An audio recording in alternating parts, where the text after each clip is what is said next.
748. While Chen Pingan was squatting in a daze, Nalan Yuji, the only one who had a special object, took out an immortal book named Mending Records of Mountains and Seas. Her family had asked someone to buy it from the inverted hanging mountain in the early years. The little girl moved very quickly and flipped to the Tongye chapter. In the immortal book, a page could record more than 10 scrolls of mountains and rivers and thousands of fine words. Ordinary teachers who had never cultivated could not see the content of the words clearly. Chen Pingan was shy in the past and only bought the Annals of Mountains and Seas. He was not willing to buy a bigger book that recorded the mountains and rivers in more detail than the Mending Records. The little girl began to explain the origin of Yujo's immortal fairy to others. The little girl had just started talking when she suddenly remembered the reminder that she had copied herself. She quickly threw the book back into the core item, clapped her hands, and squatted beside Chen Pingan. She imitated Master Chow and pressed her hands against the soil, pretending that nothing had happened. Chen Pingan came back to his senses and smiled. "It's okay this time. I'll be more careful next time." Small mistakes were made early and the child remembered them early. Chen Pingan stood up and said, "Jade Archive, I'll help you cover it up. Continue reading the book and help us explain. Actually, I don't know the history of this fairy either. If you can use Tong Yizhou's language." "How can Master Chow not know? You're testing my ability to speak fluently, aren't you?" "That must be it." Nalan took out the Mending Records again and used Tong Yizhou's language to read the words on the book. Yuzhou was the southernmost part of the Grading dynasty. In the old Grading dynasty, there were more than 30 states and more than 200 prefectures. Among them, the Yuzhou prefectural records were the strangest. There were 6 immortal traces, 9 dragon caves, and more than 60 ancient temples. Before the imperial tutor died, he sealed the Jin duo and sunk it into the water. The last emperor of the Grading dynasty, after suffering consecutive defeats at the northern border, had a whimsical idea. He ordered hundreds of alchemists to search for rivers and canyons. In the end, they broke through a well-guarded and hidden underwater palace and found the Jin duo. He successfully drove the mountain into the sea and filled the sea into the land. He became the first person in the history of the Grading dynasty who was second only to the founding emperor. When the children heard these stories, they didn't feel anything. They just treated it as an interesting story. However, Chen Pingan was filled with emotions. Chen Pingan actually wanted to know if the person in charge of rebuilding the mountain-driving ferry was a descendant of the Liu family of Duing, or a sect on the mountain that had survived the disaster, such as the Jade Medallion sect. The reason why Chen Pingan did not head straight to his hometown, the Aquarius continent, was because of a coincidence. He bumped into the Rainbow Clothes ferry. Chen Pingan originally wanted to buy the Landscape Gazette on the ferry, and from there, learn about the current situation. Furthermore, if he allowed the children to return to the White Jade Hairpin Small Grotto Heaven, although it wouldn't affect their soul lifespan or their sword cultivation, there were differences in the flow of time in the world. Chen Pingan couldn't bear to let them miss out on a lot of scenery. Even if the journey was mostly a boundless sea and the scenery was dull and boring, Chen Pingan still hoped that these children could see more of the mountains and rivers of the world. Lastly, Chen Pingan had a selfish motive. He was really tormented by the 3 strange dreams, so he wanted to see the mountains and rivers of the continent as soon as possible. He wanted to see the mountains and rivers of the continent with his feet on the ground, especially with the help of the Tongyi continent's demon subduing pagoda, to check if it was real or fake and help unravel the dreams. In fact, reality proved that Chen Pingan didn't waste his efforts. When he suddenly squatted down, Chen Pingan almost staggered. This made him feel more at ease. After Chen Pingan got up, he deliberately straightened his back and no longer hunched over. Just this slight movement made Chen Pingan feel even more uncomfortable, but the benefits to his body were even greater. Walking was the best stake walking.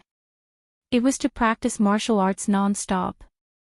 Every time Chen Pingan breathed in and out, it was like the remnant and damaged fate of the Tongyi continent was condensing into a martial artist who had achieved great success in martial arts, feeding Chen Pingan a punch. He felt that after a fierce fight, the bottleneck of the Nine Realms Mountains martial artist would be loosened. Intuition told Chen Pingan that it was extremely difficult to break through the realm and become a martial artist. Chen Pingan was not in a hurry to break through the realm. Instead, he cherished the formless training of the natural, martial arts arena of the Tongyi continent. The reason was very simple. Someone once said that the Battle of the Ten Realms was the key to determining the outcome of his and Chao Ci's martial arts in the future. After losing 3 rounds in a row, he would continue to lose in this lifetime. Or after many years, Chen Pingan turned the tables in the 4th round. The first step was to see if he could reach the peak of martial arts as the strongest 9 realms. A young female cultivator left the colorful clothes ferry and found Chen Pingan's group. She stood tall and didn't move forward. Chen Pingan pretended not to recognize her. "You are." The wussen female cultivator was holding a simple but elegant painting box with the character, yellow flower pear. The 4 corners of the small painting box were inlaid with white copper ornaments with rui patterns. There was also a cloud head racket carved from fine jade. At first glance, one could tell it was an old object that came from the palace. She looked at the middle-aged man wearing a bamboo hat and said with a smile, "My master, who is the manager of the Kai-E boat, asked me to bring this item for you. I hope you won't refuse it.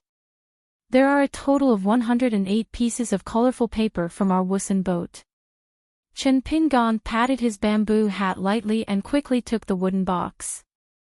He thanked the manager, Huang Lin, and sighed, "If I knew this, I wouldn't have taken off the colorful paper on the wine pot. I would have stuck it back on later, in case you don't know what's good for you." The female cultivator said telepathically, "My master asked me to pass a message to you." The Confucian temple in the Central Plains banned the landscape bulletin for 5 years. It's only lifted half a year later. Therefore, it's not that we don't want to sell the ferry, but we don't have the ability to do so. Chen Pingan felt a little helpless. It was no wonder that not long after he boarded the ferry, he sensed a mirror light and an immortal's aura quietly wandering outside the ferry. It turned out that he, a cultivator from the Tongyi continent, had accidentally exposed himself. Later, when the ferry encountered a mirage, if he didn't act decisively, he might have to pay for the tea he owed at the ancestral hall of Luhua Island on the colorful clothes ferry. In addition to the nascent soul sword cultivator from the Great Yao Island and the female immortal from the Liuxia continent, there were very likely to be other powerful cultivators who would serve the customers together. On the colorful clothes ferry, the wussen ferry's second minister, Huang Lin, was actually an orthodox disciple of the Confucian Academy. Previously, when he used words to suppress the people of the sea, Huang Lin used his great spirit to break through many barriers in the sea market, and there was also the sentence Emperor's Decree in the sage's book. As for why Huang Lin gave up his identity as a gentleman and became the minister of the wussen ferry, it was probably because of a love song in a chaotic world.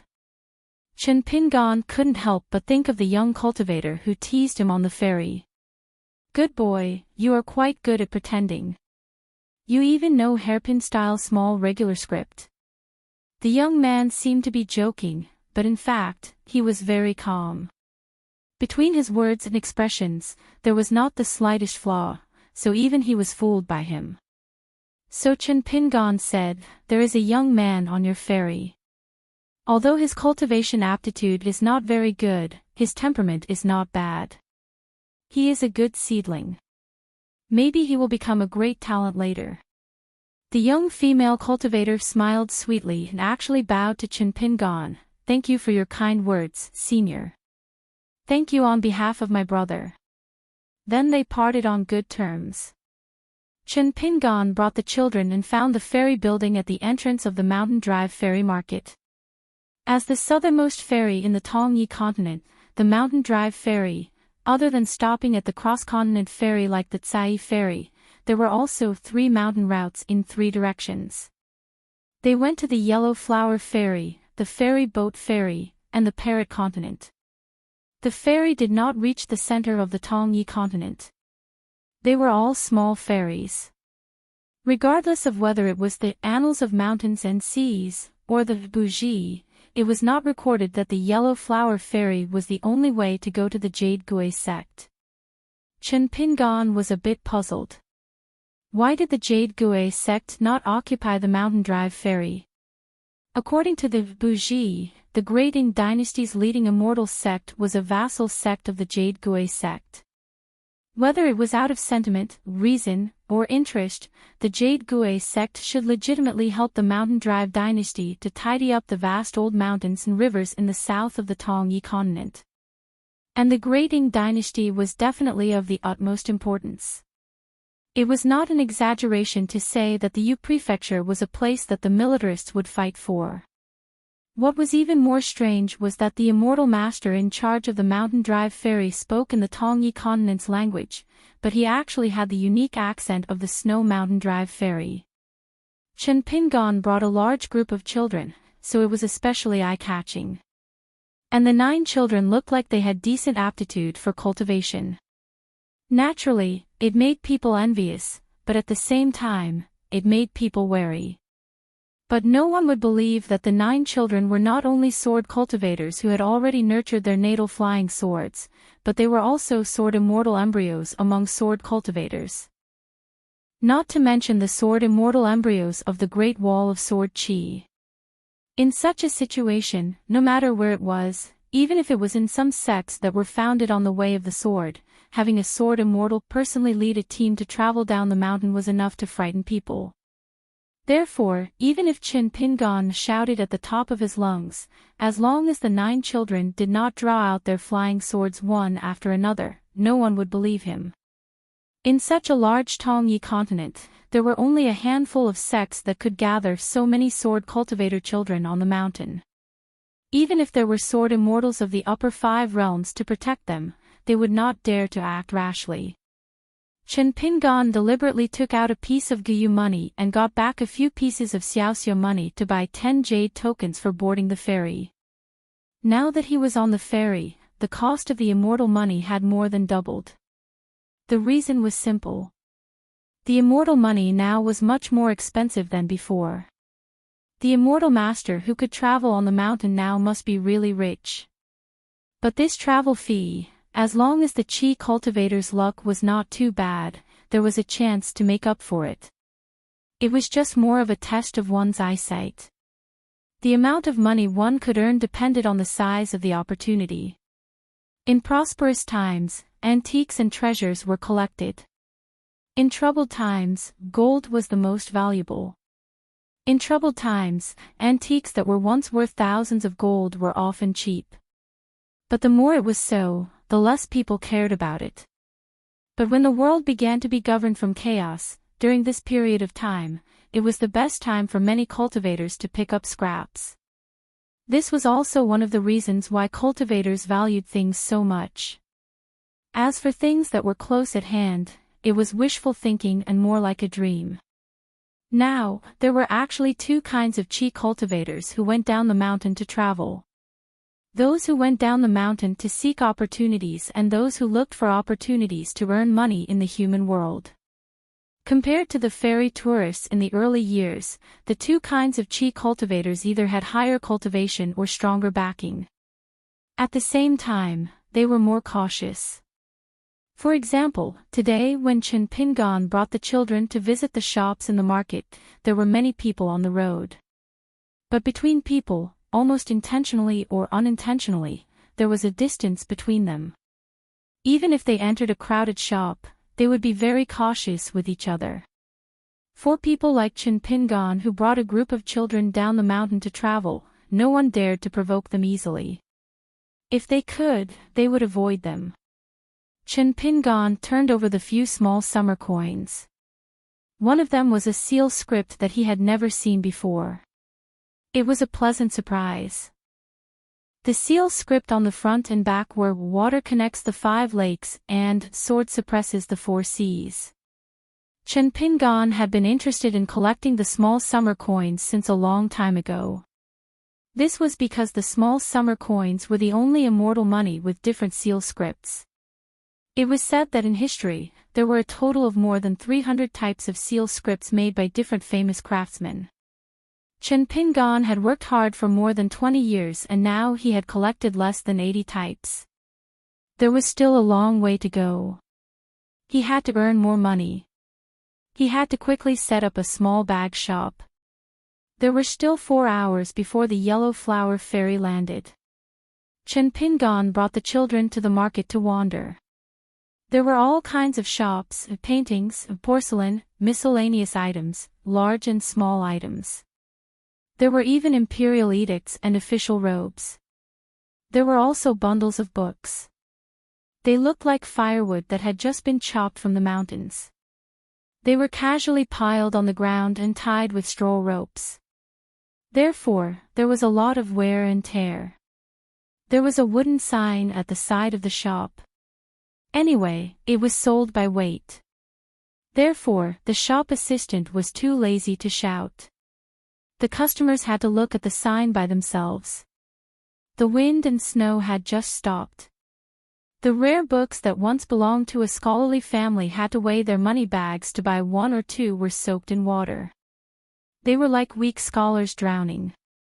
Chen Pingan glanced at the goods in the shops along the way. Most of them were dynasty and vassal states antiques and treasures.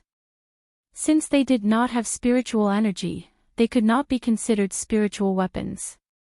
The key to whether they could be called spiritual weapons on the mountain was whether they contained spiritual energy and did not dissipate after a long time. Spiritual weapons were divided into inanimate objects. For example, an ancient inkstone or a bald brush was stained with some of the wisdom of the past and had abundant spiritual energy. If it was not preserved well or if the refiner used too much of it, it would become an ordinary object. A horsetail whisk or praying mat that was used by a Taoist master all the time might not be stained with spiritual energy. Similarly, a dragon robe or official robe might not be able to leave behind any dragon aura. The living objects and the spiritual weapons were of higher quality. They were called spiritual objects on the mountain because they could absorb the spiritual energy of heaven and earth and nourish the materials themselves. As for magic weapons, not to mention the ordinary teachers, even the cultivators of the mountains and swamps might not be able to see them more than a few times in their lives. In fact, the cultivators below the level of earth immortals were not very willing to deal with magic weapons. After all, the appearance of this item often meant that they were fighting to the death with the immortal master. If they were lucky enough to win, they would beat the younger one and provoke the older one. In the end, it was very rare for them to gain an advantage, let alone lose. It was very likely that no one would help to collect the corpse. Chen Pingan only bought an inconspicuous small sword and a black scabbard waist knife with a gold-plated kuei long ornament. It could barely be considered as a spiritual weapon. It was most likely because it was enshrined in the local martial temple or city god pavilion, so it had some residual incense smell. In the Jianghu world at the foot of the secular mountain, it could be considered as 2 divine weapons. It was not difficult to sell each of them for 5,000 to 6,000 taels of silver. Chen Pingan spent 10 snowflakes. The shop said that it was buy one get one free. In fact, if Chen Pingan was a bag shop, there was not much profit. The only thing that could be counted as a bargain was a genuine spiritual weapon. There was a stone sundial made of white jade in the jade building vermilion railing in the book. Looking at the inscription on the back, it was an old Kintianjian item. The shop sold it at 8 snowflakes. In Chen Pingan's eyes, the real price was at least 2 times. He could sell it casually, but it was a little too big. If Chen Pingan was alone today, he could carry it. After all, he had carried a bigger case on. If Chen Pingan was the shop owner, he would not have set the price at 8 snowflakes. It was too useless. Chi refinement warriors who did not know how to spend money would not be able to get rid of it in a short period of time. Would they have to carry such a huge item and travel all the way in front of everyone? He might as well price it at 1 snowflake. It would be more fun for the buyer to carry it. Would it be the same to spend money with 8 snowflakes in one's pocket and 1 snowflake in one's pocket? Of course not. In the end, Chen Pingan squatted on the side of the small book mountain and carefully flipped through the books. Most of the time, he only flipped open a corner of the pages. He didn't expect that the shop assistant at the door would say, "Don't flip if you're not buying." Chen Pingan looked up and smiled, saying that he wanted to buy. The young shop assistant then turned to take care of the other distinguished guests. Chen Pingan selected a few caddies of books from the secret collection of official seals. They were made of official documents paper. Every piece of paper was stamped with the official seal and the year number was recorded. There was a bundle of scripture books. Whoever wrote, who was printed, who was engraved, and who was printed. The paper was extremely thick and heavy. There was also a bundle of flowery paper books from a private library. They were passed down in an orderly manner, but they looked brand new. It was enough to show that they had been hidden in the boudoir for hundreds of years. They could be called rare books in the book forest. However, the truly valuable books, which were so valuable that even the cultivators in the shop had heard of some of the secret collections of the royal palace, would definitely be treated differently. Chen Pingan bought a big sack of books and carried it on his back. It was sturdy and it weighed more than 100 caddies. He only paid 5 snowflakes. With 1 snowflake, he could buy 20 caddies of books. If Chen Pingan was willing to bargain, he reckoned that he would not be short of money and could carry away 20 caddies more. It was just that Chen Pingan did not bargain with the shop. He was afraid that he would not be able to hold back and buy everything. By then, he would not even be able to fit something close to him, let alone a small item. It was better to talk about fate at first sight. Among the children, only Nalan Yuji chose books. The little girl took a fancy to a few books. She did not look at the material of the paper, the engravings of the palace, the seal of the book, and so on. The little girl only chose books with beautiful and pleasing to the eye. The little girl wanted to pay, but Chen Pingan said that the books were included. The few books added together did not even weigh 1 caddy, so there was no need. The little girl did not seem to be saving money, but earning money. She was very happy. Chen Pingan followed with a smile. A tourist from afar who also took the Tsai ferry stood on the road, as if he was waiting for Chen Pingan. In fact, Chen Pingan had already noticed this person. Previously in the mountain dispersing ferry building, Chen Pingan and the others left, and this person entered after them. It seemed that he would also follow them to the Yellow Flower Crossing. This Jindan bottleneck sword cultivator from the Jinja continent had helped Wang Lin on the ferry. At that time, he had taken out a black ink flying sword, and his momentum was shocking. It was full of the spirit of a sword immortal, but the ending was not too perfect. When he saw Chen Pingan walking towards him, he immediately clasped his fists and said telepathically, "Junior Gao Yunshu pays his respects to senior." Chen Pingan carried a big bag and held the straw rope with both hands. He did not return the greeting. He nodded and asked with the elegant language of the central divine continent, "Sword Immortal Gao is looking for me." This was called returning the favor. You call me senior, and I return you the title of Sword Immortal. Just now, Gao Yunshu had played a little trick and spoke with the elegant language of the Jinja continent. Now that he was respectfully addressed as a Sword Immortal, the thick-skinned Gao Yunshu blushed with shame. He was sure that this hidden blades man was the Sword Immortal senior who had broken the sea market and forced the great Liao to retreat. Although the other party had not brushed past him, and the senior had a good temper and did not ignore him. Instead, he looked at him with a smile and was very patient. But Gao Yunshu actually felt very pressured. He felt that just by standing in front of this senior, it was as if he was in a confrontation with the other party. One wrong word and life and death would be decided.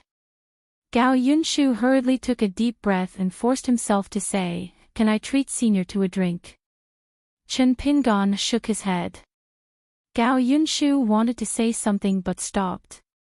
Chen Pingan smiled and asked, "Brother Gao, are you thanking a sword immortal or a stranger for saving you?" It was the same gratitude, but two different intentions. Sword immortal Gao was an honest person. Not only did he not feel that the senior was humiliating him by asking such a question, he even heaved a sigh of relief. He answered, "Of course. Senior Sword Immortal, you did not leave your name, but you helped me retrieve my flying sword. That is equivalent to saving half my life. Of course, I'm extremely grateful. If I can get to know a generous Sword Immortal Senior, that would be the best." To be honest, this junior was born an unorthodox cultivator. There are very few Sword Immortals in the Jinja continent. To get to know one is harder than ascending to the heavens.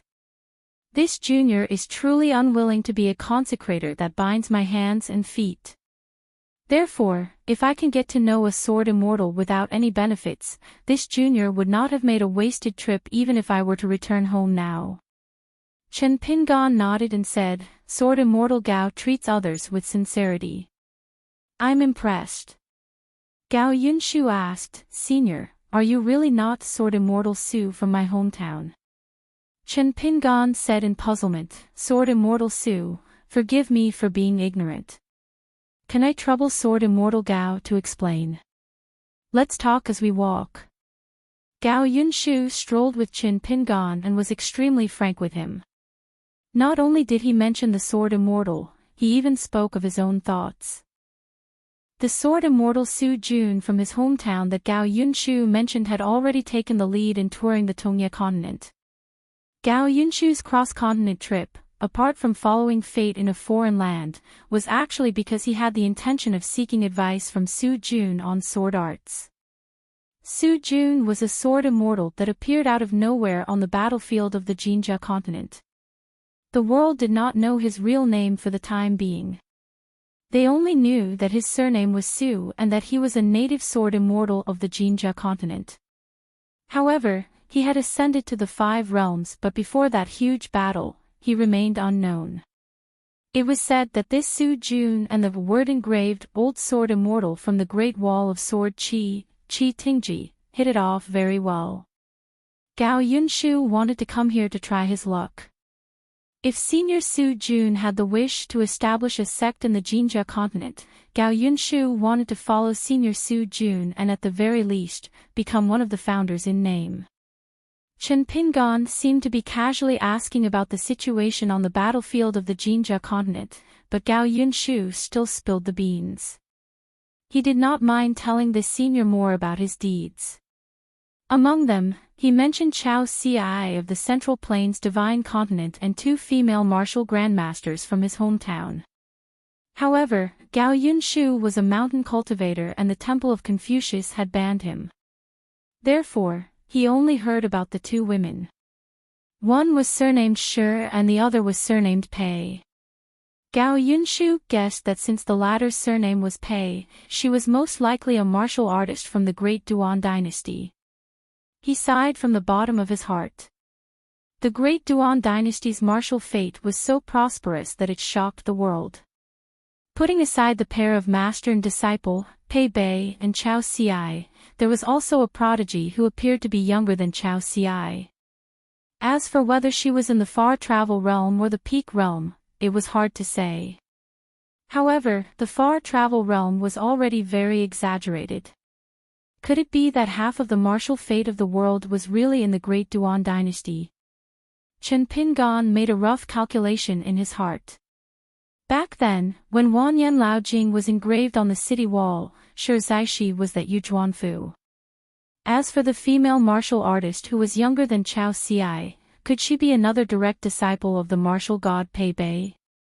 After hearing this, Chen Pingan smiled and said, "I'm really not some sort immortal Su Jun." He reached out and patted the hilt of his narrow saber, indicating that he was purely a martial artist. Gao Yunshu gathered his courage and asked tentatively, "Then why did Steward Huang look so highly at you and specially sent someone to give you a wooden box?" Gao Yunshu hurriedly swore, "Senior, please don't think too much about it. I saw it by accident. It's just that ever since you boarded the ship, you've been rather independent and left a deep impression on me." Wang Ji laughed angrily. "If you meet Jiang Shangzhen, you'll either fight to the death or become friends with him. There's no other possibility." The female cultivator from the Liuxia continent shook her head. She really didn't know why the two of them hadn't fought yet. They competed on the chessboard every day and even bickered like this. Why did it feel like the two of them were quite congenial? Su Ming suddenly asked, "Is Jiang Shangzhen really in seclusion or just faking it?" Wang Ji sighed. For the first time, he was somewhat sentimental. God knows.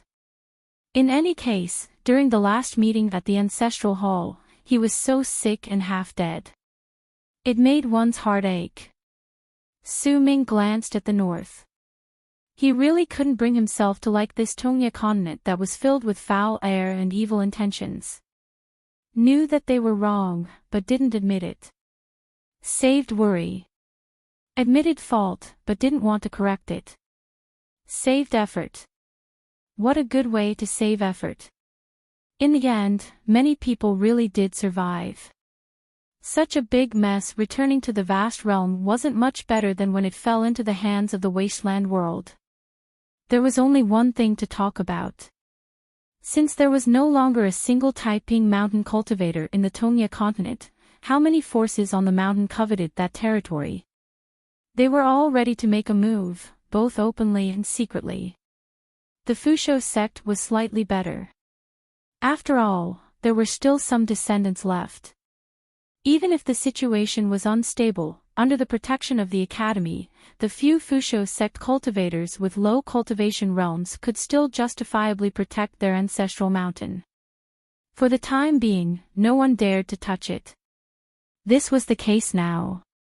But 10 years later, 100 years later, the cultivators on the mountain had many methods to lay in ambush. It wasn't as simple as just taking things by force. The academy could protect it for a while, but not for long. When the young sect master of the Fusho sect returned from the New World, the only thing left in the ancestral hall of the Fusho sect might be the sect master's chair in name only. Even if he sat down, he might be surrounded by a forest of knives from all directions. Su Ming was of Confucian origin. He just didn't go to the Academy of the Golden Armor Continent to study. Wang Ji, who was playing chess with Su Ming, was the same. Wang Ji sat down on a chess piece and said helplessly, "Don't see what's hidden, don't show what's small, so a gentleman has to be careful." People like us who talk about Confucianism and are Taoists put the most effort into being careful. We have to be able to lower our heads with a clear conscience and raise our heads with a clear conscience. It was rare for Su Ming to agree with Wang Ji. He nodded and said, "Look at yourself as if you see your lungs and liver." Wang Ji sighed and said, "When the academy is completely rebuilt, the situation will definitely improve." Wang Ji shook his sleeves and said self-mockingly, "I'm a mountain visitor. My life is full of emotions." The woman asked, "What happened to the guy who wrote the article to criticize the mellow scholar Chen Chunan?" The Confucian temple banned the Mountain and Mountain Bulletin for 5 years. However, the cultivators on the mountain peak had various celestial methods to secretly transmit various kinds of information. Wang Ji sneered and said, "Nothing much. He's living a good life. He has a lot of fans, and all of them sincerely regard him as the continent's courageous scholar and the conscience of Confucianism. They've been clamoring for many years to let this official academy's headmaster be the headmaster of one of the 72 academies." Otherwise, the major Confucian lineages in the Central Plains Confucian Temple would secretly join forces to ostracize him. That's why he's sitting on the fishing platform steadily. When the young people read the poems and articles of some old people, their words were full of decadence. However, when some old people looked at the energetic and radical young people, they would smile, but their eyes would be gloomy. They would see them as traitors. When an old man was narrow-minded, and close-minded without knowing it, the vigor of youth and the margin of error that age gave to the youth would be a great harm in and of itself.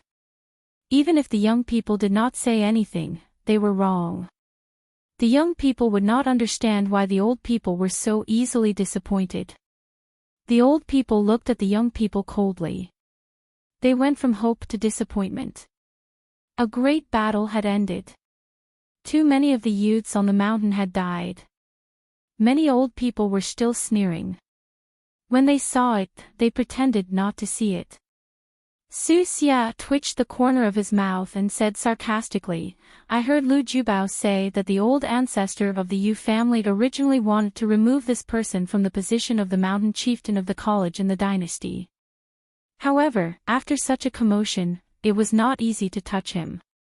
He was worried that it would make things difficult for the other orthodoxies, including the line of the quasi-saints. Moreover, so what if he was removed from the position of mountain chieftain?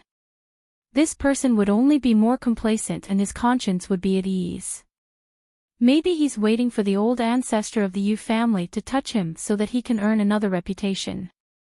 Wang Ji glanced at Su Xia. This guy had a lot to say today. It was rare. The woman from the Liuxia continent sighed. "I always feel that something is wrong with this world, but I can't put my finger on it." Su Xia said in a low voice, "In this world, there are too few scholars like Xiao Hu." Wang Ji said sadly, "It's not that there are too few, it's that there are none." The ruins of Taiping Mountain. At the entrance of the dilapidated mountain gate, the memorial arch had long collapsed. A green robe floated to the ground. He tore off his mask and restored his true appearance. He squatted down and gently pressed on a piece of gravel. Some words could be seen faintly. He took off the blade-strengthening gourd and poured a pot of wine. After getting up, the young man's body bent slightly again. He no longer deliberately straightened his back. This way, he could draw his sword and punch faster. A young Confucian rushed over from afar. He looked alert and asked, "What are you doing? Didn't we agree that no one is allowed to enter the ancestral mountain of Taiping Mountain recently?" The man in the green robe with a saber smiled and said, "Speak. It doesn't seem to work, right? Then I'll guard here." "Isn't it just guarding the gate? I've been guarding the gate for many years. I'm good at it." The disciple of the academy saw the uninvited guest smiling. His smile seemed to be bright, but for some reason, it made him feel a chill down his spine. He could not say a word. The man did not say much. He did not know if it was an illusion, but he always felt that this man in a green robe who seemed to have fallen from the sky was not happy at all. Instead, he was sad. What was he sad about? Was it because of the Taiping Mountain behind him? But how many years had it been since Taiping Mountain was empty? Was it because he was late? But it could not be. Even if he was not a cultivator from the Tongya continent, his hometown was the Liuxia continent, which was the furthest away. No matter how far the road was, he should have heard the news and rushed here long ago. Chen Pingan asked, "What did the academy say?" The young Confucian disciple said, "Our new hill master did not allow anyone to occupy Taiping Mountain. But it seems very difficult." Chen Pingan nodded and was silent for a moment. It was as if he was making a promise to the Taiping Mountain behind him that had been empty for many years. "It's not difficult as long as I'm here. Jiang Shang is really a good-for-nothing." The young Confucian disciple's scalp tingled and he hurriedly drank. Chen Pingan looked up and asked with a smile, "Isn't that right, Brother Zhou Fei?" A hearty laugh sounded, and then the handsome man appeared. His hair was slightly white, as if the smile on his face had won over his tiredness. He looked even more handsome and elegant. He cried out and apologized repeatedly. It turned out that the man had stepped on the face of the female cultivator in the pure jade state. The young Confucian disciple was stunned. He saw that the previous suzerain of the Jade Gui sect, who had long been famous in the world, did not intend to lift his foot at all even though he said sorry. Finally, he bowed to the man beside him and said, "Consecrator Zhou Fei pays his respects to the Hill Master." Chen Pingan did not get up. He took out 2 pots of wine and threw 1 pot to Jiang Shangzhen. He looked up at the strange yet familiar Jiang Shangzhen and said softly, "You've worked hard to meet me again. It's really not easy. The Hill Master is really too much." In the second letter, he only said that he would not go to the Shenjuan Peak. "Luckily, I'm smart enough to know that you would go straight here." Jiang Shangzhen was finally willing to withdraw his foot, but he used the tip of his foot to push the female cultivator several feet away.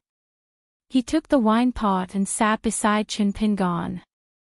He raised the wine pot in his hand high with a happy expression, but his voice was not loud. He said with a smile, "Good brother, let's have a drink." The 2 wine pots gently knocked against each other, and then they were silent and drank separately. There was nothing good in Jianghu except for wine. 749. Speaking of which, the physical book of Swords of the Future has been published. It's a set of 7 volumes. Jiang Shangzhen leaned forward and looked past Chen Pingan, who was in the middle. He smiled at the disciple of the academy and asked, "This scholar, are you from the Dafu Academy? Do you have the title of a gentleman?" The young man immediately stood up and walked down a few steps. He bowed respectfully and said, "Yang Pu, a Confucian scholar from the Great Fu Academy, greets Master Jiang." "You're too polite. I'm not a scholar." Jiang Shangzhen returned the greeting and said, "Yang Pu, I have an impression of you. You're a man with a handle.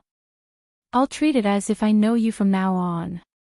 Chen Pingan couldn't help but tease, "Brother Zhou Fei, you have a good reputation now. Did you sell all the erotic books on the mountain to the academy?" Jiang Shangzhen laughed, "There have been many things on the mountain these years. I've delayed a lot of work." Chen Pingan asked, "Master Jiang?" Jiang Shangzhen nodded, "I've been in charge for 3 years. I'm thin-skinned and can't stand being pointed at and scolded. I gave the position to Wei Ying." Before Jiang Shangzhen went into seclusion, he had already officially stepped down from his position as sect master in the ancestral hall that was filled with new faces. Currently, the new sect master of Jade sect was the former 9E Peak master, Immortal Realm sword cultivator, Wei Ying. Wei Ying took the opportunity to resign from his position as the master of Zhenjing sect and gave the position to Lu Laoqing, the head of a lower sect. That was why Yang Pu of the academy called him Old Master Jiang. Of course, Jiang Shangzhen wasn't young. Yang Pu straightened his back and said shyly, "My knowledge is shallow and I'm not a sage. I don't dare to say that I'm familiar with Master Jiang." Jiang Shangzhen teased, "You're not a sage. The Fu Academy is burying talents. I think it's more than enough to give you the title of a gentleman. I'll help you talk to Mountain Leader Qing. If I'm not powerful enough, I'll ask Mountain Leader Qin. He's an old friend of Mountain Leader Qing and they're both scholars. His words will definitely work." Chen Pingan declined to comment. Yang Pu was a little flustered. He bowed again and said, "Old sect master Jiang, Junior Yang Pu did not stay here to fish for fame. Moreover, I haven't made any progress in the past 3 years. I beg old sect master not to do this. Otherwise, Yang Pu will have to leave immediately and ask the academy to send someone else here." Jiang Shangzhen nodded and said, "Then just take it as a joke. don't take it seriously. If it were someone else, Mountain Lord Chen, and I might not have liked him. You really are an idiot. Don't you know that if you leave now, all your previous efforts will be wasted? If the court bulletin of the Yugui sect was not wrong, you had come to Taiping Mountain on your own initiative before the academy spoke. Mountain Elder Qing had no choice but to come here in person to support you, a rash young man. If you withdraw from Taiping Mountain at this time, you'll be a fool for a few years. You won't be able to take any advantage, and you'll be in trouble. These 3 immortal sects on the mountain will definitely remember Yang Pu's name. Therefore, listen to my advice. Behave yourself and stay by our side, drink and watch the show in peace. Yang Pu still wanted to say something. Chen Pingan drank a mouthful of wine and said slowly, on the academy's side, from the mountain elders to the disciples of Confucianism, everyone is watching you.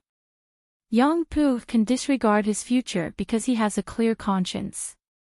However, many people who sincerely admire Yang Pu will feel indignant for you. They will feel that good people are not rewarded. There's no harm in thinking about this principle. Once you understand it, you can make a decision. When the time comes, at the very least, Jiang Shangjin and I will still treat you as a true scholar. You're welcome to visit the Jade sect or the Falling True sect in the future. Jiang Shangjin smiled and said, since Mountain Lord is still so patient, I'll be relieved. Jiang Shangjin only saw the last of the 3 battles, so he was a little worried. He was not only worried about how powerful Chen Pingan's swordsmanship and fist skills were, but he was also worried that the young Mountain Lord of Luopa Mountain had become a complete stranger after not seeing him for 20 years. For example, he had become a mountain person that Jiang Shangjin was familiar with. Chen Pingan glanced at the female cultivator in the pure jade state who was lying on the ground not far away. His expression was indifferent and his eyes were lonely. Patience depends on the person. Jiang Shangjin spoke telepathically to Chen Pingan. The new mountain leader of the Defu Academy is the deputy mountain leader of the Deer Academy of the Cloud Forest in your hometown. However, because he is the mountain leader of the 72 academies, he is using his true demon name, Qinglongzhou, for the first time. Qinglongzhou was born with the water lineage after all. As the mountain lord of the Academy of Confucianism, he caused a lot of criticism on the mountain. Emperor Dali Song he used a lot of incense on the mountain for this. This was also the result of the Confucian Temple of Middle-earth's ban on the Mountain Lord's bulletin for 5 years. Otherwise, with the current situation, there would only be people quarreling. It would waste a lot of good opportunities and delay a lot of important matters. Chen Pingan thought about it and finally solved one of his doubts. Why did the Confucian Temple of Confucianism choose to ban the Mountain Lord's bulletin for 5 years? Although the Confucian scholar Yang Pu did not know what the 2 immortals were talking about, he still felt uncomfortable. After all, there was a pure jade state cultivator lying on the ground in front of him. Her life and death were uncertain. This is such a big matter. Even if the 2 of you are very powerful and have a high status, shouldn't you be a little more careful? Chen Pingan lifted his chin and pointed at the woman on the ground. What's your background? Jiang Shangjin gloated and said, before I answer, let me ask you a small question. How much strength did you use? If I were her, I could kill her and wipe out her nascent divinity with just 2 or 3 sword strikes. But to knock her out in such a short period of time, and even imprison her soul and divinity in her chi abode, it was as if she had been guarding the door. Truth be told, even I might not be able to do such a thing, much less ordinary cultivators like Jade Pu and immortals. You should know that this woman's fighting skills are average, but she is good at escaping. She has mastered the 5 elements escape technique to the point of perfection. As long as she is not isolated from the world, she can escape as she pleases. Even sword cultivators of the same level as her can't kill her. They can't even seriously injure her. It's hard to say how much. Chen Pingan twitched the corner of his mouth and continued speaking in his mind. However, I did temporarily isolate a small world in the battlefield. With a little trick, I wrote a few Spring Festival talisman couplets on the door of her 16 Qi residences. If she dares to wake up, it's equivalent to asking for the sword and fighting with me. Therefore, she has no choice but to continue pretending to be dead. However, before that, I was more reasonable. I let her use a secret technique to send a message to the ancestral hall and ask for reinforcements to come to Taiping Mountain to denounce me. Chen Pingan smiled and stretched out his hand from his sleeve. He used his thumb and forefinger to press on a crimson coral hairpin. Of course, she's more innocent. Whether it's walking down the mountain or fighting experience, they are all very middle 5 realms. I really don't know how she ascended to the upper 5 realms. Is her life too good? Jiang Shengzhen stretched out his hand and rubbed the space between his eyebrows. Our poor sister Jiang Shu. In your hands, other than keeping her chastity, she has nothing left. I guess Sister Jiang Shu thought about it and felt that it would be better if she didn't keep her chastity. Chen Pingan turned a deaf ear to him. He continued to use the object refining technique to carefully break the mountain and river restriction of this token. When he opened the mountain, he already knew the sect that this female cultivator of the upper 5 realms was from. The key was to know her true backer. Moreover, this jasper hairpin was a top-notch magic treasure made of excellent materials. It was valuable, very valuable. Jiang Shengzhen held it in for a long time but still couldn't hold it in. He laughed and stopped speaking in his mind. Her name is Han Jiangshu. Her sect is a little strange. In the Tongya continent, they don't show their strength.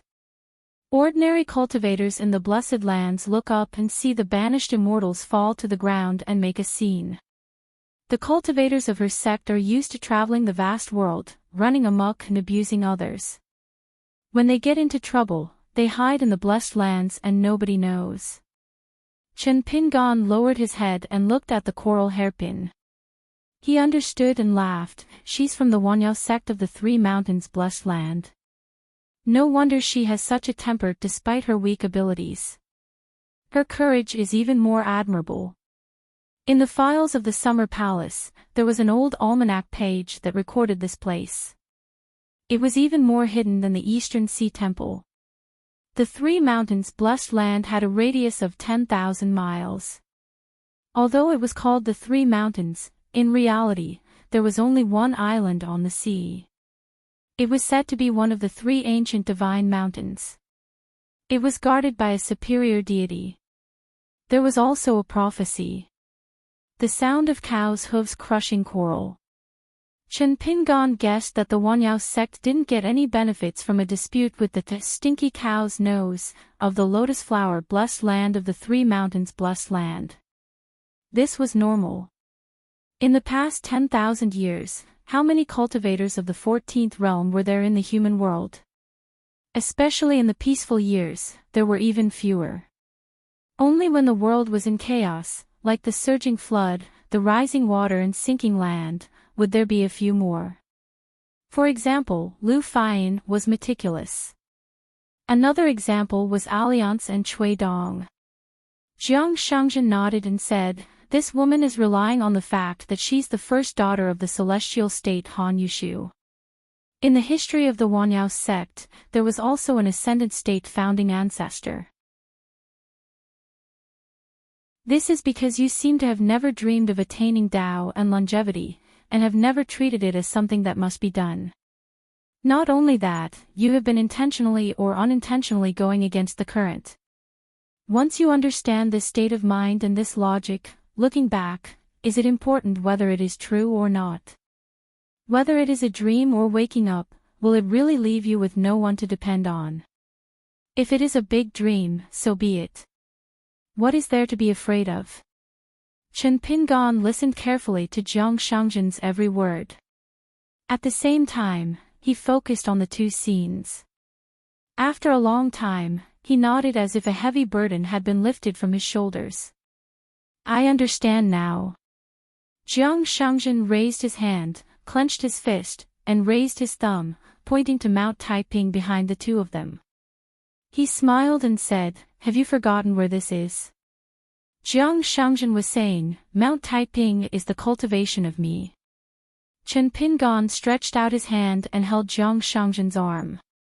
He was in high spirits and laughed heartily. "Brother Zhou, you have wronged me. Jiang Shangjin is not a good-for-nothing." Jiang Shangjin smiled awkwardly. "I have to thank you. Firstly, it was because Mountain Lord Chen's praise was not pleasant to hear. Secondly, it was because that sister Jiang Shu finally knew who he was. Look at how her limpid eyes were staring at him, almost squeezing her eyebrows to the back of her head. Damn it, did she have to be so happy to see her brother Jiang? Han Yushu is probably already on his way here. What a good move. Most likely, the hairpin itself is a kind of message. Otherwise, that secret letter would not be so concise and to the point. Even Lord Jiang did not mention it. Chen Pingan took out a pot of wine and handed it to Jiang Shangjin. He looked at Han Yushu from the corner of his eyes and said, "As a consecrator, you should at least show some responsibility. You are an expert in dealing with women." "I can't do it." "Definitely not." Jiang Shangjin took the wine and complained, "I don't think it's a good idea. Seeing each other so often will hurt our friendship. Han Yushu is an extremely experienced immortal realm expert. If I were just a consecrator of your family, fighting alone would not be a big deal. After all, if I beat him until he is half dead, I will pretend to be half dead and run away. But you just revealed my identity. Jiang Shangjin can run away, but he can't run away from the Hall of Ancestral Masters of the Divine Seal Peak. So I can't fight for nothing. Get 2 pots of wine and let me be the chief consecrator." Chen Pingan threw another pot of wine to Jiang Shangjin. He smiled and said, "What's wrong with that? No discord, no concord. Since Han Yushu knows you, sit here and drink your wine." It turned out that Han Yushu handed it to Jiang Shangjin. As for Han Yushu, he let him do it himself. After saying that, Chen Pingan stood up. Originally, a pair of daggers slipped out from his sleeves. Chen Pingan purposely spoke the Tongyi continent's language that sounded a little jerky. It was actually quite smooth, so it only made him seem like an outsider.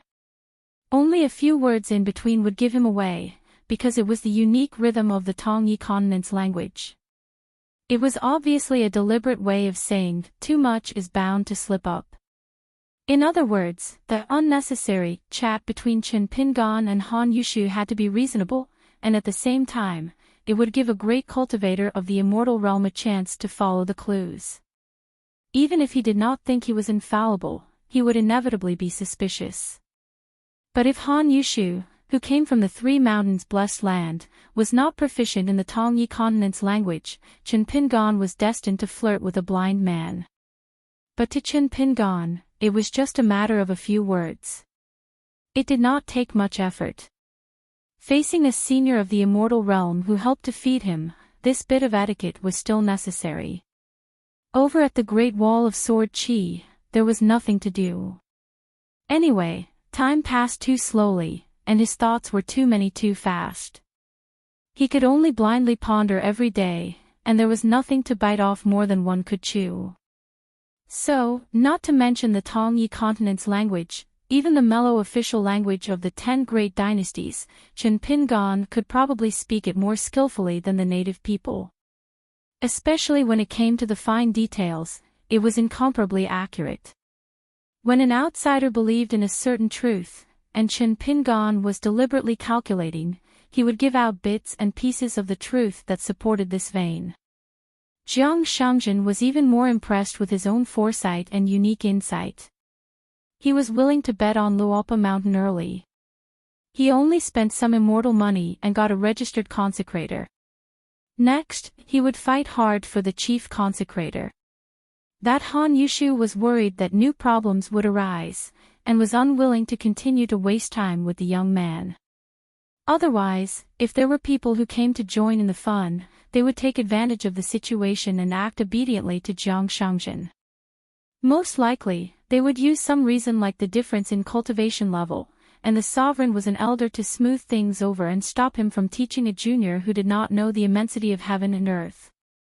Han Yushu did not waste any more words with the young man. He lightly patted the gourd with a purple luster on his waist. The momentum was not as great as before, but a wisp of true samadhi fire swept out from the gourd like a slender fire snake. It only shook its head and wagged its tail. In the blink of an eye, a flame rope that was more than 1,000 feet long appeared in the sky and swept towards the young man in green. The flame rope drew an arc in the air, as if there was a god who had yet to appear holding a whip, beating the mountains and rivers from the sky. Although this talisman was passed down in an orderly manner in the Wanyao sect, only one person in each generation of cultivators would possess it. Even if others secretly flipped through the secret manual and learned the cultivation formula, they would still be unable to cultivate this talisman. The true beauty of the talisman Tao was that the secret manual of the elixir scripture was used to refine the small world of the human body. This was the true peak. Otherwise, the talisman in one's hand, no matter how powerful the technique was or how powerful it would still be an external object for the cultivator. It needed to be carved on the cliff. The true meaning of cultivating the talisman was to merge it with a golden core or nascent soul-in spirit. This was a saying in the Immortals' Void Walk. The 5 mountains are all bones, the 3 mountains are like a single piece. Leaping into the clouds, opening the lock of the heavenly gate, from a bird's eye view, one could comprehend the truth. As for the Wanyao sect sovereign, Han Yushu, in order to successfully cultivate this spitting river talisman, other than having the original treasure manual, he also needed to continuously strengthen it. This was not a good thing that could be done once and for all.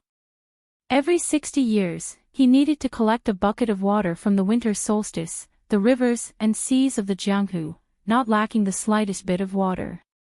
In the natal chi palace of the talisman, he once again engraved the 4 words Rain Master's Edict. On the summer solstice, he would take out the water on the summer solstice. With the help of the scorching sun, he would gather a lightning formation in his left hand and write the water dragon and thunder script in his palm. With his right hand, he would form the 5 dragons awakening formula and burn the great river flowing talisman. After drinking a bucket of water, the talisman would be filled with water. Finally, in the small world of the human body, a well would be continuously dug deeper. It would be able to interact with the waters of the 5 lakes and 4 seas and the 9 rivers and 8 rivers. When the cultivator holding the talisman faced an enemy, he would only need to silently recite the incantation and chant the incantation. Immediately, the heavens and earth would change, like the surging waters of the great river flowing talisman, gushing out water for thousands of miles. Jiang Shangjin sighed, this talisman's water spell can move the seas, move the lakes, and move the rivers. A mouthful of saliva can drown a person to death. The ancients did not lie to me. Han Jianchu's expression changed again. He saw that his father really had the intention to kill. He took out another ancestral mountain talisman that only the sovereign could refine. Han Yushu used the sword incantation to write the 2 words Great Mountain. He divided his attention and pinched a handful of soil in his natal chi palace. Then, following the incantation, he scattered it, forming a great mountain. There were many types of talismans in the world. Almost half of the talisman's cultivators knew about this talisman. However, how could it compare to the talisman used to move a great mountain? In today's vast world, it was estimated that only the old almanacs of those big sects would have records of a great mountain. Moreover, other than the ancient clans of the Aquarius continent like the Yunlin Jiang clan, most of the books and secret records were destined to be vague and unclear about the true origin of this mountain. The mountain hung upside down, with its peak facing downwards. Together with the flowing river that was hovering in the air and hadn't fallen to the ground, it formed a landscape that was interconnected. The sea of clouds on the ground was set off by the mountain and river in the sky, as if it was high up in the sky. Han Yushu looked down and sneered, "Is it that you poo or an immortal? The great heavenly tribulation of heaven and earth merging together, we will know once we try." He really did not believe that a random youngster would be able to reach the same level as him in less than 50 years of age. Once he decided to attack with all his might, Han Yushu no longer had any distracting thoughts other than creating a majestic restriction with power equal to the heavenly tribulation of Yupu. Han Yushu's real body took out a golden talisman paper with 5 mountains drawn on it from his sleeve, using the sword incantation to write the 2 words 5 mountains. The talisman paper itself only lacked the 2 words talisman. He had already used the 5-colored soil of the mountains to refine it into talisman ink. Han Yushu threw the talisman paper into the sky. The 5 mountains hung upside down, like 5 natal flying swords, the sword tips pointed directly at the formation cage on the ground that trapped the youngster. Han Jianshu first saw that the youngster was imprisoned in the heaven and earth, then saw that her father had taken out the talisman. She wanted to get up, but she did not expect that Jiang Shangjin was simply unreasonable and did not know the severity of the situation at all. A section of willow leaf once again pierced into her forehead, deeper than before, causing Han Jianshu to fall to the ground in pain, her spirit trembling incessantly. The flying swords of sword cultivators were so unreasonable. Even if there was only a little bit of sword chi and sword will remaining, it was still the most harmful to the cultivators heaven and earth. Han Jianshu said angrily, "Jiang Shangjin, I advise you to stop while you are ahead, don't push your luck." Jiang Shangjin blinked his eyes, his face full of embarrassment. He held the wine pot between his fingers and swayed it gently, feeling wronged. "Push my luck? Sister Jianshu, are you looking down on my little brother?" Han Jianshu did not understand. Yang Pu was even more confused. Old Lord Jiang's words were full of wit. Han Yushu turned to look at the mountain gate and asked with a smile, "Lord Jiang, can you let my daughter go?" Jiang Shangjin shook his sleeves and took out a stack of talisman paper. He dipped it in his saliva and took out a golden talisman paper. He raised it up high and smiled at Han Yushu, "For you." It was a talisman paper that was only missing the 5 mountains talisman. Han Yushu shook his head and smiled, "Forget it, the Wanyao sect does not lack this talisman." Jiang Shangjin said, "I am a sword cultivator, writing the 5 mountains is more valuable than your talisman. You really don't want it?" "I don't lack money, but the Wanyao sect and Lord Han do. What's more, Sect Master Han, you are really old and your vision is blurry. Previously, I had clearly said that you almost became my father-in-law. Based on my reputation on the mountain for being devoted to love, have you not thought about why I would take the trouble to come and see Sister Jiangshu?" Han Jianshu was ashamed and angry. Han Yushu frowned slightly. Could it be that it was not Jiang Shangjin's glib tongue, but that there really was an old incident that happened in the blessed land of the 3 mountains? Why did Jiang Shu not mention it? Han Yushu suddenly laughed involuntarily. In his early years, he had heard a direct disciple mention that Jiang Shu had indeed chased after a certain child of wealth for no reason. However, at that time, the spy of the Wanyao sect had confirmed that the person was indeed the direct disciple of the Tongyi sect. Therefore, Han Yushu did not intend to pursue the matter. At that time, the Tongyi sect was like the sun in the sky. Ancestor Du Mao was the only ascendant realm in the Tongyi continent. His natal item, the sword-swallowing boat, could naturally suppress sword cultivators. Han Yushu retracted his gaze. In short, it was another messy account. Out of sight, out of mind. As long as it was Jiang Shangjin, it would be so troublesome. Fortunately, the current Jade Gui sect's leader was Wei Ying. Han Jianshu was silent for a moment. He could not help but ask, "Old thief Jiang, why do you have this talisman?" Jiang Shangzhen rolled his eyes and said, "Rich people are handsome, loyal and not romantic." "Who are you talking about?" Jiang Shangzhen turned to ask the Confucian scholar from the academy, "Brother Yang, you are a gentleman. Tell me." Yang Pu felt uneasy and said softly, "Is it Lord Jiang?"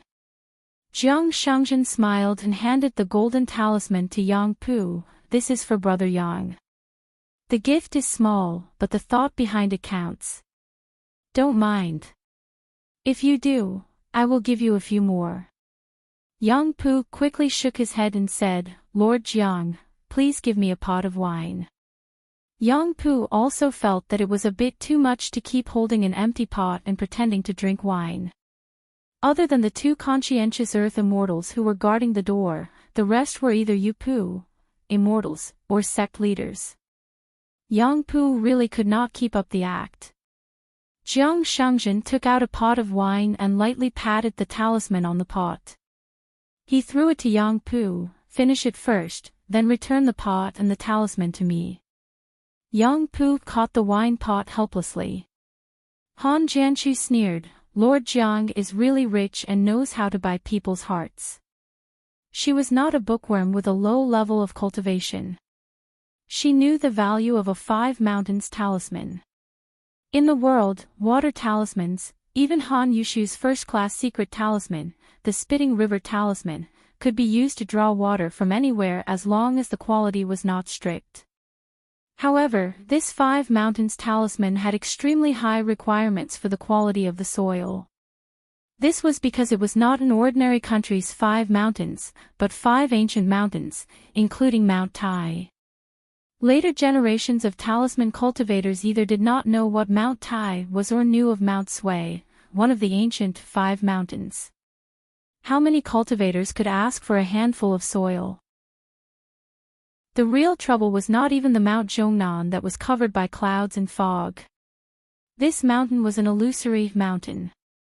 It was even harder to see its real body than seeing a mirage and then divining. It was even more troublesome than Mount Sui and Mount Zhongnan. One of the 5 mountains, Dong Mountain, had disappeared without a trace for more than 100 years.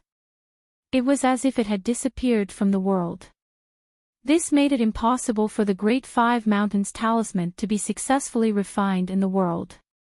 Therefore, every 5 Mountains talisman in the world, as long as it was involved in business, would be sold at a high price. It was said that only a few talisman families, including Yu Xian, and one of the Liu family's 16 talisman storehouses in the White Jade Continent still had some left. It was estimated that there were at most 30 of them. The rarer something was, the more valuable it was. The Great 5 Mountains talisman was becoming increasingly difficult to find. On the mountain peak, the price of this talisman had increased several times in the past 100 years. Now, the price had reached the level of 1 talisman for 10 grain rain, which was shocking. After all, every time a cultivator used a talisman, there would be 1 less talisman in the world. With such a sky-high price, there were still cultivators who bought it.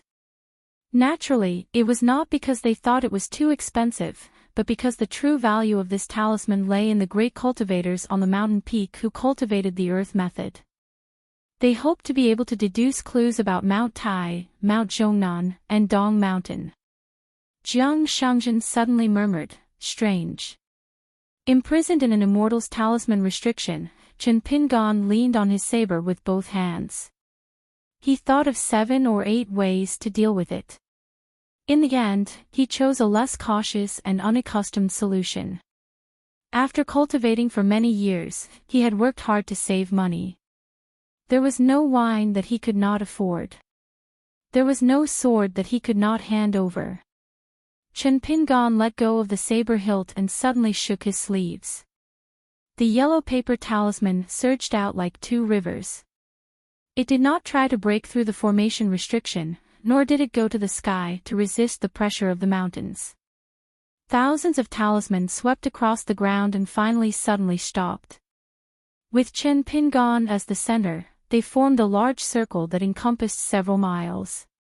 At the same time, he quietly took out a natal flying sword, the moon in the well. The sword split into thousands of swords and added a finishing touch to the talisman. Chen Pingan's back was facing Mount Tai. He said softly, "Raise the sword." A bright sword beam rose from the ground, smashing the sea of clouds in the talisman Mount Tai. The sword beam chi rushed into the clouds and reached the sky. Han Jianchu's face was pale. He said with a trembling voice, "It's really a sword immortal." Jiang Shangjin looked up at the scene. In fact, he was not unfamiliar with it. This was because he was lucky enough to see it once in the North Continent. He was fascinated, so he had taken out a complete willow leaf back then. But today, looking at the willow leaf, Jiang Shangjin, whose hair was slightly white, only put down the wine pot. He imitated Chen Pingan and covered his sleeves with his hands. Then, he turned to look at the empty Mount Tai. On another strange mountain peak, Chen Pingan slowly paced with his hands behind his back. Finally, he gave the answer again, "It's one realm higher than your fist." The world was silent. Moments later, his mind left the mountain peak. Chen Pingan picked up the chopper sword on the ground and sheathed it. Then, he took a step forward and came to the sky. He smiled at Han Yushu and said, "Chen Pingan of Luopa Mountain and Wen Jian of the Myriad Jade Sect." Han Yushu looked sincere and bowed. "Daoist Chen's sword skills are superb. I've offended you." 751, Jiang Shangjin clenched his fists, squinted his eyes and whispered, "Be careful."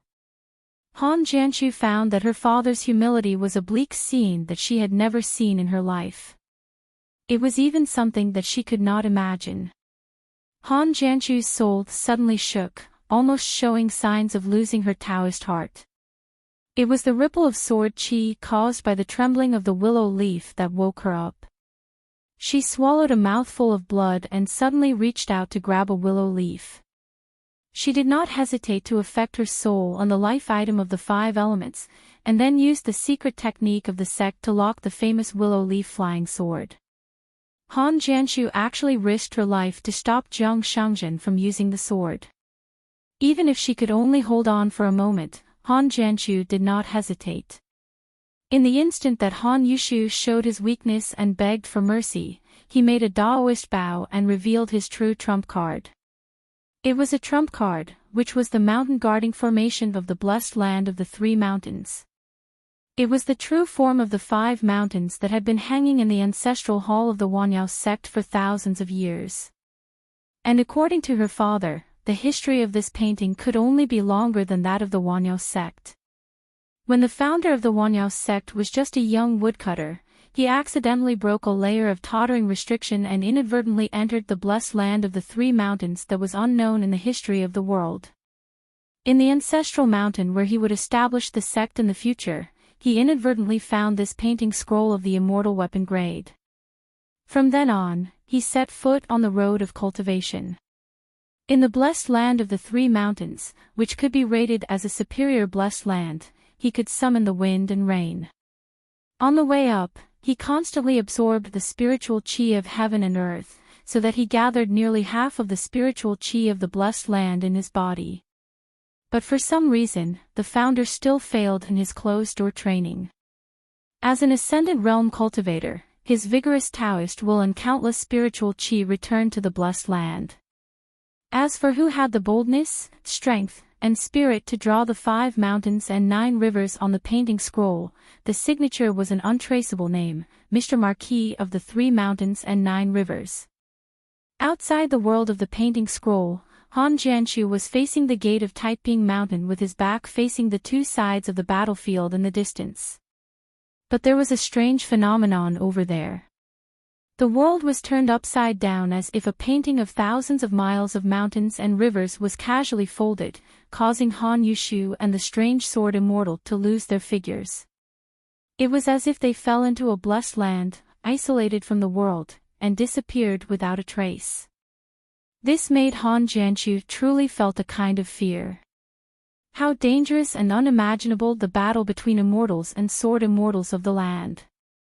Her father, almost in the blessed land of the three mountains, could be counted on one hand. Friends and visitors, the number of Taoist skills, the number of Taoist Tao that could be counted.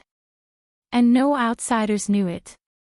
Moreover, in the history of the Wanyao sect, Han Yushu was a Qi refinement warrior whose cultivation aptitude was second only to the founding ancestor. It seemed that he had never descended to travel the vast world. Jiang Shangjin sighed with emotion. This heaven and earth in the sleeve is very exciting. Even if I were in your father's shoes, would have accidentally fallen into the heaven in the pot. It seems that Master Han has been hiding at the bottom of the pond for so many years as a 1,000-year-old tortoise. He has learned many superior Taoist skills. This time, he is willing to show up. Sure enough, he has come prepared. This ancestral painting scroll of the Five Mountains real shape painting is supposed to be used to deal with other hostile immortals.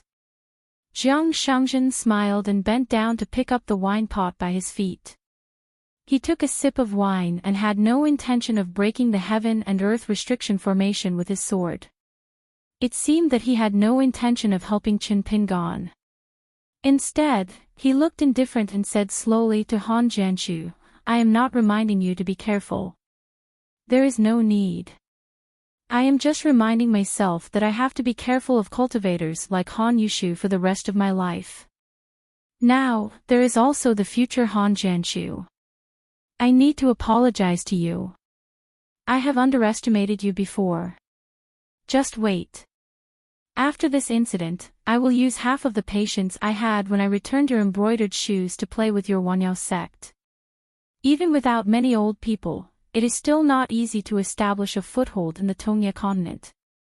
Han Jianchu only held on to the willow leaf tightly. The flying sword that was being circulated by the sword Qi had his flesh and bones exposed. It was a tragic sight. If the sword really wants to leave, can you catch it? Jiang Shangjin's thoughts moved slightly. He took back a willow leaf and suspended it in front of him. He extended his finger and flicked it gently. He seemed to dislike the flying sword that was stained with Sister Jianchu's blood.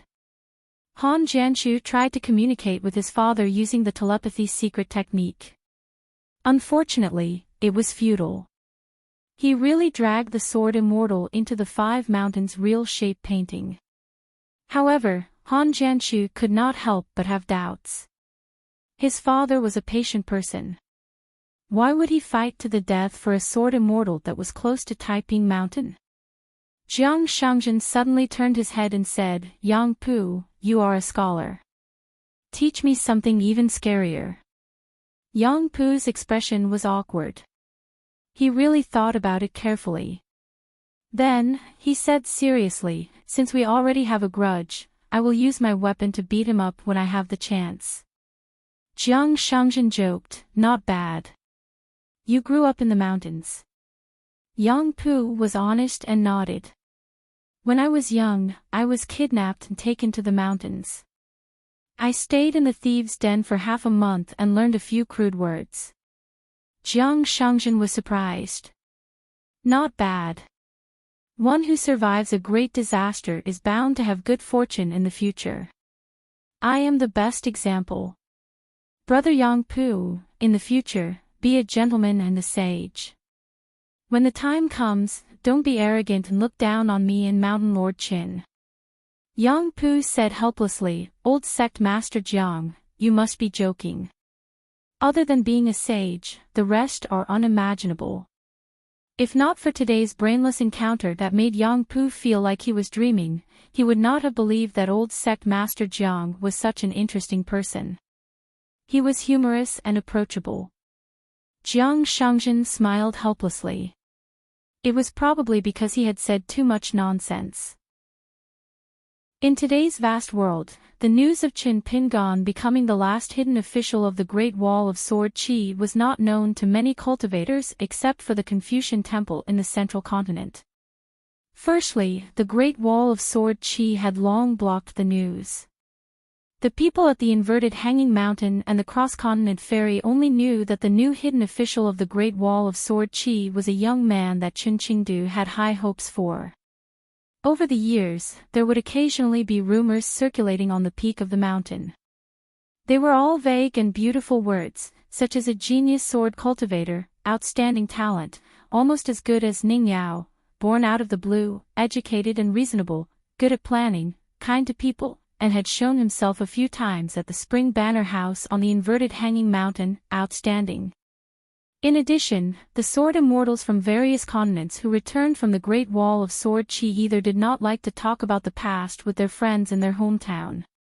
Occasionally, they would mention it, but without exception, they intentionally avoided the hidden official. They seemed to have a tacit understanding, or they had received some reminders from the Summer Palace at the Great Wall of Sword Chi. The only more accurate explanation was from the local great sword immortal Lu Ji of the Great Wall of Sword Chi. She said that the young hidden official and the eldest sword immortal got along very well and could be considered as half a direct disciple. Moreover, the hidden official was not a foreigner, but a member of the Great Wall of Sword Chi. Not knowing that Chen Pingan was the hidden official of the Great Wall of Sword Chi, Han Yushu had no reason to act like a reckless old man who did not care about his reputation and directly fight to the death. At the very least, even if Han Yushu knew that Chen Pingan was the hidden official, there was no reason for him to shed all pretense of cordiality and risk the future of the Wanyao sect. Even if he won, wouldn't the blessed land of the Three Mountains end up losing everything? Would he, Jiang Shangjin, be kind to the Wanyao sect in the future? Actually, Jiang Shangjin had been calculating in his heart. As long as the moment passed and Chen Pingan still could not escape from the ancestral Five Mountains real shape painting, he would save him with his sword. As for whether it would wear down his cultivation and reduce his lifespan, he did not care. Moreover, there was no need to calculate the gains and losses. Living in the world was just a matter of being happy. It was not that Jiang Shangjin was like this today, but it had always been like this. Just like what Han Yushu said, Jiang Shangjin did not think that he was a hero. His reputation was bad, and he was a womanizer, causing trouble everywhere. In the Cloud Cave blessed land, he was even more tyrannical. He only knew how to fool around in the world and let down the hearts of countless people. Inside the painting world, Chen Pingan and Han Yushu were still hovering in their original positions. However, the 30 steps distance between them was an immortal's abhijna in the painting world, making it seem like they were at opposite ends of the world. Chen Pingan looked around his surroundings. Besides the talisman restriction from before, there was an even more vast and boundless painting, the heavens and the earth, that had trapped him. Within this painting, there were 5 ancient mountains that stood towering in the heavens and the earth. Besides that, there were also 9 rivers that flowed silently and 8 great rivers that rose and fell. It was a myriad of scenes and boundless Tao insight. Chen Pingan sighed and said with slight annoyance, "What is Daoist Han doing?" The Wanyao sect's hospitality was already sincere enough. When I said that I wanted to challenge the Wanyao sect, it was just a statement made in anger. Daoist Han, why do you have to move mountains and rivers? If you really tossed half of the Wanyao sect over, we would have lost more than 100 grain rain coins before the fight even started. Who will compensate for that? Daoist Han, you've taken too big a step. When the dust settles and you want to turn back and find a way out for yourself, you won't be able to appease us with just Daoist Chen's sword skills are heavenly. Han Yushu's face was gloomy. He seemed to be even more annoyed than Chen Pingan. Chen Pingan, with your cultivation level, you could have ended today's matter peacefully. This immortal did not need his Yin spirit to travel far away. His body was in a small world that he was the master of. The goddess that was previously hidden in the clouds was clearly an ancient deity like Master Yun. She was an illusion created by some kind of great Tao. At this moment, her figure was clearer and more stable. Her pair of golden eyes were purer. Her cloud block was as big as a hill. She was like the golden body of a cultivator. She held a small hammer and struck the clouds. Her ribbons fluttered. Every time she struck the cloud block, a sea of clouds would appear between the heavens and the earth. Lightning flashed and thunder roared. A golden thunder whip suddenly exploded from the sea of clouds. It changed its trajectory several times and crashed towards Chen Pingan. Chen Pingan didn't even attack. His fist will float out like a god spirit protecting the area. Together with the goddess, they were like two ancient god spirits who had been reunited 10,000 years later. They were using the Tao of gods against the Tao of gods. When the lightning collided with the fist aura, it shattered with a loud bang. Golden rain began to fall around Chen Pingan. Thunderclouds surrounded Chen Pingan and formed a natural execution platform. There were a total of 12 gongs and drums on the cloud block. There were 12 cloud blocks that contained the true meaning of thunder and lightning. Then, each of the 12 thunderclouds had a long golden line that connected with the cloud block. Chen Pingan was still floating in the air. He stood where he was and allowed the 12 golden thunder to crash towards him. The deities beat the cloud block faster and faster, causing the 12 thunder whips that swept out from the thunderclouds to become more and more straight. There was no longer any gap between the casting of spells and skills. However, Chen Pingan still did not move. His fist will formed a complete circle, as if he was standing in a bright moon. Chen Pingan smiled and said, "Daoist Han, why don't you let this sister have her meal before beating the drum?" A green-robed sword immortal. Other than the 12 thunder bridges that were as thick as water, the rest were scattered thunder and lightning that intertwined like a net. Chen Pingan pressed his thumb on the narrow saber at his waist and gently pushed the saber out of the scabbard for a few inches. Then, he slowly pressed the saber back into the scabbard. He seemed to be very bored. He clicked his tongue and said, "Luckily, this goddess of Si Yun has lost her consciousness. Otherwise, she would have dared to go against her superior. This kind of rebellious behavior is against the rules of heaven.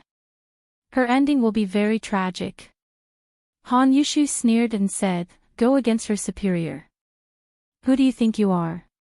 A ray of dark green saber light flashed through the gaps between the thunder and lightning.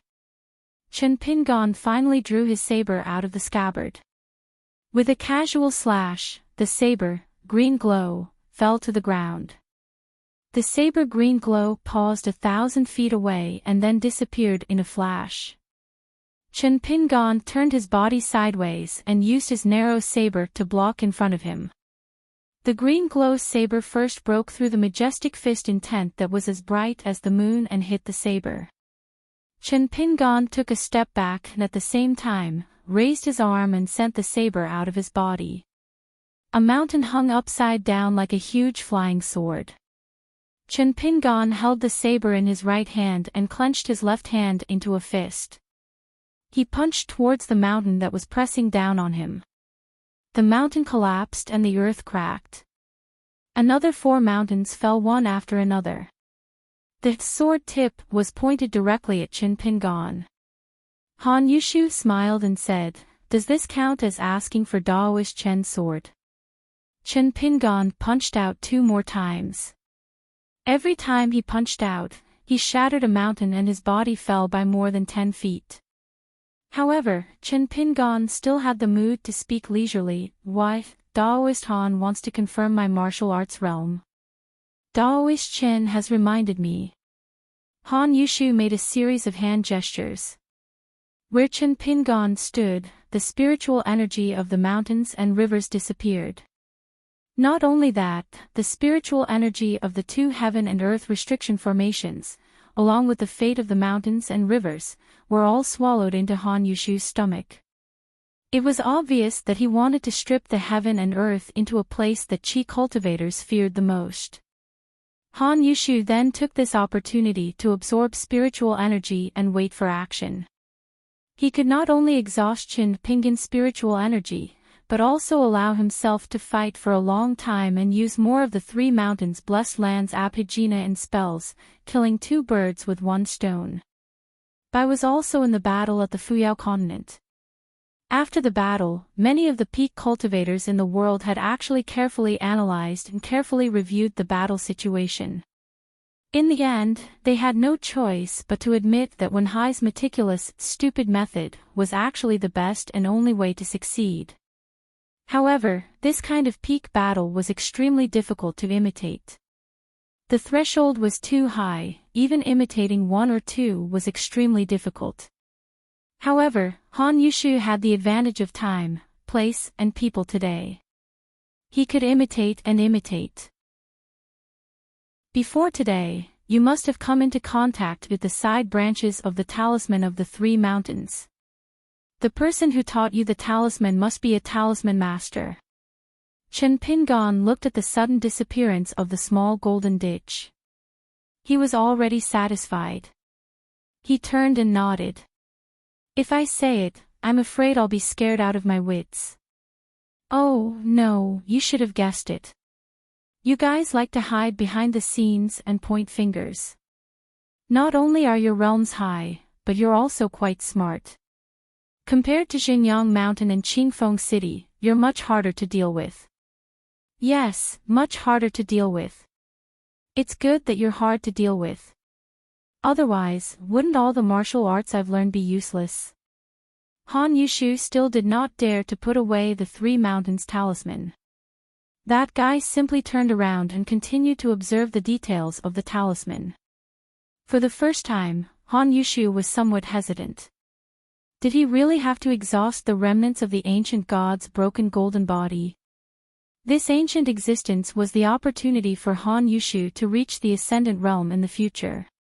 If he killed this young man, the three mountains' blessed land could forget about establishing a sect in the vast world. Han Yushu could actually accept this. How could the glory and disgrace of the Wanyao sect compare to his own breakthrough and further progress? Now, the number of ascendant realm cultivators in the vast world had decreased by a lot after the war. Therefore, with each additional ascendant realm cultivator, the invisible fate of the great Tao would increase by a little. If he let the god who was equivalent to half an ascendant realm cultivator dissipate in exchange for the merit of killing Qin Pingan, Han Yushu was really unwilling and reluctant.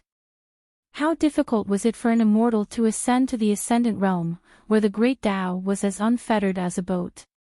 Especially when the great Tao opportunity that could be easily obtained turned into a bleak hope. He was reduced to the same situation as ordinary immortal realm cultivators. Every time he went into seclusion, it was like walking through the gates of hell. Of course, it was even more torturous for Han Yushu's Tao heart. Chen Pingan clapped his hands and laughed. I understand, I understand. Fellow Daoist Han and that sneaky guy from Xingyang Mountain are the same kind of people. It can accommodate a martial artist from the mountain, Chen Pingan, but after all, it's still a Taoist field in a snail's shell. It's difficult to achieve anything. However, it may not be able to accommodate a returnee with the title of hidden official. You're worried that I'll settle the score with you later. When you pull out a radish, you'll bring mud with you. If one day you're wiped out by me, wouldn't you be capsized in the gutter? Fellow Daoist Han, am I right? If she dared to use the mountain view Abhijna under the eyes of the two sword immortals, perhaps this sword immortal senior surnamed Qin would not mind using her head as bait.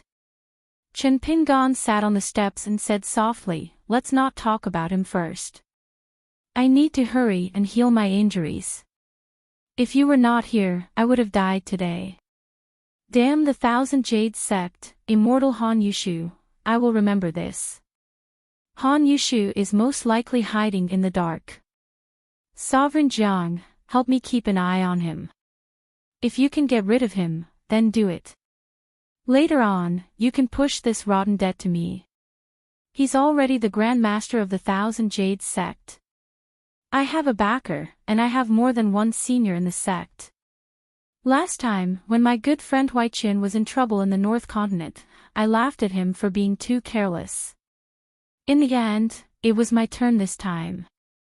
The ancestral hall almost had to light a natal lamp. Anyway, this matter is not over. Jiang Shangjin was full of admiration.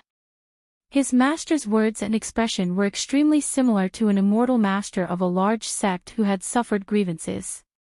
Perhaps the young master had too many dealings with such people? So he imitated it vividly. Especially the phrase, Master Taoist, hiding in it, it was the finishing touch. Jiang Shangjin suddenly made a throat-slitting gesture and said softly, "How about?" Chen Pingan hesitated for a moment. Without even looking at Han Yushu, he shook his head and said, "There is no hurry. There is no rush to completely fall out with the Thousand Jades sect. I will take responsibility for my own actions. I can't drag Sect Master Jiang into this. Just wait, I have my own methods. Without using my sword, I will swagger to the blessed land of the Three Mountains and make the father and daughter obediently kowtow and admit their mistakes." While speaking, Chen Pingan had been chatting with Jiang Shangjin in his mind. He was very calm and composed, but every word he said caused Jiang Shangjin to be shocked. Han Yushu is already dead. He can't be more dead. Most of the treasures of the immortals have been taken by me. I didn't kill him with my own hands, so I can't do it. There is only a chance if I exchange my life for a drop in realm. The reason why I could kill him was because of a trick. I can't say more about the specific reason. I can only tell you one thing. It was the first time I brought an outsider with me to the time scroll. In addition, I suffered a punch equivalent to the 11th realm, so I was seriously injured. The injury is real, but it doesn't matter. It's a good thing. During that trip, I returned to my original place and went upstream along the long river of time. This was just following the original path that still existed. I brought along Han Yushu's mind, but it almost made me lose my mind. This kind of thing, before ascending to the Ascendant Realm, it's really... Don't do it if you can. Han Yushu's death was extremely hidden. I dare not say that no one in the whole world knows about it, but certainly no one will notice it in the near future. Jiang Shangjin first took the initiative to stabilize Han Jianshu's mind and soul, and then said telepathically, "Luopa Mountain's Chen Pingan has said this. Han Jianshu is a little stupid, but he's not so stupid that he can't be saved. He will eventually come to his senses, so there's a little trouble. Shall I help you solve it?" Chen Pingan laughed, "Otherwise. I was waiting for you to say that. If it's done, the chief consecrator can be discussed." Jiang Shangjin said, "You are the Mountain Lord, who will be the chief consecrator? Isn't it just a matter of a word?" Chen Pingan couldn't help but laugh and scold, "T, my Luopa Mountain isn't a place where one person has the final say." Jiang Shangjin threw over a pot of wine, while Sister Jianshu is sleeping soundly. "Let's drink a pot first." Han Yushu and Han Jianshu, the father and daughter of the Five Realms, met the Mountain Lord consecrators Chen Pingan and Jiang Shangjin. They really did not burn incense or turn over the almanac. Therefore, to cultivate on the mountain, one had to cultivate the heart, and experience the mortal world was a must. Chen Pingan suddenly said, "I have my reasons for killing Han Yushu. It's not as simple as the Thousand Jades sect encroaching on Mount Taiping." Jiang Shangjin laughed, "Are you treating me like an outsider? Are you hurting our feelings?" Chen Pingan reached out and patted Jiang Shangjin's arm, but didn't say anything. Jiang Shangjin patted the back of Chen Pingan's hand and smiled. "Does Jiang Shangjin need anyone's pity?" "That's too pitiful, not necessary." Chen Pingan nodded and started drinking. A willow leaf killed an immortal. Now, only a willow leaf was left. Jiang Shangjin purposely suppressed the bottleneck of the pure jade realm for many years in his early years, so as to prevent old man Sun from using the *T reason of the capable ones doing more work. In terms of cultivation potential, Jiang Shangjin was really excellent. Otherwise, when he was young, he would have been seen as the future mountain lord of Jiui Peak. Otherwise, why would there be so many people gloating when Jiang Shangjin didn't manage to take over Jiui Peak? The reason was simple. If he didn't have the qualifications to take over Divine Seal Peak, what was the point of gloating? It was precisely because a cooked duck could fly away that Jiang Shangjin, who sat at the table holding chopsticks for many years, was worthy of being laughed at. Sun Yuan's methods of controlling people were excellent, but he only favored Jiang Shangjin, who was not a direct disciple, and even allowed the Cloud Cave blessed land to be separated from the vassal town. Even though Wei Ying succeeded as the sect lord, she was still respectful towards Jiang Shangjin. It wasn't just because Wei Ying still had a slim chance of winning against Jiang Shangjin. Wei Ying had always admired and envied Jiang Shangjin for everything he had done. For example, when Wei Ying was the sect master of the True Realm sect, the Chief Reverend Lu Laoqing was the first sect master of the True Realm sect. After Sun Yuan passed away, the only person who could make an immortal realm cultivator fear was Jiang Shangjin, the first sect master of the True Realm sect, who seemed to have gone on a tour at Book Slip Lake for a few years. Wei Ying was well aware that as long as Jiang Shangjin was still the Jade Gui sect's immortal master of the Jade Gui sect, even if he had to give up the position of the master of the Cloud Cave blessed land, no one in the Jade Gui sect of the Tongyi continent or the lower True Boundary sect of the Aquarius continent would dare to rebel against their superiors. They would not even dare to have such thoughts. From Lu Laoqing to Lu Jimao to Li Fuyao, they were all like this. There was only one reason why Wei Ying had no grudge against this. Wei Ying had long regarded the Ascendant Realm as her own. It was not ambition, but the truth.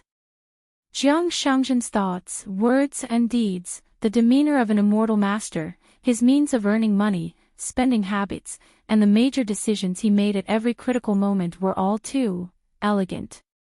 At the most critical moment of the sect war, Jiang Shangjin used a secret of the Jade Gui sect that was not passed on to others. He violated a great taboo and forcefully ascended to the Ascendant Realm. His path was similar to that of the former sect master of the Tongyi sect. His ending was also similar. They both forcefully ascended to the Ascendant Realm and had to pay a great price. The cultivator's longevity bridge, which was originally abnormally stable, was completely cut off at the end of the bridge after the Ascendant Realm fell. However, cultivation after that was the same as walking on the broken road and wandering in place. It seemed that he was only a few steps away from the Ascendant Realm, but it was a natural moat that was difficult to cross in this lifetime. Therefore, when the overall situation was set, Jiang Shangjin retreated successfully and rarely appeared in the Jade Gui sect.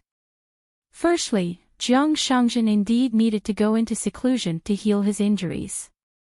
Secondly, just like how Jiang Shangjin mocked himself that he would be dissatisfied even if he had been in charge for 3 years, the current situation in the Tongyi continent was very chaotic.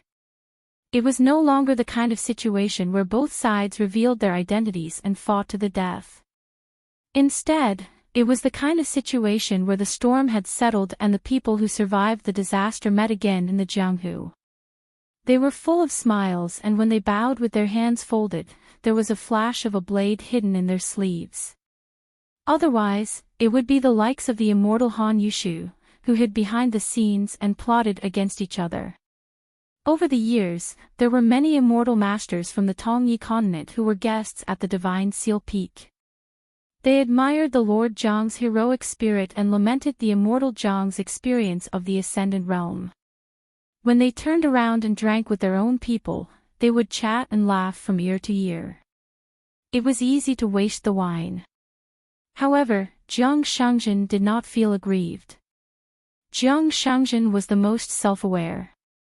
On his path of cultivation, he often laughed at others. Whenever he had the opportunity, he would openly hold a banquet to celebrate. Back then, the Ascendant Realm cultivator from the Tongyi continent, Du Mao, was able to become the ancestor of the Jade Gui sect's resurgence. Wasn't it all because of Jiang Shangzhen's contribution in hosting a banquet on the Sea of Clouds in the territory of the Tongyi sect? Moreover, he did not know how the mountains and rivers of the continent were in the eyes of others. Anyway, Jiang Shangzhen really could not bear to look at it for a few more times. However, it was the first choice for sects like the Wanyao sect and the Golden Peak Temple. This was because it was not as grand as it used to be. Taiping Mountain was still Taiping Mountain. Its territory spanned thousands of miles. As long as it was operated properly, even if it was a ready-made one, it was a feng shui treasure land worth a few thousand grains of rice rain money to any sect. If it was operated properly and enough money was spent, in at most 200 to 300 years, the ancestral temples would be built. Mountains and rivers, deities of all sizes would be sculpted into golden bodies and enter the ancestral temples. Layers upon layers of condensation, gathering and binding the fate of the mountains and rivers would be the location of one of the few sects in the Tongya continent. However, it was impossible to truly return to the glory days of the past. The reason was simple. Even if the mountains and rivers were still the same, the people were already old friends of the past.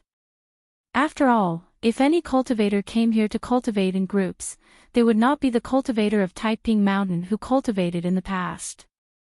Little Longqiu received the orders of the patriarchs of the Central Plains. She came here for the remnant Tao aura of the ancient mirror. She might not succeed, but she could try her luck. If she could really take over the territory of Taiping Mountain, of course, it would be better. The Golden Peak Temple planned to do so. However, the guarding cultivator of the Golden Peak Temple was lucky today and did not meet Qin Pingan. Otherwise, there would be another door god now. Jiang Shangzhen actually did not want to become enemies with Qin Pingan when he was in the Lotus Flower Blessed Land. That was why he returned to Haoran. He chose to take the initiative to retreat before the world. This was actually an extremely rare thing. At that time, Qin Pingan did not really know how difficult it was to deal with Jiang Shangzhen. As for what happened later, he chose to stick to him shamelessly. It was also not just because Jiang Shangzhen knew about the relationship between left and right and Qin Pingan. Among the cultivators on the mountain, Han Yushu was slightly better. He was actually very smart.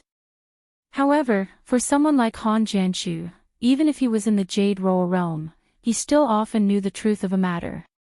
He only stopped because he was afraid that Qin Pingan had a senior brother called Left and Right, who was a great sword immortal. However, he would think a few steps less. He was like a chess player who only knew how to copy the rules. He was better than a bad chess player, but not much better. For example, he would not think about why Qin Pingan could become Left and Right's junior brother, and why a reclusive great sword immortal like Left and Right would be willing to use his unique method to favor his junior brother Qin Pingan. The world was complicated.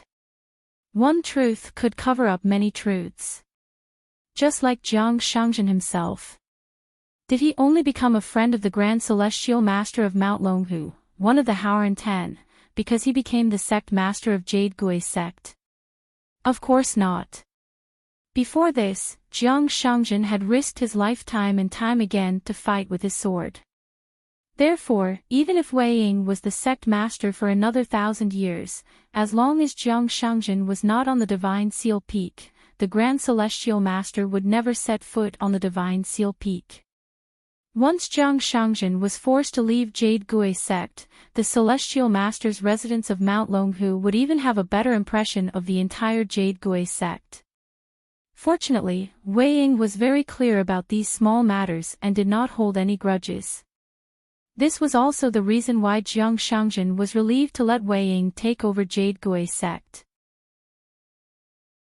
Jiang Shangzhen suddenly smiled and said, "Yang Pu, when you become a gentleman one day, or when I return to the Ascendant Realm, we can invite Mountain Lord Qin and have a good drink together. You can choose the place. Even the Dafu Academy is not a problem. In the past, Jiang Shangjin was not very willing to be polite with a little fool like Yang Pu.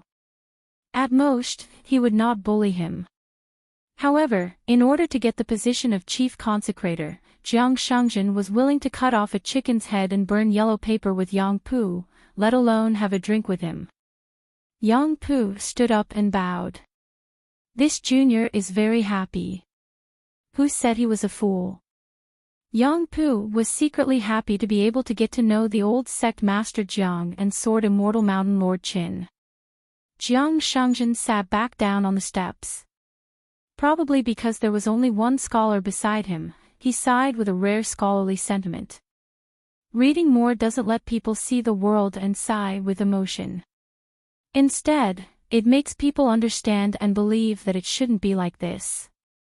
This is what Mountain Lord Qin said to you before. There are things to do and things not to do. As well as why you have to understand one thing and understand it before you make a decision. Yang Pu stood up again and stood sideways on the steps. He bowed again and said, "This student understands." Jiang Shangjin smiled. "It's not my principle. Why are you thanking me? You really don't have any eyesight. Even I have to address him as Mountain Lord. What's the use of flattering me?" Yang Pu thought about it seriously and glanced at the wine pot with the talisman on it. He said, "Then this junior will accept the wine pot. This child is teachable." Jiang Shangjin laughed heartily and looked into the distance again. He raised his hand high and gave the Confucian scholar a thumbs up. Sister Jiang Shu also woke up. She reached out and touched her forehead. "Old thief Jiang, what did you do to me?" Jiang Shangjin smiled. "Sister Jiang Shu can call me Little Thief Jiang. It's more intimate." Yang Pu had already gotten used to it. He sat quietly beside the old sect master Jiang and sipped his wine leisurely. Jiang Shangjin said, "If you want to leave, no problem. Follow the method I taught you and make an oath." Han Jianshu, you know what kind of temper Jiang Shangjin has. Han Jianshu remained silent. Jiang Shangjin told him about a secret method of heart oath from the Hall of Patriarchs. It was from the Tongyi sect. Han Jianshu did as he said. Han Jianshu didn't want to provoke Jiang Shangjin, who had a serious expression on his face. Jiang Shangjin stretched out his hand and signaled Han Jianshu to leave. Jiang Shangjin did not have his usual carefree expression. He stood up and reminded her telepathically. Sect Master Han is also badly injured. Just now, you listened to my advice and accepted the old saying that no discord, no concord. Therefore, after you received a secret letter from my friend, you decided to go to the Central Divine Continent immediately. Strange, strange. Compared to cultivators who used their real names to light up incense, using their own ancestral halls to swear was, of course, more effective. Chen Pingan looked at the Jindan Earth Immortal whose forehead was sweating. With both hands in his sleeves, he said with a smile, "Tell me, where are you from? Tell me in detail. Who knows, I might visit you in the future." Of course, the Jindan Earth Immortal did not dare to hide anything. He spilled the beans. Whether he should say or not, who cares? He wanted to save his own life first. Therefore, he spilled everything, no matter how big or small. As it turned out, this gold core Earth Immortal named Dai Yuan was actually a sinecure of Yu Dynasty. Although he did not have a high position in the inner circle, he was still much stronger than the sinecures and visiting elders, as he had more real power. Back then, when the mountains and rivers of the Yu Dynasty changed, the emperor fled with the crown prince. However, they did not go to the north, nor did they rush to the gate leading to the fifth realm. Because they did not have enough time, they hurriedly fled into a very secluded secret realm of mountains and rivers. It was not a big place, but it was the most precious treasure of the immortal sect Dai Yuan belonged to. It was big enough to hide several thousand of the emperor's relatives and all the immortal masters in the country, from the imperial court to the capital city, from the imperial court to the imperial court, from the imperial court to the imperial court, from the imperial court to the imperial court, from the imperial court to the imperial court, from the imperial court to the imperial court, from the imperial court to the imperial court, from the imperial court to the imperial court, from the imperial court to the imperial court, from the imperial court to the imperial court,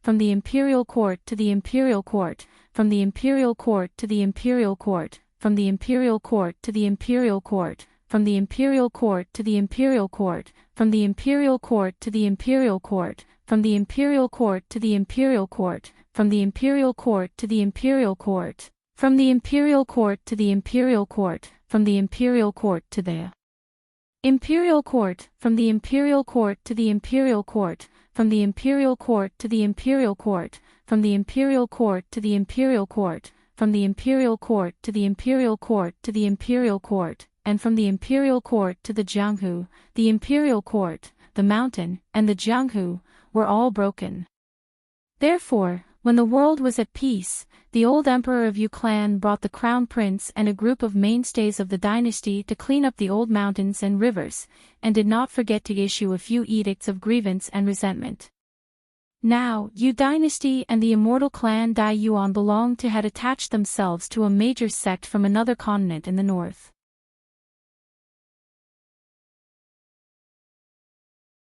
The answer is Black Pine Tree Messenger, Ink Spirit Minister. It's an old item from the palace of a great dynasty in the Central Plains. It said that the emperor only gave it to the young and handsome officials of the Hanlin Academy. Chen Pingan took the ink stick and waved his hand. Dai Yuan pretended to be calm and left. He rode the wind and left. At first, he was neither fast nor slow. Then, he used all his strength to ride the wind, and soon, his figure disappeared. Chen Pingan slightly increased the strength of his fingers and was about to crush the ink stick. However, Jiang Shangjin said, "If you don't want it, you can sell it to me." Chen Pingan smiled and stopped what he was doing. The ancient ink slipped into his sleeve. Jiang Shangjin was more considerate. He sensed Chen Pingan's mental fatigue and stood up. "Little Long Qiu, this nascent soul stage big shot, I'll help you deal with him." Chen Pingan nodded. When Jiang Shangjin did things, he would only be more thorough than him. He walked back to the steps of the mountain gate and sat down. Chen Pingan now somewhat understood where Cui Dong's second dream came from. Yang Pu hesitated for a moment and picked up the empty wine pot. He stood up and said, "Goodbye, Mountain Lord Qin, I plan to return to the academy." Chen Pingan immediately gathered his thoughts and stood up to cup his fists. "Forgive me for not seeing you off." After Chen Pingan stopped, he handed the ancient ink stick to Yang Pu and smiled, "You can't be biased." Yang Pu lowered his head and looked at the wine pot in his hand and then at the ink stick in Mountain Lord Chen's hand. He kept it in his sleeve and bowed again. After watching Yang Pu leave, Jiang Shangjin also solved the problem. Jiang Shangjin threw a piece of black stone to Chen Pingan and said, "Don't underestimate this thing. It's one of the glittering piles in the past. It's just that it was used by the Yuanying realm big shot to admire the moon in the water. It's pretty good. With this stone, you can see all the mirages in the continent. If Old Sun is still here, he will definitely fight with you for it. By the way, Old Sun asked me to pass a message to you at the end of the last meeting in the Hall of Ancestral Masters of the Divine Seal Peak. Back then, he did not act properly, but he still doesn't think that he did wrong." Chen Pingan nodded, "I can understand. Since he didn't accept it, he had to accept it. Anyway, some personal grudges won't stop Old Sun from being a true hero." Jiang Shangjin held the back of his head with both hands. it's enough to hear you say that. Old Sun seems like he doesn't care about his reputation, but he cares about it the most. However, as his sect master, there are many things that are beyond his control. Chen Pingan asked, "What about my senior brother's Wa?" Jiang Shangjin shook his head. "I don't have any concrete information. I only heard that he and the level 14 sword cultivator Xiao Chuo followed one of the doors to the ruins of En that appeared out of nowhere and went to the wilderness to ask for swords. There are also rumors that Mr. Zhua and Xiao Chuo broke through the sky canopy and went to the ancient battlefield beyond the heavens. Anyway, the only thing I can confirm is that they haven't returned yet." Chen Pingan asked carefully, "Buried River Goddess. Green Tiger Palace of Heavenly Fault Peak." Jiang Shangjin had a playful expression and smiled. "The Green Tiger Palace's ancestral hall has moved to the Aquarius continent.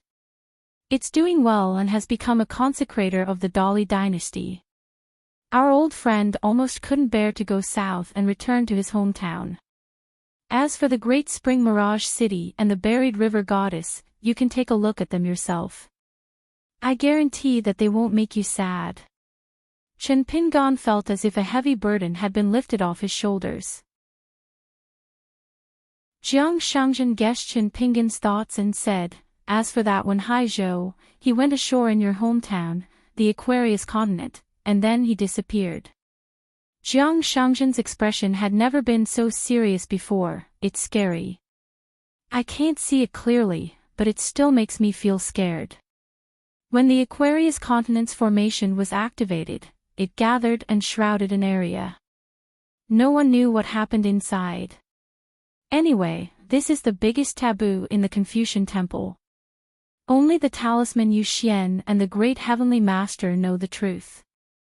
Even I, the old sect master of the Jade Medallion sect, don't have the right to know.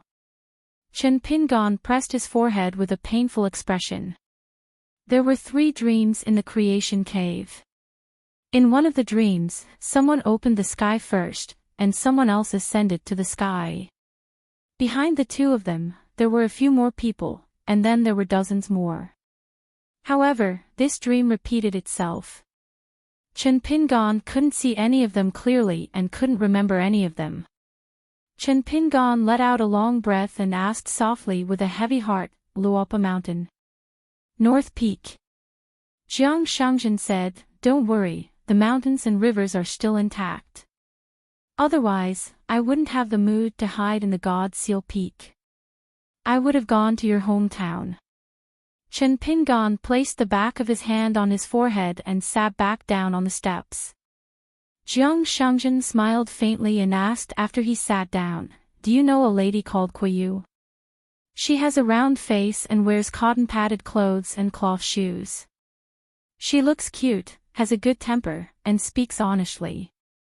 Kuiyu is probably the only good lady from the demon race who was sincerely accepted by the vast world. She's very good. I don't know if I'll have the chance to meet her again, but I'm looking forward to it." Presently, this was something that was universally acknowledged in the world.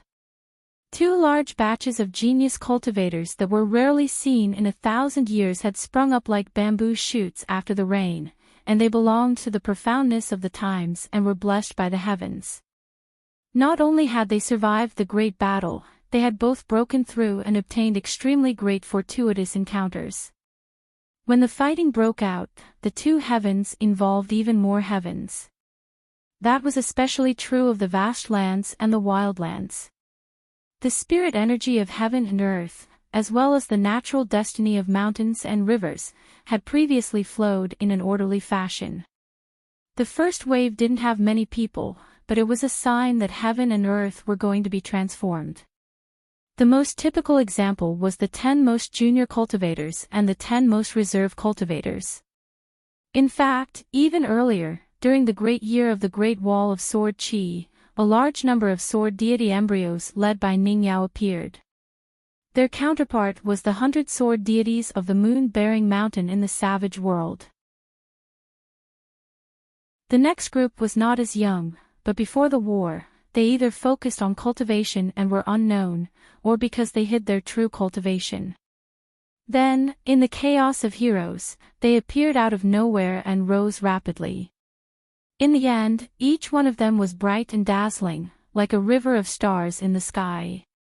For example, the new sect master of the Jade sect, Wei Ying, who was already a great sword deity, broke through to the immortal realm in the battlefield of the central capital of the Old Dali.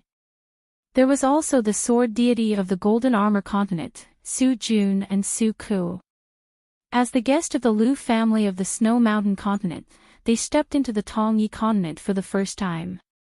Some busybodies had already begun to gather intelligence reports from various continents and limited mountain and river reports.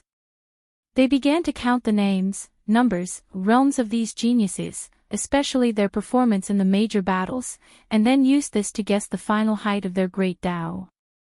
Chen Pingan was puzzled, and shook his head, the round-faced lady in cotton-padded clothes. I don't know, I've heard of her, but I've never seen her. Like Chen Pingan, he was one of the 10 young people. In his early years on the city wall, he had a small misunderstanding with a lady that was completely negligible. At that time, Chen Pingan mistakenly thought that she was Lu Kai, a sword cultivator whose flying sword naturally restrained him. Too many years had passed, and his brain was not very good, so he could not remember at all. What round-faced lady in cotton-padded clothes? Perhaps, it was uncertain. It was useless to say or think more, and it was easy to misunderstand more. Jiang Shangzhen felt that it was a pity. Chen Pingan took out the white jade hairpin, and prepared to tie up his hair again. In an instant, Chen Pingan quickly put away the white jade hairpin, and then hurriedly let Jiang Shangzhen leave this place. The next moment, Chen Pingan lowered his head, bent his waist, and rushed forward. In the blink of an eye, he was far away from the mountain gate of Taiping Mountain. Then, on the ground, a small but extremely big pit appeared.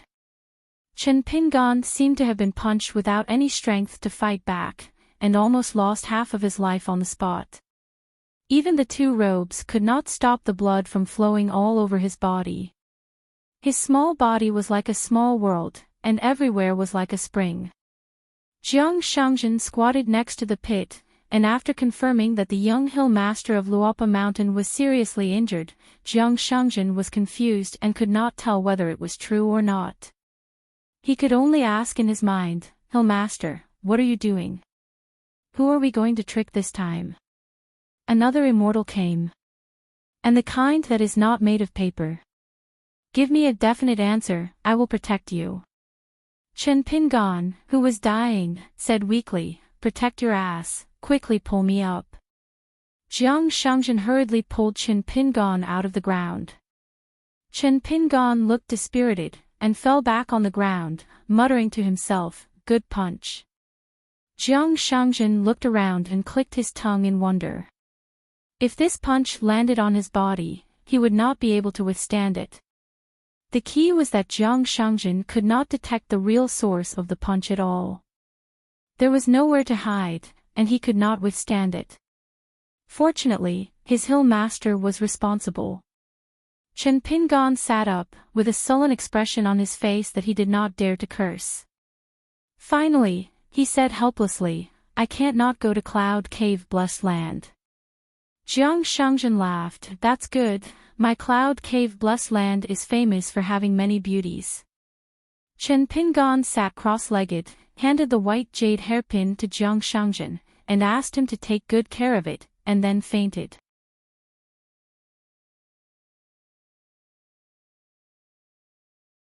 "752. On the 15th night of the moonlight was like water and the night was as bright as day. One of the 18 sceneries of the Cloud Cave Blessed Land, the Yellow Crane Base, was exceptionally beautiful. Tonight, it was especially moving. There was a viewing pavilion built on a stone cliff. In the pavilion, a young man in white raised his butt and leaned on the railing, overlooking the flowing water. The river was vast and calm. Outside the Yellow Crane Base was a river named Lucien Cave. It was formed by the confluence of 3 rivers and 18 streams, including the Lotus Pond River and Gaian Stream. After passing by the Jinshan Temple upstream of the Yellow Crane Base, the water suddenly calmed down and became quiet. Coming to see the Yellow Crane Base was like a girl who married into a rich family from the countryside. She could not help but be virtuous. There was once an ancient sword celestial who got drunk in this pavilion. There was a story about how he killed mosquitoes on the river. The young man in white lowered his head and muttered, "Everyone's heart is like flowing water, so the moon in the water is like a boat." Jiang Shangjin took off his boots and sat down, leaning against the pillar of the pavilion. He held a wine cup in his hand. The cup was brewed with celestial wine named Moonlight Wine. Jiang Shangjin gently shook the wine cup and smiled. Dong Shan's words are like the words of a celestial. The white-clothed youth was none other than Cui Dongshan. Sensing the unusual phenomenon of the sword offering ceremony at Peace Mountain, he immediately set off from the old site of the southern peak and risked his life to travel across continents. It was indeed rare for an immortal to end up in such a state just for the sake of traveling. As the owner of the Cloud Cave Blessed Land, Jiang Shangjin still used the camouflage spell when he traveled around his blessed land. He wore a white jade crown, a yellow belt, a green robe, and a pair of cloud shoes. It was a completely different style from the poor scholar in green robe who went to the inn outside Hure town at the border of the Great Spring. Chen Pingan was already in a heavily guarded private residence of the Jiang family on the Yending Peak. He slept deeply for almost 10 years and had yet to wake up. Cui Dongshan sat alone at the door of the house and guarded for 3 days and 3 nights. Jiang Shangjin could not stand it anymore and passed the white jade hairpin to Cui Dongshan. When Cui Dongshan saw the children from the Great Wall of Sword Qi, he came back to his senses and gradually regained his former demeanor. Today, at dusk, Jiang Shangjin suggested that they visit Huang Heji to drink wine and admire the moon. Cui Dongshan brought a few children who were willing to go out to relax. Jiang Shangjin was really rich and overbearing, but his brain was also flooded with water. He actually spent a lot of money to make Huang Heji close its doors and refuse guests today. After the Jiang family's disciples who were in charge of Huang Heji received the Guyu money, they would join hands with the family's guests to close a mountain path from Jade Medallion sect to Huang Heji. They would also stop all the banished immortals who specially came to Huang Heji to enjoy the scenery. The 18 sceneries of the Cloud Cave Blessed Land were located at the edge of the mountain and river boundary. The Jiang family spent a lot of immortal money to hire the mechanical masters of the Konyu family and the Mahist family to work together to create an interconnected array formation of mountains and rivers, making it convenient for the banished immortals to visit along the way. For example, Huang Heji was the hub that connected the Yunding Peak and Mount Laojun. This caused most of the immortal masters who came to travel to visit the 18 sceneries in one go. The 18 sceneries of the Cloud Cave was also famous for squandering money.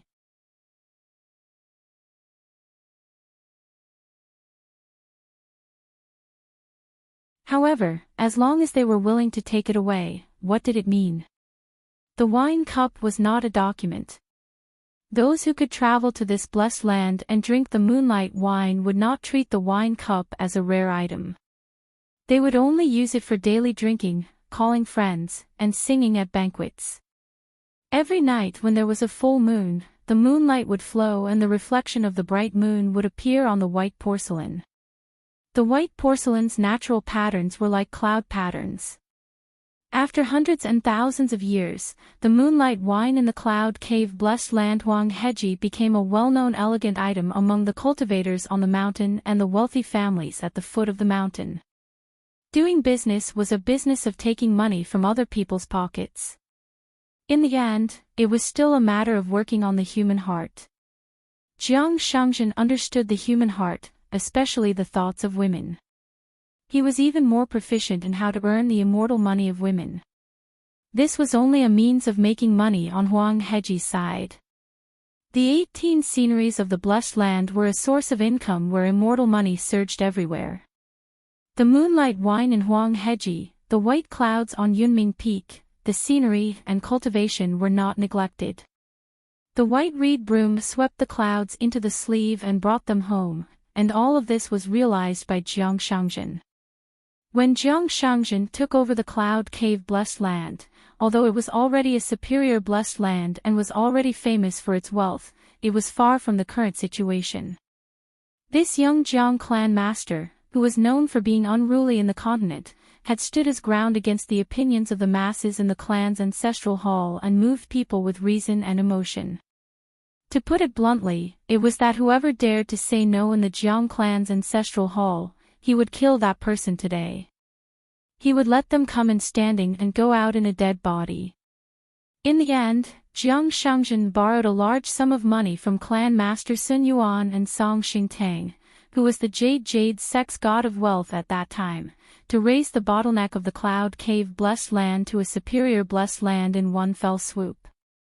In this way, many of Jiang Shangzhen's ideas were realized one by one. The so-called 18 sceneries of the Cloud Cave were actually the 18 forbidden areas of the Cloud Cave blessed land. To the numerous native cultivators, the 18 sceneries of the Cloud Cave blessed land were like heavenly immortal treasures. The creator of the 18 sceneries of the Cloud Cave blessed land had always been the Jiang clan stylist. His surname was Chao, and he was known as Stylish Chao. His ancestor was once a down-and-out Mahist cultivator who was recruited by Jiang Shangzhen. His descendants' cultivation realms were not high. Generation after generation, the sons inherited the father's work. In the end, the Cloud Cave blessed land and the Chao clan became a renowned family of builders. In fact, Cui Dongshan, who didn't really want to drink wine, suddenly changed his mind. Not only did he pour a full cup of wine, he even moved his butt and passed the cup to Jiang Shangzhen. Jiang Shangzhen was a little surprised. He could only sit up and pass the cup to Cui Dongshan as well. Unexpectedly, the youth in white slightly lowered the cup in his hand. Before Jiang Shangzhen could move the cup down, the wine cups lightly clinked. Cui Dongshan changed the cup from one hand to two, said a toast, and raised his head to drink it all. Jiang Shangzhen nodded slightly. He also held the cup with both hands and drank the wine in the cup. It was definitely a special honor. It was not inferior to the return of the Dragon Tiger Mountain's great heavenly master to Divine Seal Peak. When had Cui Dongshan, or half of the embroidered tiger Cui Dong, ever deliberately lowered his status to an outsider at the wine table? Jiang Shangzhen was very clear that it wasn't because of how Jiang Shangzhen turned the tide in the Tongyi continent that he won Cui Dongshan's toast. To be honest, in terms of merit, who in the world could compare to the embroidered tiger? The Dragon Tiger Mountain's great heavenly master, White Emperor City Xingjuzhong, mellow scholar Chen Chunan, and even Bai Yi couldn't compare to the Dolly Cui Dong. Therefore, it was his identity as a consecrator of Luopa Mountain and his friendship with Qin Pingan that allowed the young mountain lord's disciple, Cui Dongshan, to drink with Zhou Fei. Cui Dongshan casually threw the porcelain cup into the river and turned his head to look at the moon in the water. The white-clothed youth leaned against the railing again and lifted the wine pot. The wine poured into the water and muttered with a smile, not afraid of the deep water, old Long Pan, called the fairy to drink wine. The fairy despised me for being too young, I despised the fairy for being too tall, I poured snowflakes for 30,000 years, begging the master for money to buy the mountain. The master blamed me for being useless, I blamed the master for being too busy. Jiang Shangzhen imitated him and threw away the wine pot and cup. He clapped his hands and praised, "Good poetry. When I return, I'll have someone carve it on the cliff.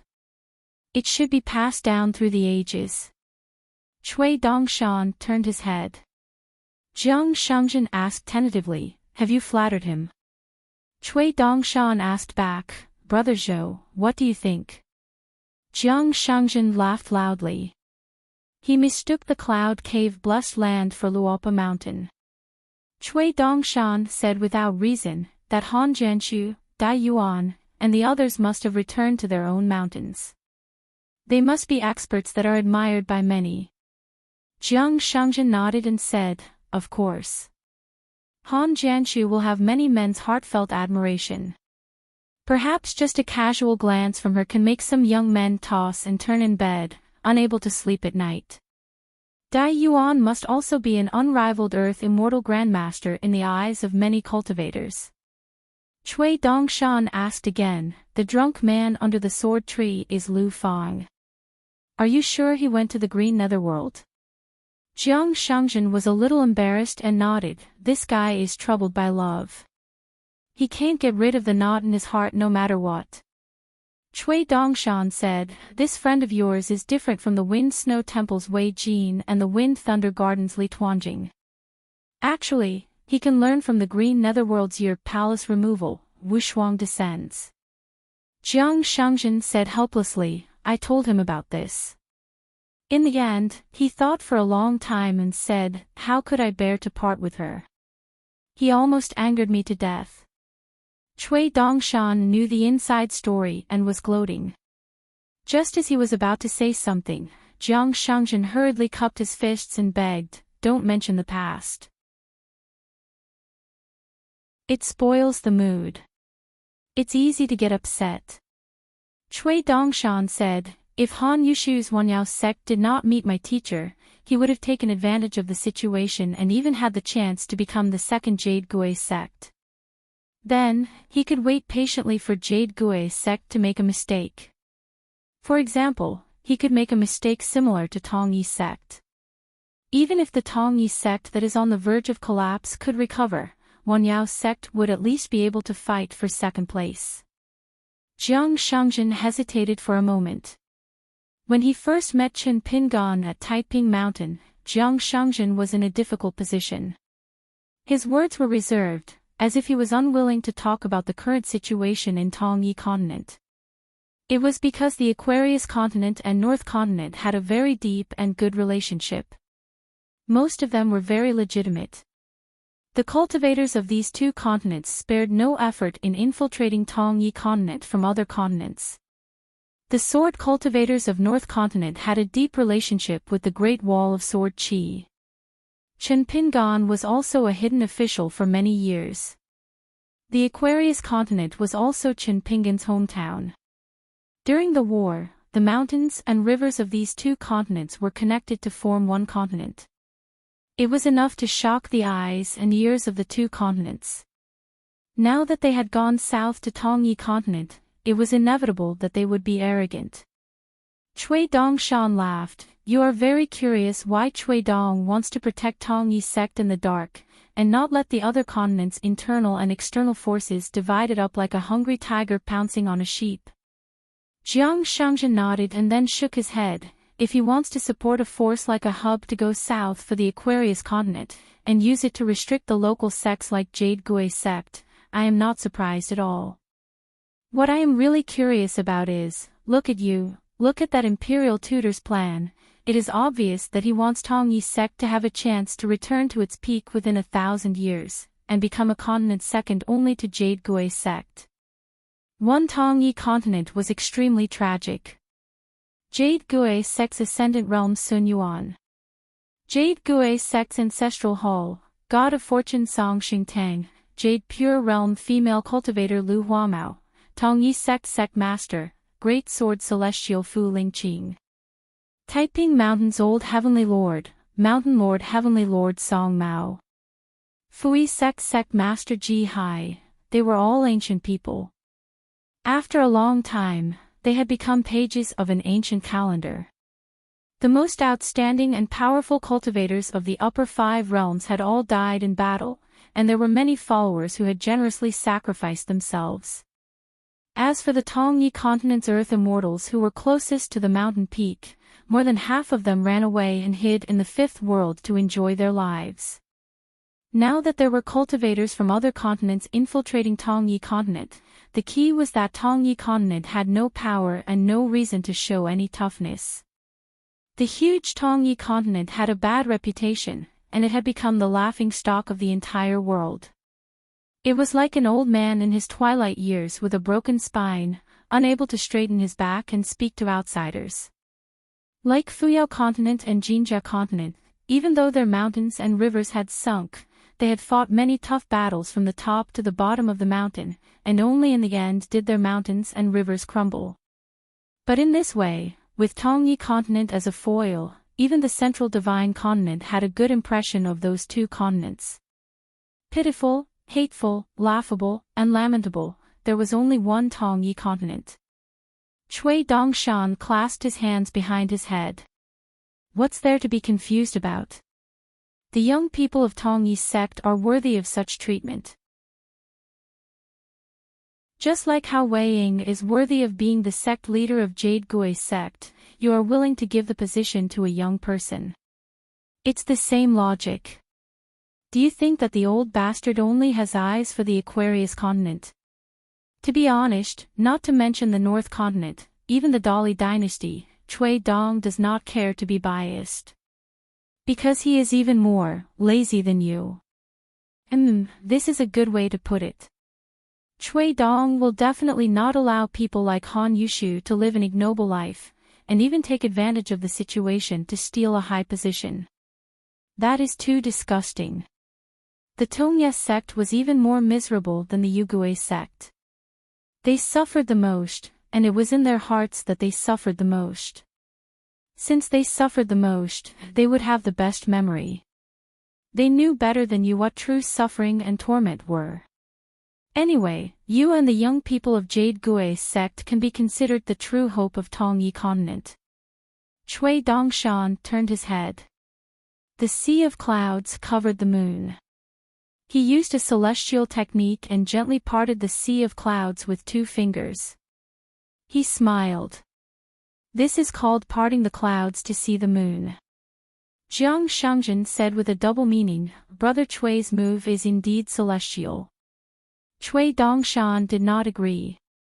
He asked curiously, when my master heard that the backing of Yu dynasty was the old Longqingho family, what was his expression?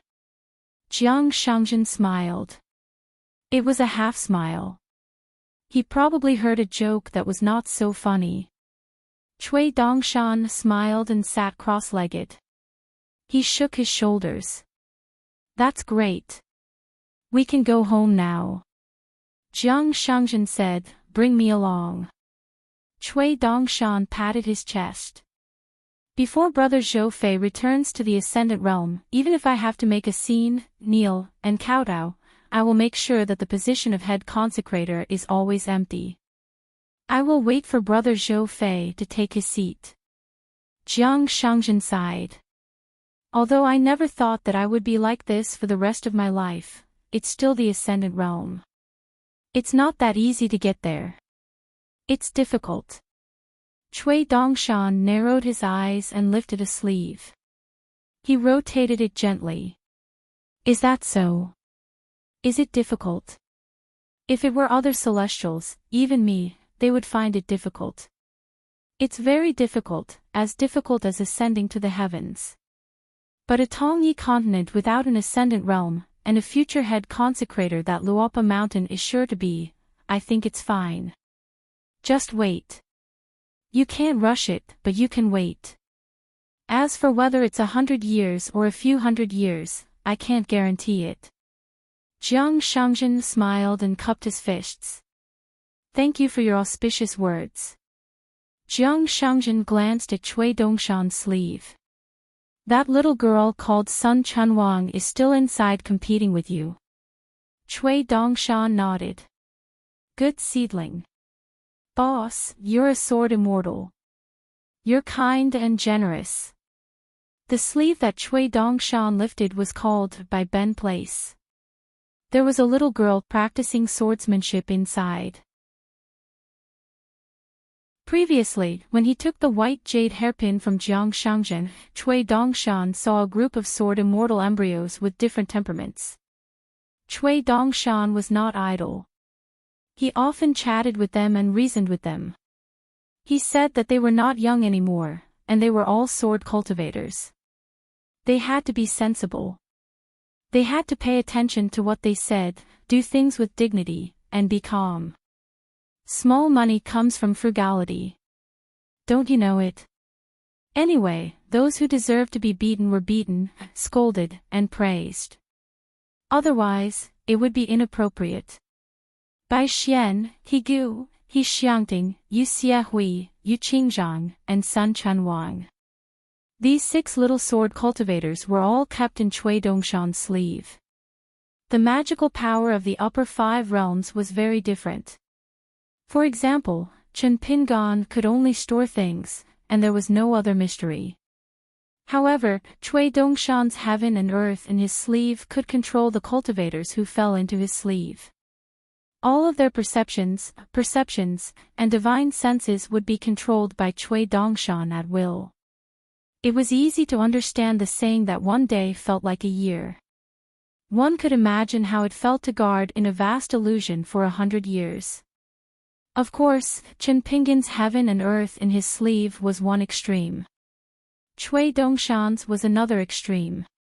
Even among the Ascendant Realm cultivators, except for Jing Juzhong of White Emperor City, no one was as powerful as Cui Dongshan's heaven and earth in his sleeve. One after another, Yu Xiehui, He Gu, and He Xiangting almost lost their minds. They were thrown out of Cui Dongshan's sleeve by Cui Dongshan. After that, they looked at Cui Dongshan as if they were looking at the god of plague. Then it was Yu Qingzhang who couldn't stand it. After a few years in the mountain, it was Bai Xian who was old and had eyes on his forehead. However, this little bastard was not a cultivator who couldn't stand it, but he couldn't stand the innate emotion. He felt that it was too boring, so he begged Cui Dongshan to let him out. If Cui Dongshan really couldn't stand it, he would go out for a meal and chat, and then throw him back. Cui Dongshan deliberately ignored him. As a result, the little bastard took out his flying sword and ran all the way. The flying sword followed him all the way until he ran out of spiritual qi. He fell to the ground and scolded Cui Dongshan for being a jerk. He didn't let Cui Dongshan see Master Hidden Official later, or he would make Cui Dongshan, a stupid student, suffer the consequences. So Cui Dongshan was very considerate. He first threw Bai Xian out of his sleeve and then suddenly grabbed him back. The kid was also able to judge the situation and was flexible. He began to flatter Cui Dongshan. When he found that it didn't seem to work, he began to say good things about Master Hidden Official. Cui Dongshan listened to him and then released the little bastard from his sleeve. He touched Bai Xian's head and smiled to remind the kid who didn't even dare to put his hands behind his back that he should be obedient in the future. Bai Xian had a sincere face and shouted that he must. However, Cui Dongshan was surprised. He said that such a loud voice would scare people to death. He was full of energy and could still practice the sword. So he threw Bai Xian back. He also found that the kid was most afraid of the female ghost with a pale face and bleeding eyes. So he let Bai Xian wander around dozens of places. Cui Dongshan said, "Illusions are born from the heart, and realms are created by the heart." In the world of fish, insects, flowers, and birds, there was a world of its own. It was a gloomy haunted house. In the end, when Bai Xian finally saw the light of day again, the kid grabbed the sleeve of the crazy Master Cui and began to cry out loud. The last one was a little girl with an ordinary appearance, Sun Chunwang. She actually really concentrated on cultivating in the mountain and river in the sleeve. Moreover, she was very disciplined. She seemed to be sleeping but not sleeping. She nurtured the flying sword. Then she would get up on time every day to take a walk. She talked to herself and scribbled with her fingers. Finally, she would sit back on time and nurture the flying sword again. It was as if she was determined to continue like this until the end of time.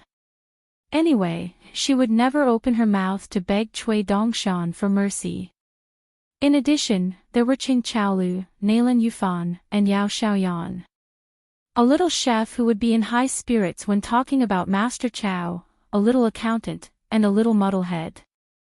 Cui Dongshan found them pleasing to the eye, so he did not teach them a lesson. Recently, Cui Dongshan took the initiative to move the dragon beheading platform out of the white jade hairpin and let the group of children practice swordsmanship together. Occasionally, he would personally supervise them. Until today, the 4 children, Bai Xian, Qing Chaolu, Nalan Yufan, and Yao Xiaoyan, followed the unpredictable Cui Dongshan, and the guy called Zhou Fei, left the secret realm of the Yunming Peak and came to Huang Heji to play. Then, when they heard that they could move stones at will in Mount Laojuan's Inkstone Mountain, they ran to try their luck and make a fortune. Jiang Shangzhen laughed and said, "At least 9 earth immortal sword cultivators in 100 years. Our Luopa mountain is really scary." Cui Dongshan complained, "Sword cultivators need money the most." Jiang Shangzhen complained, "Talking about money? Brother Cui, are you scolding people?" Cui Dongshan gave him a thumbs up. "Brother Zhou Fei is so generous." Jiang Shangzhen suddenly said, "I heard that the 5th world made an exception for a young scholar, and allowed him to return to the vast world. His name is Xiao Yao. Is he from the same place as our mountain lord?" Cui Dongshan nodded. "Xiao Yao is most likely the future Dali imperial tutor. He will be groomed as the imperial tutor for a few years, and will assist the next emperor. It is the old bastard's doing. It has nothing to do with me. It has nothing to do with me." Jiang Shangzhen nodded. "That makes sense."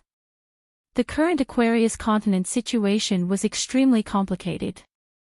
The Dali dynasty that once occupied a continent, the Song dynasty emperor, followed the agreement and allowed many of the old dynasties and vassal states to recover. But the capital of Dali that was built near Chibu in the central region, was still kept. It was handed over to vassal King Songmu to oversee. Just how to properly settle this vassal king, who had made outstanding contributions and had a reputation that spread far and wide, would give Emperor Songhe a headache. Songmu, or rather, Song Jisun, in that war, his performance was too dazzling. He had gathered a large group of cultivators around him. Other than the true dragon GQ, who could be regarded as half of the Ascendant Realm, and Martial Mountain's Makushuan, Songmu had a close relationship with the sword cultivators of the North Continent. In addition, the 6 ministries of Pedu were all officials who had experienced the baptism of war. They were in the prime of their lives and were full of vitality. Each one of them was more than the other. Most importantly, each of them was brimming with talent and were extremely practical. They were definitely not people who would sit back and talk. That was why there was a saying that people would die from anger. It was widely spread in the Tongyi continent. Any middle-level official from the Dali Pedu was more than qualified to be the minister of the 6 ministries of the Tongyi continent. As for the Song clan dynasty, it used to be a continent that included the entire Aquarius continent. It was still ranked at the bottom of the 10 great dynasties. Now that it had given up half of its territory, it was named as the 2nd great dynasty in the Central Plains. And there was almost no objection on the mountain and at the foot of the mountain. Cui Dongshan smiled and asked, "If I remember correctly, because of the war, the Cloud Cave Blessed Land lacked the rouge painting for 2 years. Recently, the Jiang clan has started to re-evaluate it?" Jiang Shangzhen nodded and said, "I can ignore the Jiang clan's affairs. But this matter, I have to watch over it personally." One of the 18 sceneries of the Cloud Cave Blessed Land was a rouge stage. It was also known as the Flower Deity Mountain by the Tongyi continent. At the peak of the high platform, there were 36 fairies and beauties standing on it all year round.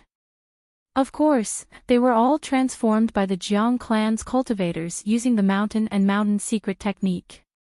The rouge painting was divided into 3 volumes, 2 volumes, and 2 volumes. There were 12 people in each volume. They were known as the 36 flower goddesses. They were all the most outstanding women in the celestial families on the continent and the dynasties below the mountain. Only they could stand on the platform.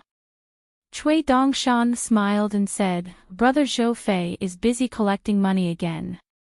No wonder you were willing to buy Huang Heji tonight. It's just a small amount of money." Jiang Shangzhen laughed and said, "It's just for fun. Earning money is secondary." Cui Dongshan asked casually, "Who's the first?"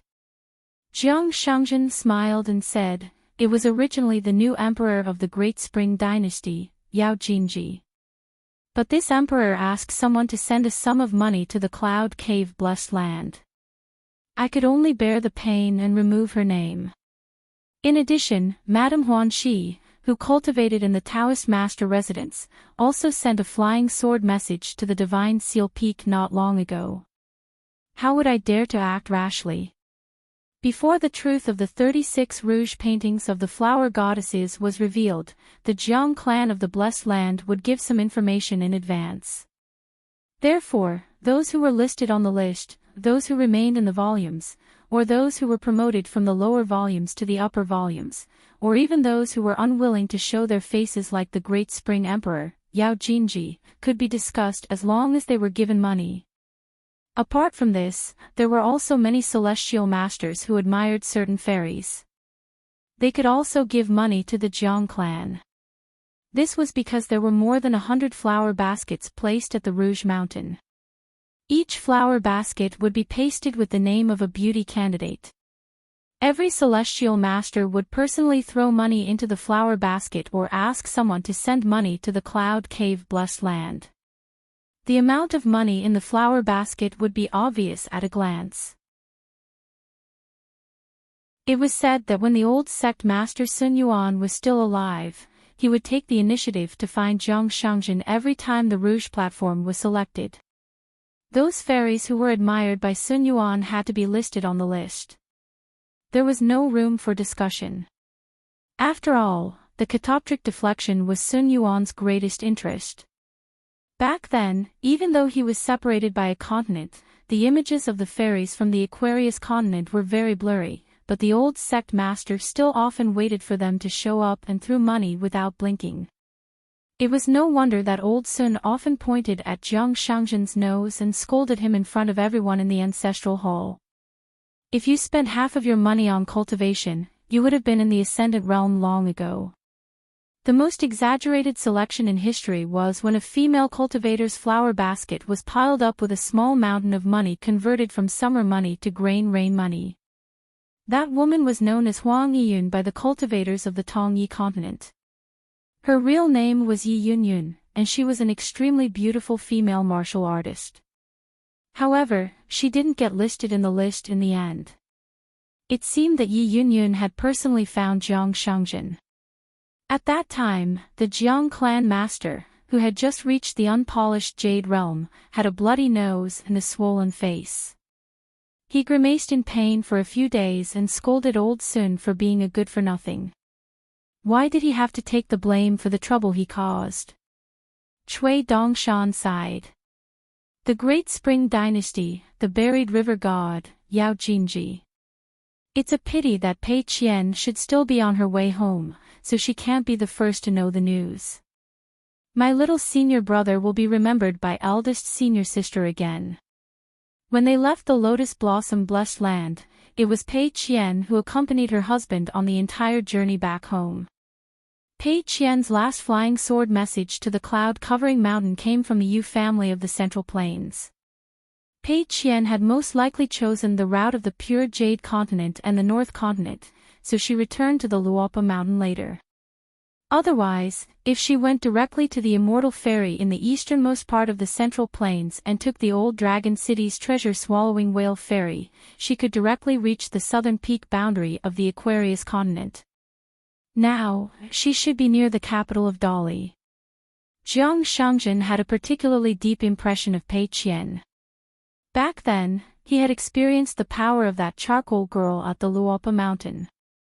In a battle of the Great Tao, he had wholeheartedly lost and admitted defeat. Chui Dongshan turned his head to look at the faraway Mount Laojun. Who would have thought that the cultivators of a continent could only travel to the cloud cave-blessed land in the future to see the old scenery of the Taiping Mountain and the Fuyao sect again? Jiang Shangjin nodded and said softly, "Flowers bloom when you plant them with the intention, and willows grow when you plant them without the intention." I never thought that I, Jiang Shangjin, would actually accomplish such a great thing just by focusing on earning money. On the Mount Laojun, other than the Vassal Yen Mountain, the most famous thing was actually a painting of the mountains and rivers of the Tongyi continent. The cloud cave-blessed land had chosen the most beautiful mountains and rivers of a continent and immortal residences. Tourists would be immersed in it and experience it. Moreover, it was like a saint overseeing a small world. As long as one was a cultivator of the middle five realms, they could casually shrink the mountains and rivers and enjoy the scenery. Of course, the mountain and river restrictions of each family would not appear in the mountain and river painting. Some secluded immortals who wanted to make a name for themselves did not have enough foundation to occupy a place in the mountain and river diagram. In order to attract potential cultivators, or to make friends with the incense on the mountain, they would take the initiative to take out the immortals' diagram of their own mountain and ask the Jiang family to help make a hot copy and place it in the diagram, so that the cultivators of the continent would know their name. The two of them were speechless.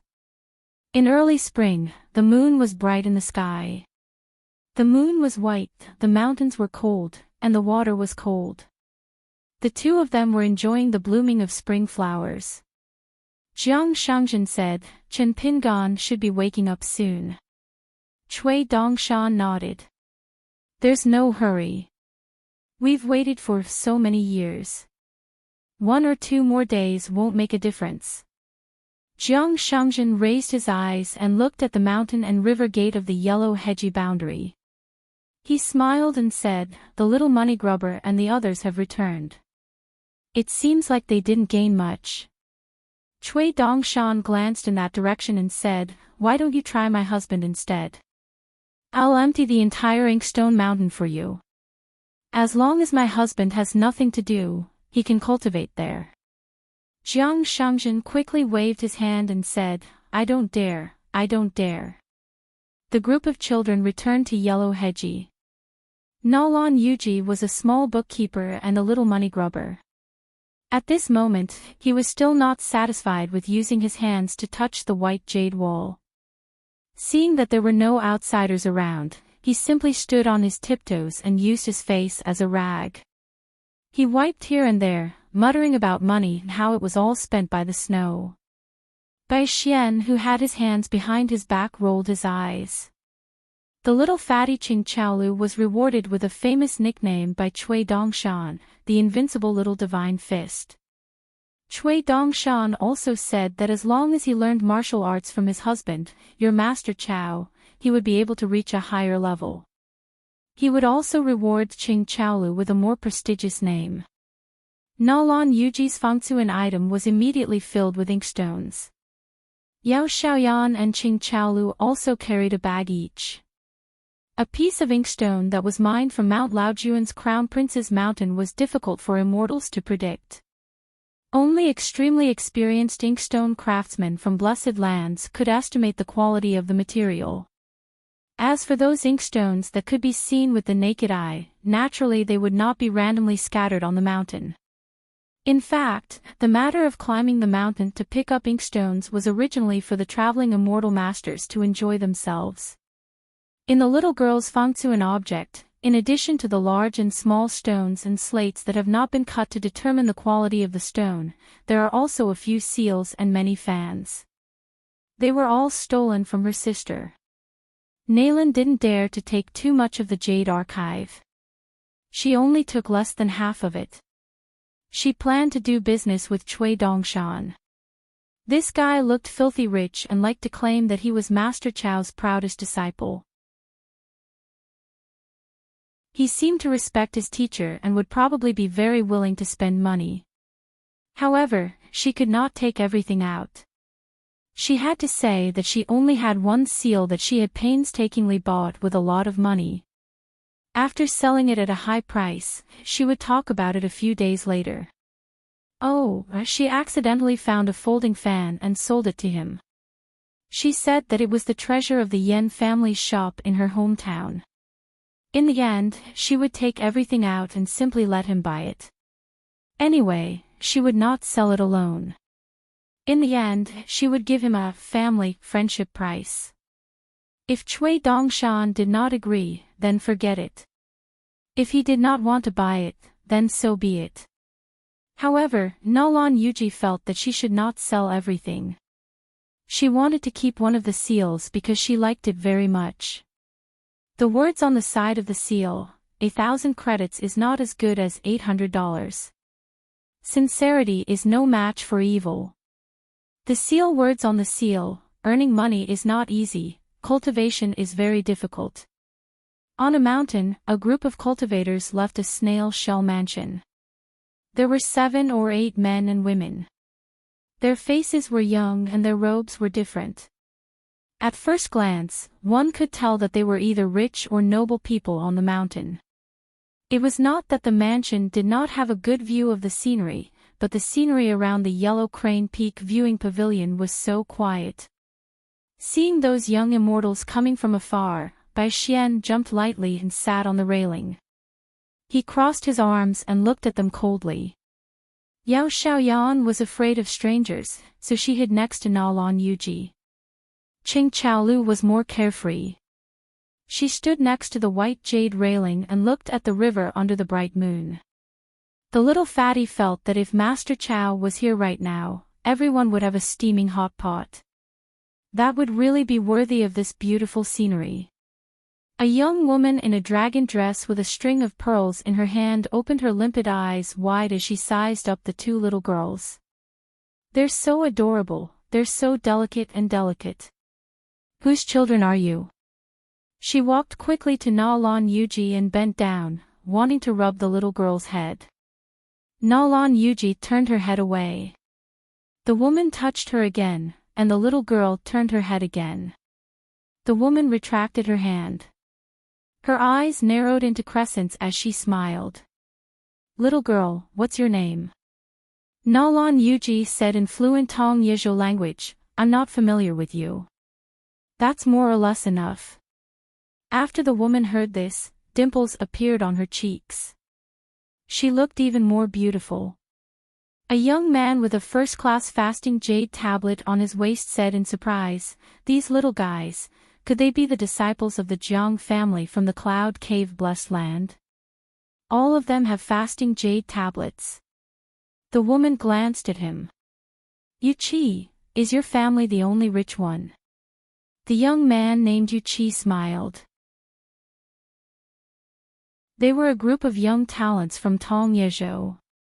This time, they were traveling together to kill demons and gain experience. At the foot of Tong Yezhou Mountain, there were many things waiting to be done. However, there were still many demon cultivators who stayed on Tong Yezhou Mountain. Some of them were sneakily hiding in the mountains, waiting for an opportunity to strike. Some of them couldn't change their natures. They ran around and caused trouble. However, there were very few earth immortals among these demon survivors. The great demons of the upper 5 realms, Nascent Soul, and Golden Core demons had either died in the war or fled back to the wasteland through the entrance of the ultimate on the sea. Some couldn't escape in time and were killed by the surviving cultivators of Tong Yizhou Mountain and the nobles of Mount Longhu Celestial Master Residence. In addition, the Tong Yizhou Mountain was constantly infiltrated by cultivators from other continents. For example, the Ho family of Old Dragon City, which was allied with the Yu dynasty, and Sword Immortal Su Jun, who was guarding the mountain crossing. He was one of the people who spoke to the Tong Yizhou Mountain's god of wealth. No matter why these people came to Tong Yizhou Mountain, they were not careless about killing demons. Therefore, the Tong Yizhou Mountain was still very peaceful. The elders of the various families were more at ease with the juniors traveling together and going down the mountain to gain experience. At the pavilion, Cui Dongshan looked at the group of youngsters and could not help but laugh. He turned his head to look at Jiang Shangjin. Look, look. It's all because of your Jade Medallion sect's inaction that these fellow seniors have turned into dragons upon encountering a storm. All of them don't even care about you, old sect master Jiang. Jiang Shangjin laughed and said, well said, well said. It's better than being scolded for being a dog in the manger. The immortal sects of the northern lands, Golden Peak Monastery, Heavenly Fault Peak, Green Tiger Palace, Little Dragon Chou, and a few in the central and southern regions were now seen as potential sections. On the surface, the Tong Yizhou Mountain was dominated by the Jade sect.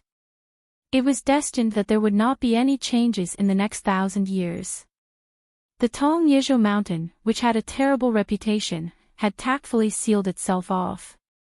Other than that, some of the immortal sects that were originally deeply rooted and powerful had their vitality greatly damaged. Even the ancestral hall's incense had been wiped out.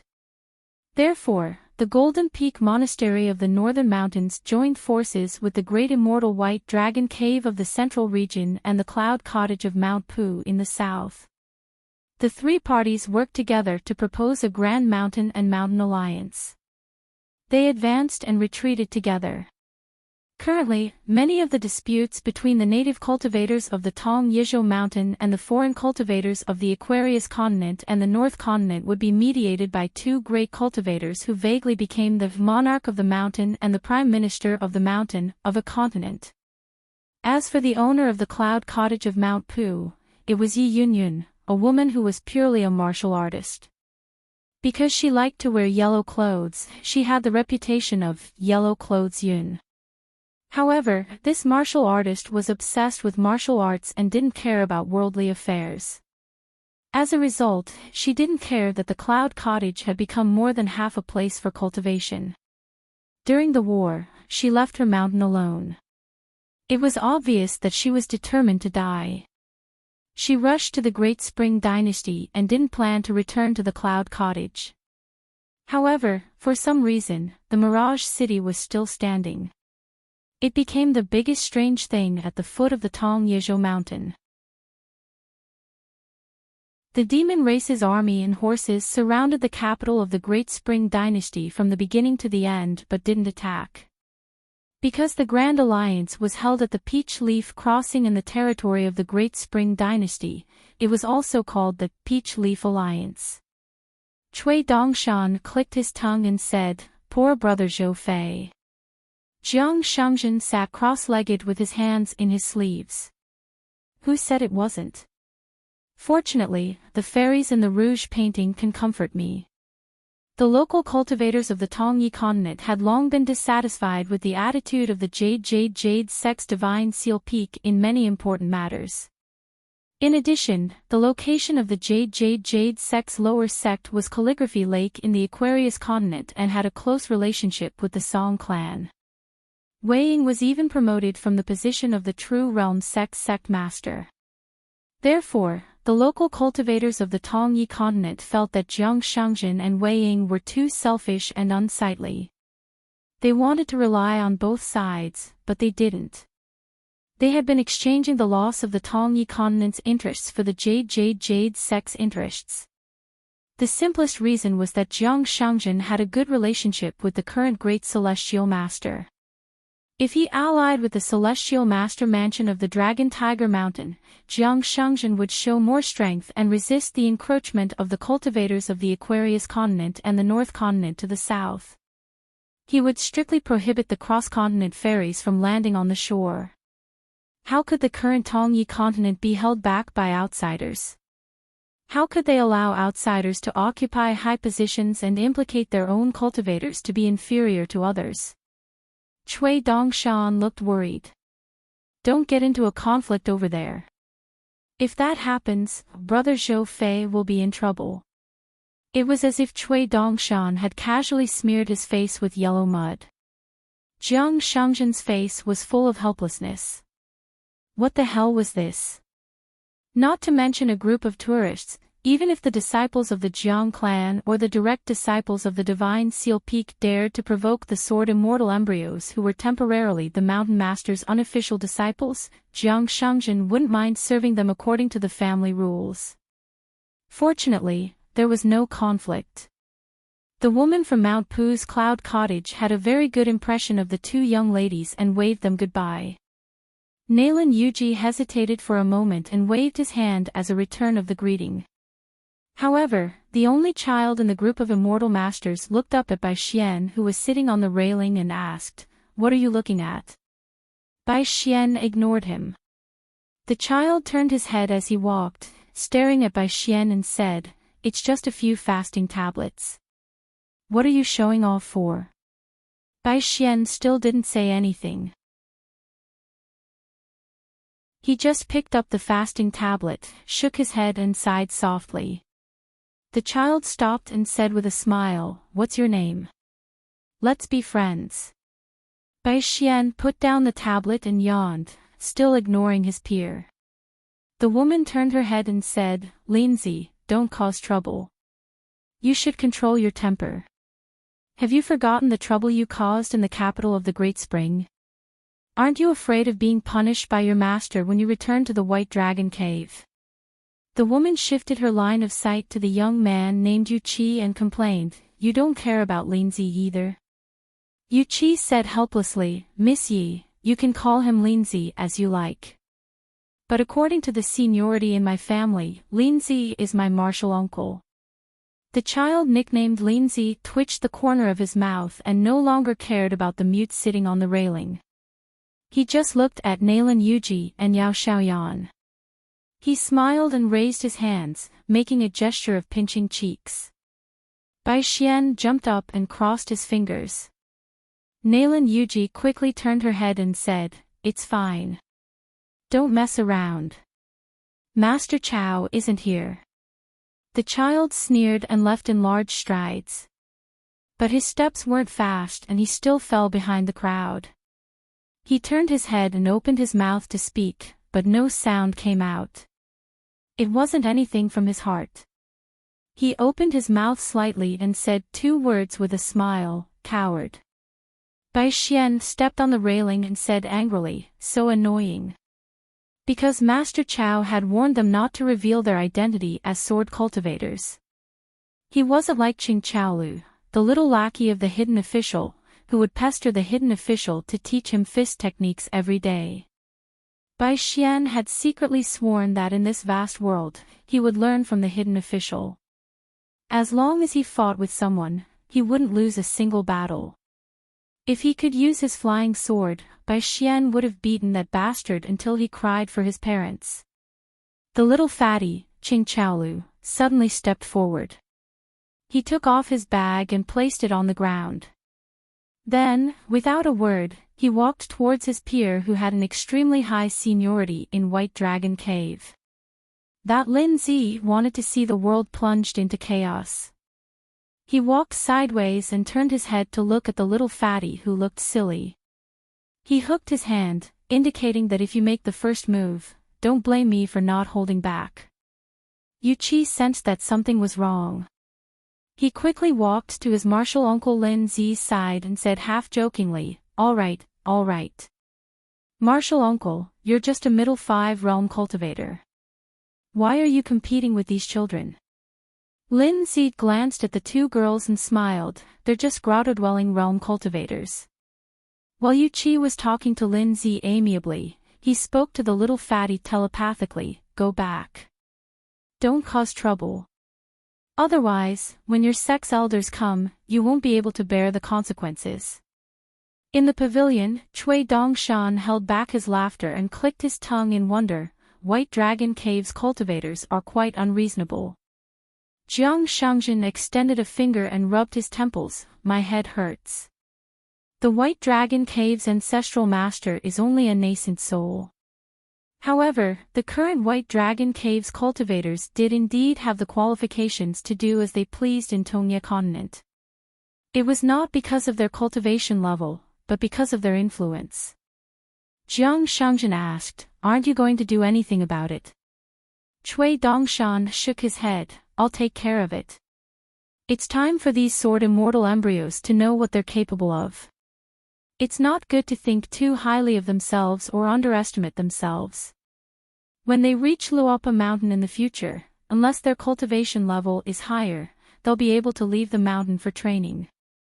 Otherwise, there won't be many opportunities to fight on the mountain. Even without Huang Heji's incident today, I would have let them fight with outsiders in other parts of Cloud Cave Blessed Land. Since Cui Dongshan had said so, Jiang Shangjin continued to watch the show.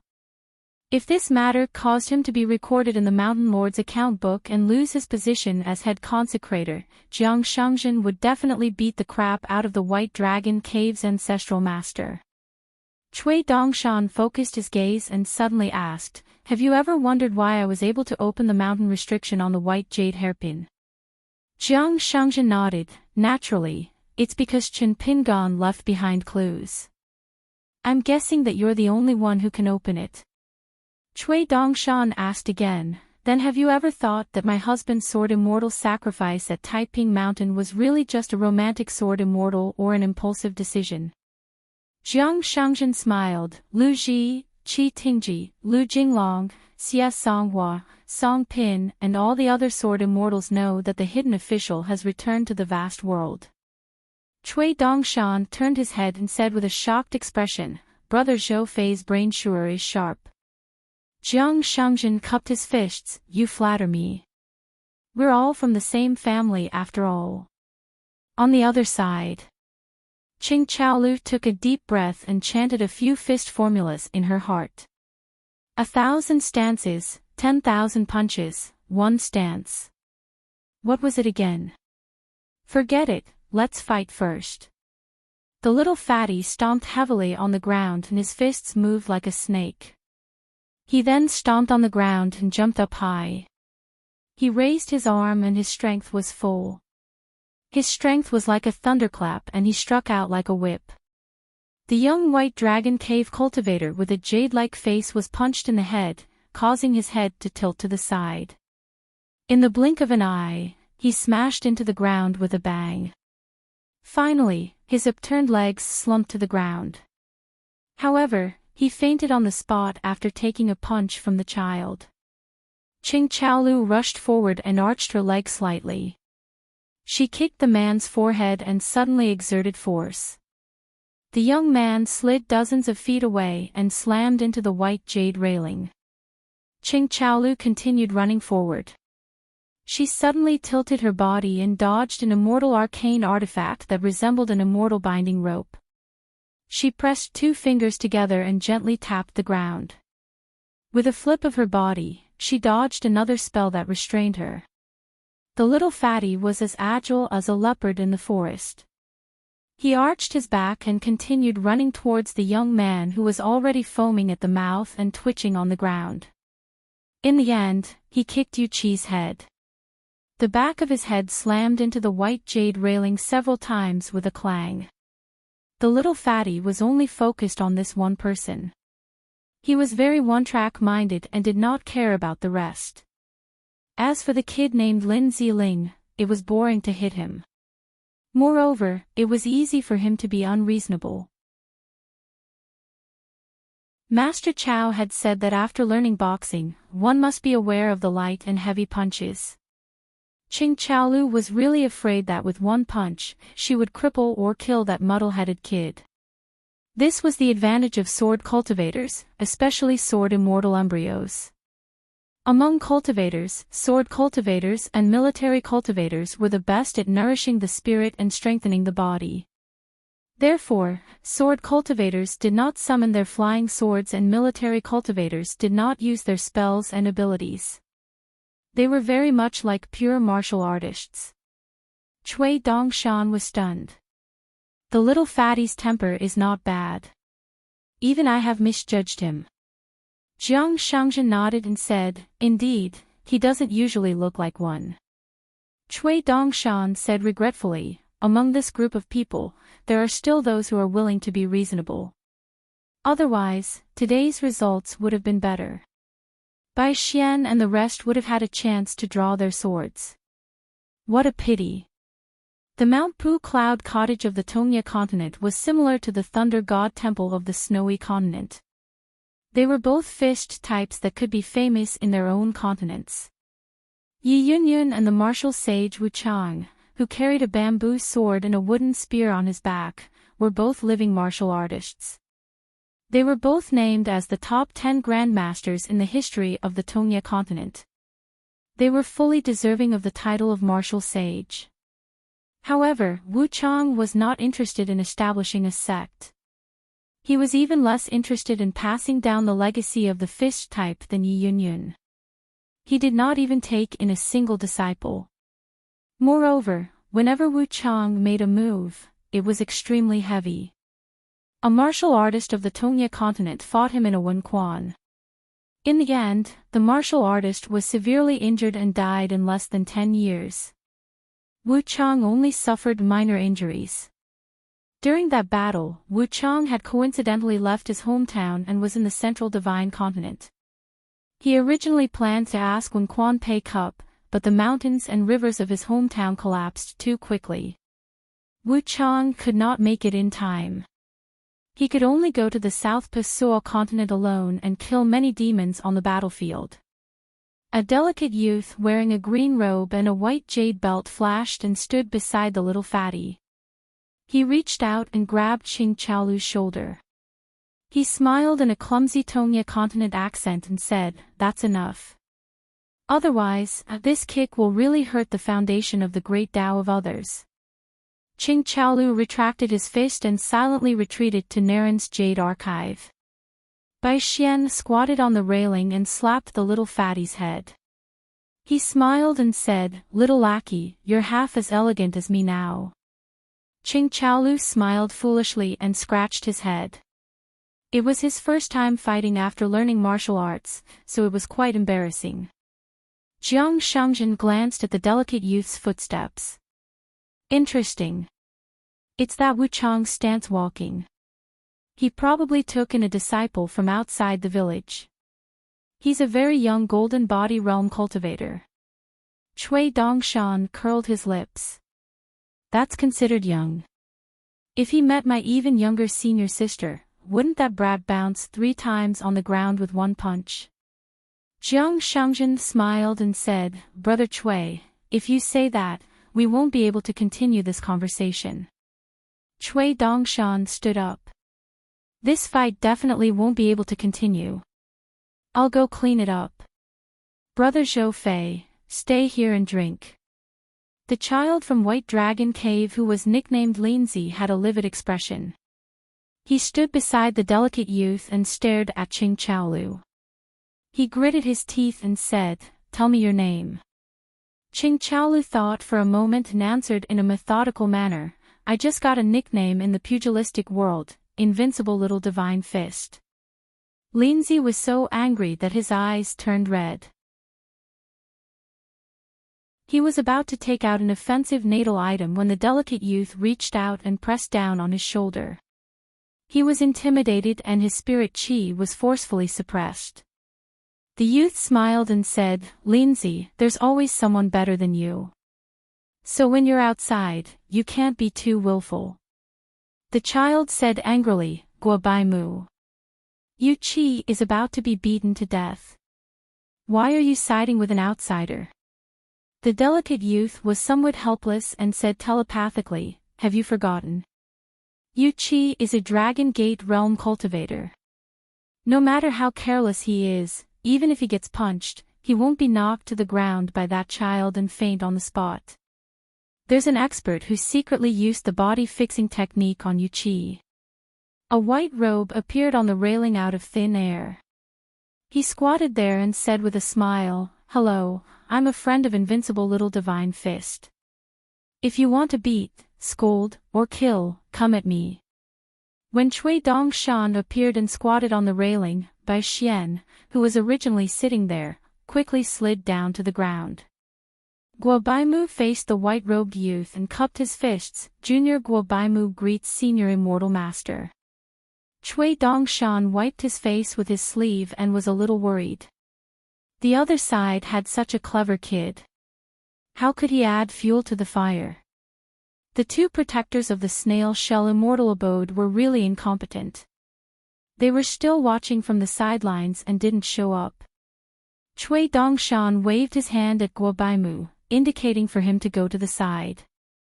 He looked at White Dragon Cave's Lin and said, "Your White Dragon Cave's elder master is the prime minister of a continent. As Yuchi's martial uncle, you're a cave realm immortal less than 10 years old. You're a unique cultivation genius in the continent. Your seniority, status, and cultivation are all there. What are you afraid of? How dare you say that my invincible little divine fist is a coward? Why don't I help you pick someone and you two can spar?" Bai Xian's eyes lit up. He stretched out his hand and pressed Qing Chaolu's big head. He gently pushed it away and strode forward. "I'll do it, I'll do it." The White Dragon Cave's child's expression was uncertain. A young cultivator standing beside Miss Yi was about to speak. Cui Dongshan didn't even turn his head. "Go away. I can't afford to offend the monarch of the mountain, the Golden Peak Temple. I can only pick on the soft persimmon of the White Dragon Cave." At this moment, two elders in the Yellow Crane Base immortal abode finally couldn't hold themselves back and arrived together with the wind. One was the chief consecrator of the Golden Peak Temple, Nascent Soul Realm. The other was a martial artist of the Cattail Fan Cloud Cottage, Far Travel Realm, and one of Yi Union's direct disciples. With the protection of these two experts, as well as the martial artist of the Golden Body Realm, Guobaimu, and the Dragon Gate Realm, Yuchi, this trip could be said to be smooth sailing. They didn't expect to stumble like this in the Cloud Cave blessed land. It wouldn't be good if word got out. The reason why the two Dao protectors didn't rush to appear was because they were worried on a deeper level.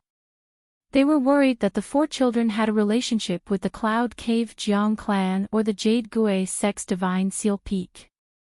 Their trip to the Cloud Cave blessed land was a kind of goodwill towards the Jiang clan and the Jade Gui sect, or rather, a show of weakness.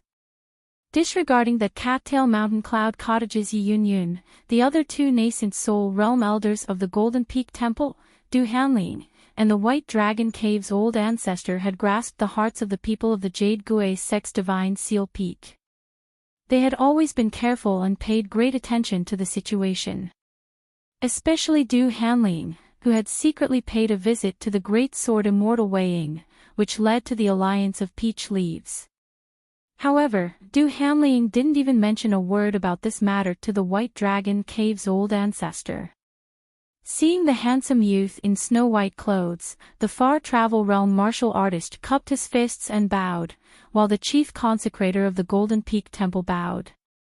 Cui Dongshan accepted it with a smile, but his mouth was still fanning the flames. "What, you want to bully us just because you have more people? I'm someone with a teacher. When my teacher appears, he'll destroy the White Dragon Cave with one punch and destroy the Golden Peak Temple with one kick. Are you afraid?" That Far Travel Realm martial artist cupped his fists again. "Immortal Master, you must be joking. It's just a misunderstanding, not worth mentioning. The children don't often go down the mountain to travel, so they don't know the severity of the situation." Cui Dongshan sighed. Another one who was more reasonable. Very annoying, he shifted his butt and slid down the railing. He bent his knees and slowly stood up, shaking his snow-white sleeves. Bai Xian glanced at that White Dragon Cave child and followed suit. He crooked his palm, but he didn't speak. He only said two words, "one-on-one." Cui Dongshan slapped Bai Xian's head and reprimanded, "Idiot, if you're careless, you'll kill this White Dragon Cave's middle 5 realm immortal with a fart. When the time comes, can you afford to pay for a few pieces of snow? You have to use the money.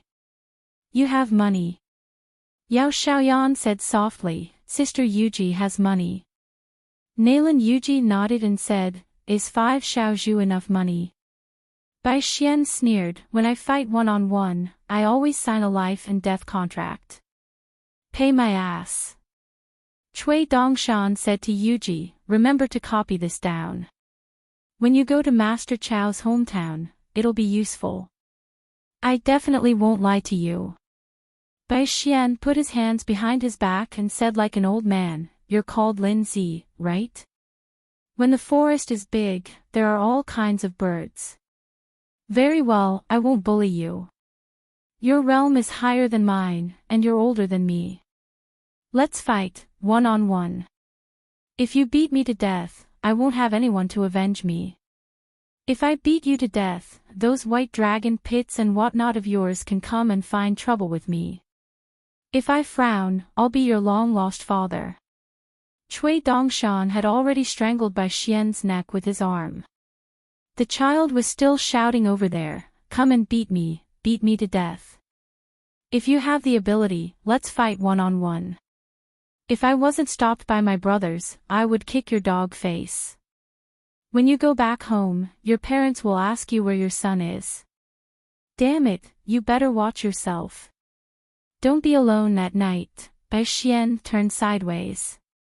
One foot stepped on the ground, the other lifted up and kicked quickly. In the end, he spat hard. It was like he was using a flying sword. Cui Dongshan almost couldn't hold back and let go of this little wild dog. Why was this little bastard so annoying? Cui Dongshan felt that if he were that immortal master Yuji, he would also want to beat this little bastard to death. The group of people didn't continue to cause trouble. They carried away the still unconscious Yuchi. The child of White Dragon Cave, who had been renamed Lin Zi, and had a wild father, was dragged away by the young woman surnamed Yi. In a private residence of the Jiang clan on Yunming Peak, Chen Pingan opened his eyes and closed them. After a while, he sat up and noticed that his shoes were facing the bed. Chen Pingan was stunned for a moment, then he smiled. He put on his shoes, picked up the blade-strengthening gourd and the narrow saber chop can from the table, and hung them on his waist. After walking out of the house, he discovered that it was a place with beautiful scenery. It wasn't very luxurious. Instead, it was very quiet and elegant. The residence wasn't big. There were bamboos in front and water behind. On the other side of the gurgling stream, there were bamboos. It was a sea of bamboos, verdant and glistening. The shadows of the bamboos danced in the wind and the moon. After admiring the scenery of his residence, Chen Pingan shrank the mountains and rivers. He pushed open the restrictions of the mountains and rivers with a palm and rode the wind to the peak of Yunming Peak. He asked a few questions of a cultivator of the Jiang clan before slowly descending the mountain, preparing to head to Huang Heji. On Huang Heji's side, Cui Dongshan sat back on the railing. Bai Xian had obtained Cui Dongshan's approval and was sprawled on the railing like a duck. Cui Dongshan asked with a smile, Qing Chaolu, you're that bold. The little fatty said gloomily, I'm the only one who learned fish techniques. What he meant was that Master Chao wasn't by his side. Out of so many people, he was the only one who could fight. He couldn't embarrass Master Chao. Cui Dongshan sat on the railing and supported himself with his hands. He swung his legs in a lazy manner, but he said the most hurtful words. Little fatty, it's a pity that the rank of your flying sword isn't high. Your cultivation talent is mediocre. Let's not talk about Qin Li and the other elders who were brought out of their hometown. You can't even compare to Bai Xian and the others. You're at the bottom. They were all sword cultivators, but there was a difference between Sword Immortal Embryo and Sword Immortal Embryo. There was a difference between heaven and earth. But within the Sword Immortal Embryo, there would be a difference of superiority and inferiority. It could be the difference between heaven and earth.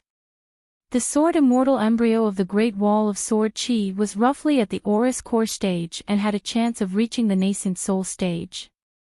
If one's luck was better, such as not dying prematurely or dying on the battlefield, they would be sword cultivators of the upper 5 realms. Simply put, they had a chance of becoming a jade-level sword cultivator.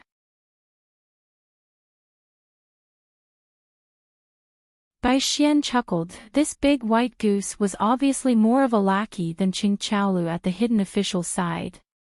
Bai Xian suddenly felt that something was wrong. If Qin Pingan knew about today's matter, he estimated that he would not be any better than Qing Chaolu.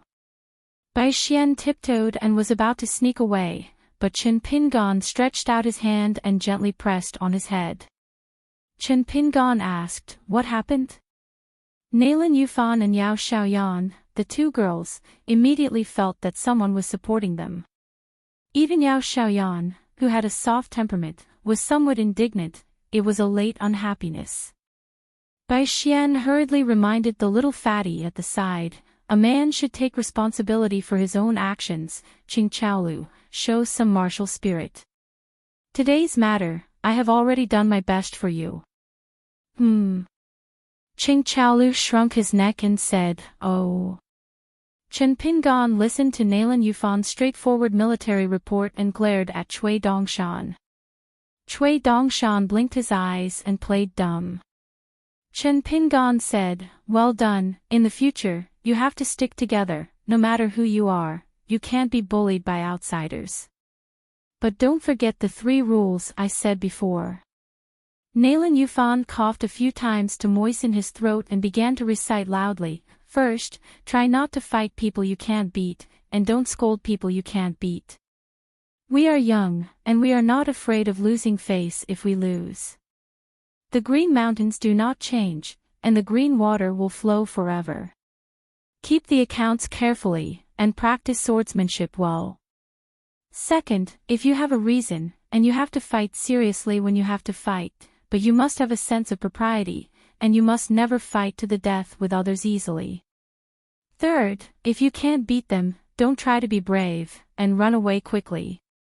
If you can't run away, bow down and admit your mistake first, and then find Master Chow to get back your face." In addition to the 3 rules, there is a postscript. In short, pretend to be a grandson before the fight is to be a grandfather after the fight. Bai Xian, who liked to put his hands behind his back every day, was a little guilty today, so he applauded for the first time to reward Nailin Yufan. Cui Dongshan also clapped quickly without making a sound. This was the unique skill of Luopa Mountain, and it was a secret. He was indeed a teacher. Listen, this teaching and explanation, the words were simple, the principles were simple, and the principles were simple, interlocking, and invulnerable.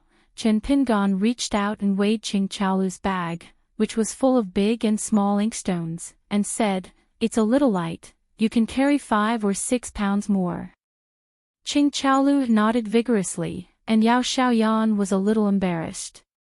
Chen Pingan immediately smiled at the little girl and said, "Girls don't have to carry so much." Chen Pingan turned to look at the empty-handed guy who was hiding. "Am I right, Master Bai Xian?" Bai Xian said with a cheeky smile, "Young master, it's young master." On Chen Pingan's side, Bai Xian had always been very heroic. This little rascal was not stingy, and immediately grabbed Cui Dongshan by the neck and pulled him back. Let's go to the pavilion to talk." Bai Xian immediately wailed, "Master Chow, save me." Chen Pingan stopped Cui Dongshan, and glanced at Huang Heji's snail shell dojo, and smiled at Qing Chaolu and the other children. "Go back to Yunming Peak first."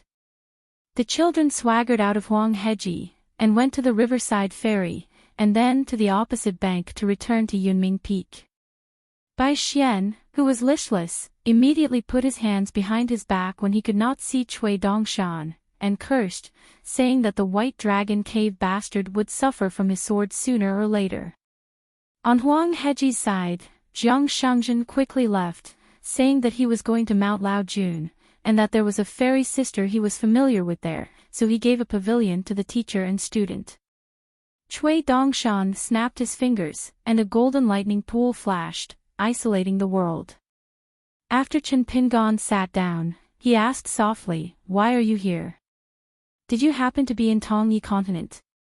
Cui Dongshan pecked on rice like a chicken and nodded vigorously. "Teacher, don't you think it's a coincidence?"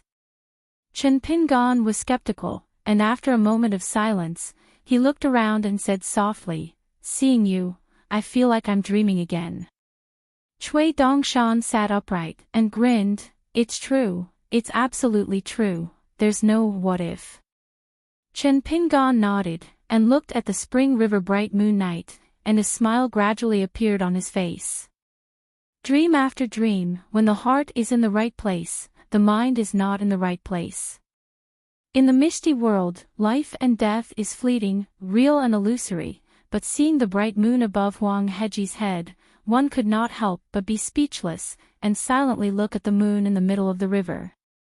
Returning to self-reflection, I went out of the river and laughed. Only then did I know that I have a pearl, shining through the mountains and rivers, not afraid of a big dream, planting the Tao tree in my heart for 10,000 years.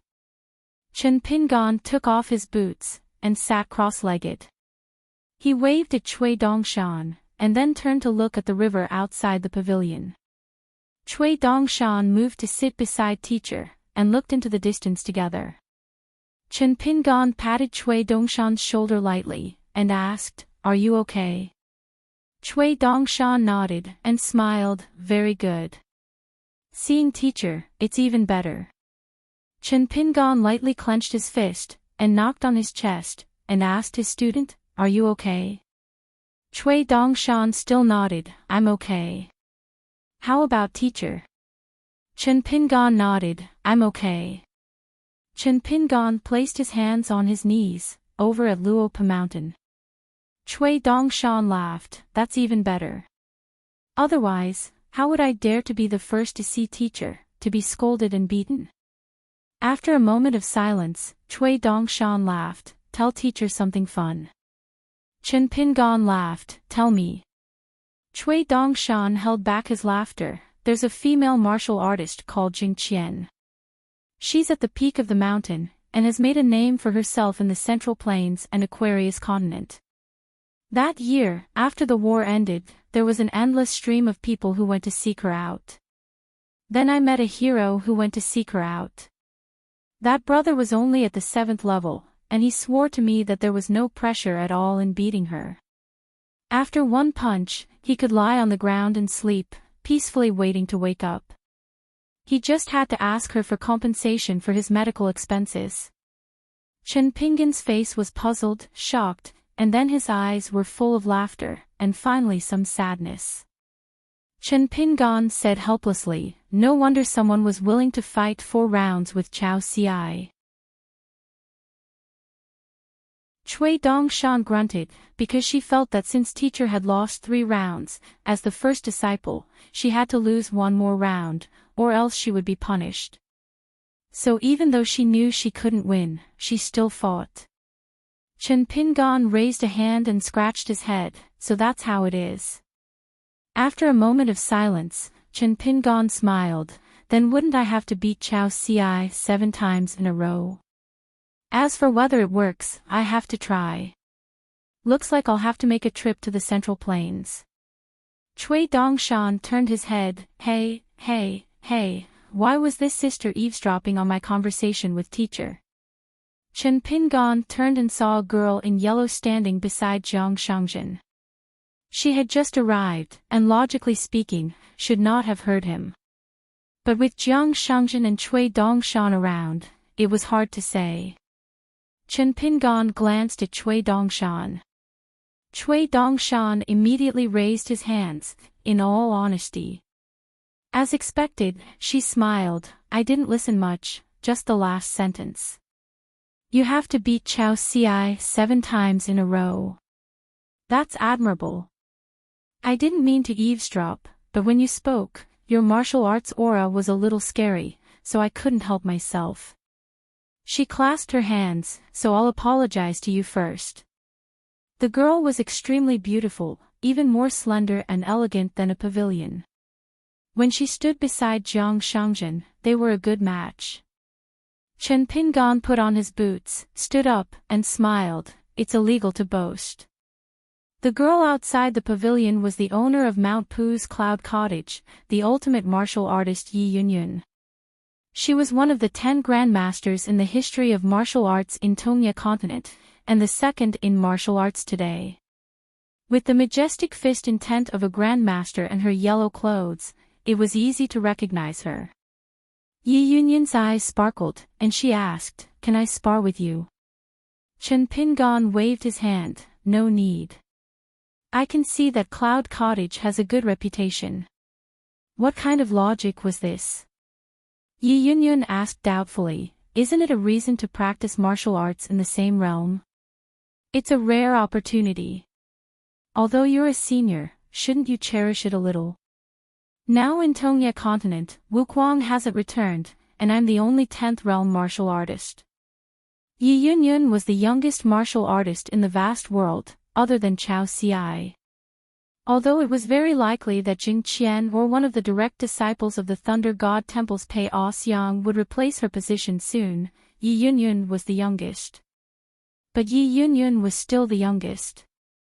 So since the other party didn't deny that they were in the same realm, they must be both 10th realm martial artists. Chen Pingan looked calm. Jiang Shangjin and Cui Dongshan both had strange expressions. Yi Yunyun became more and more confused. "Senior, did you not travel to Tongya continent for Mount Pu's Cloud Cottage?" Almost every ultimate martial artist traveled across continents to spar with someone in the same realm, and there were very few exceptions.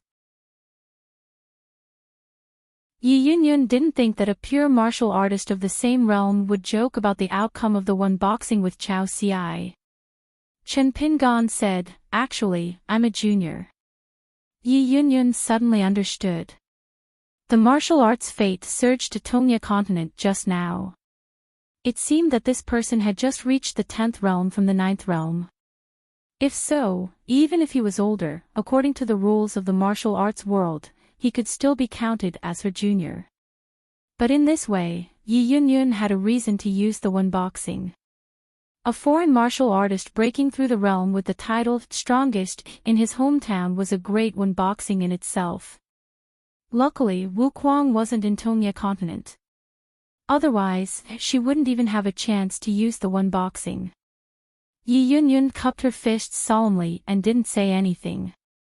Many of the snail shell immortal mansions looked at the pavilion with their eyes wide open. It was very lively. Some female cultivators with graceful figures had already secretly activated their catoptric deflection. Because Huang Yiyun was going to use the one boxing with someone. Unfortunately, there was a mountain and river array set up at the pavilion, and they couldn't see the pure martial artist's face inside. Could it be that martial Saint Wukwang had returned home? Chen Pingan glanced at the snail shell immortal mansions. Many cultivators had walked out of the mountain and river array and were either leaning or sitting on the white jade railing.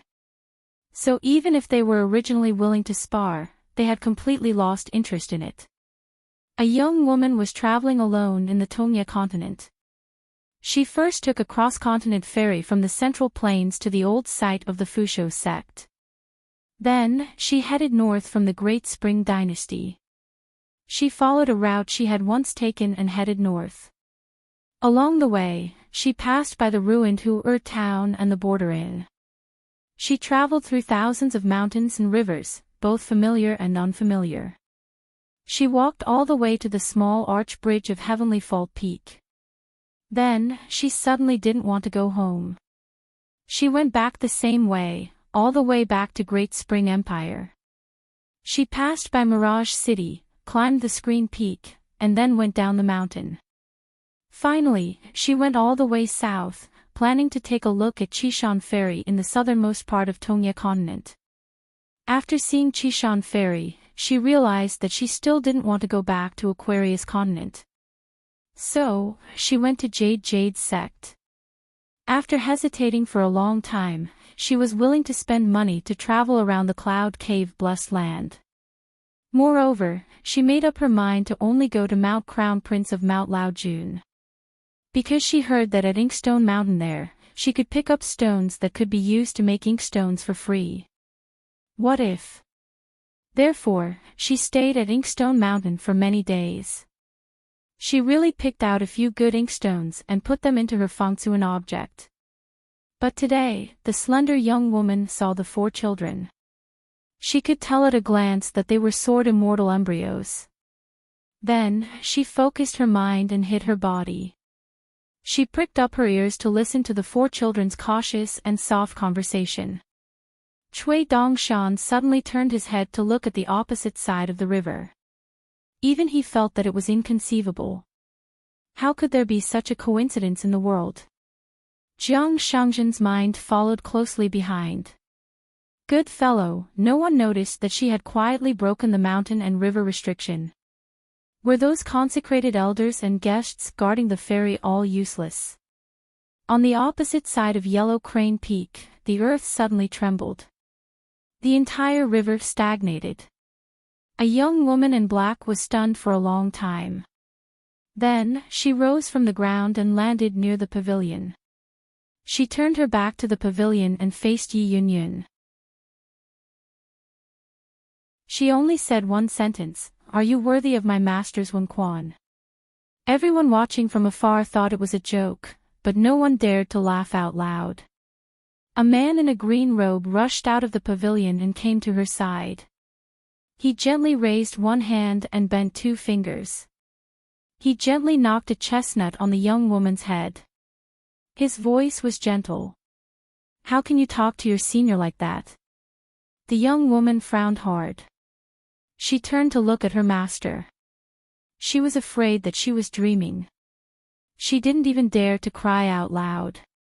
She was afraid that she would wake up from the dream if she wasn't careful. Chen Pingan pressed Pei Qian's head with his palm and shook it. He said with a smile, "Oh, you've grown so tall. Why don't you greet your master?" Pei Qian finally turned sideways. He lowered his head and called his master softly.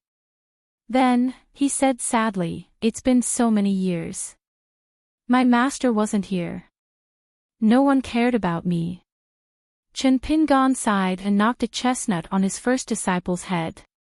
Then, he looked at Huang Yiyun with a smile and cupped his hands in return. Yi Yunyun didn't know what to do. That young man in a green robe with a saber and a wine pot.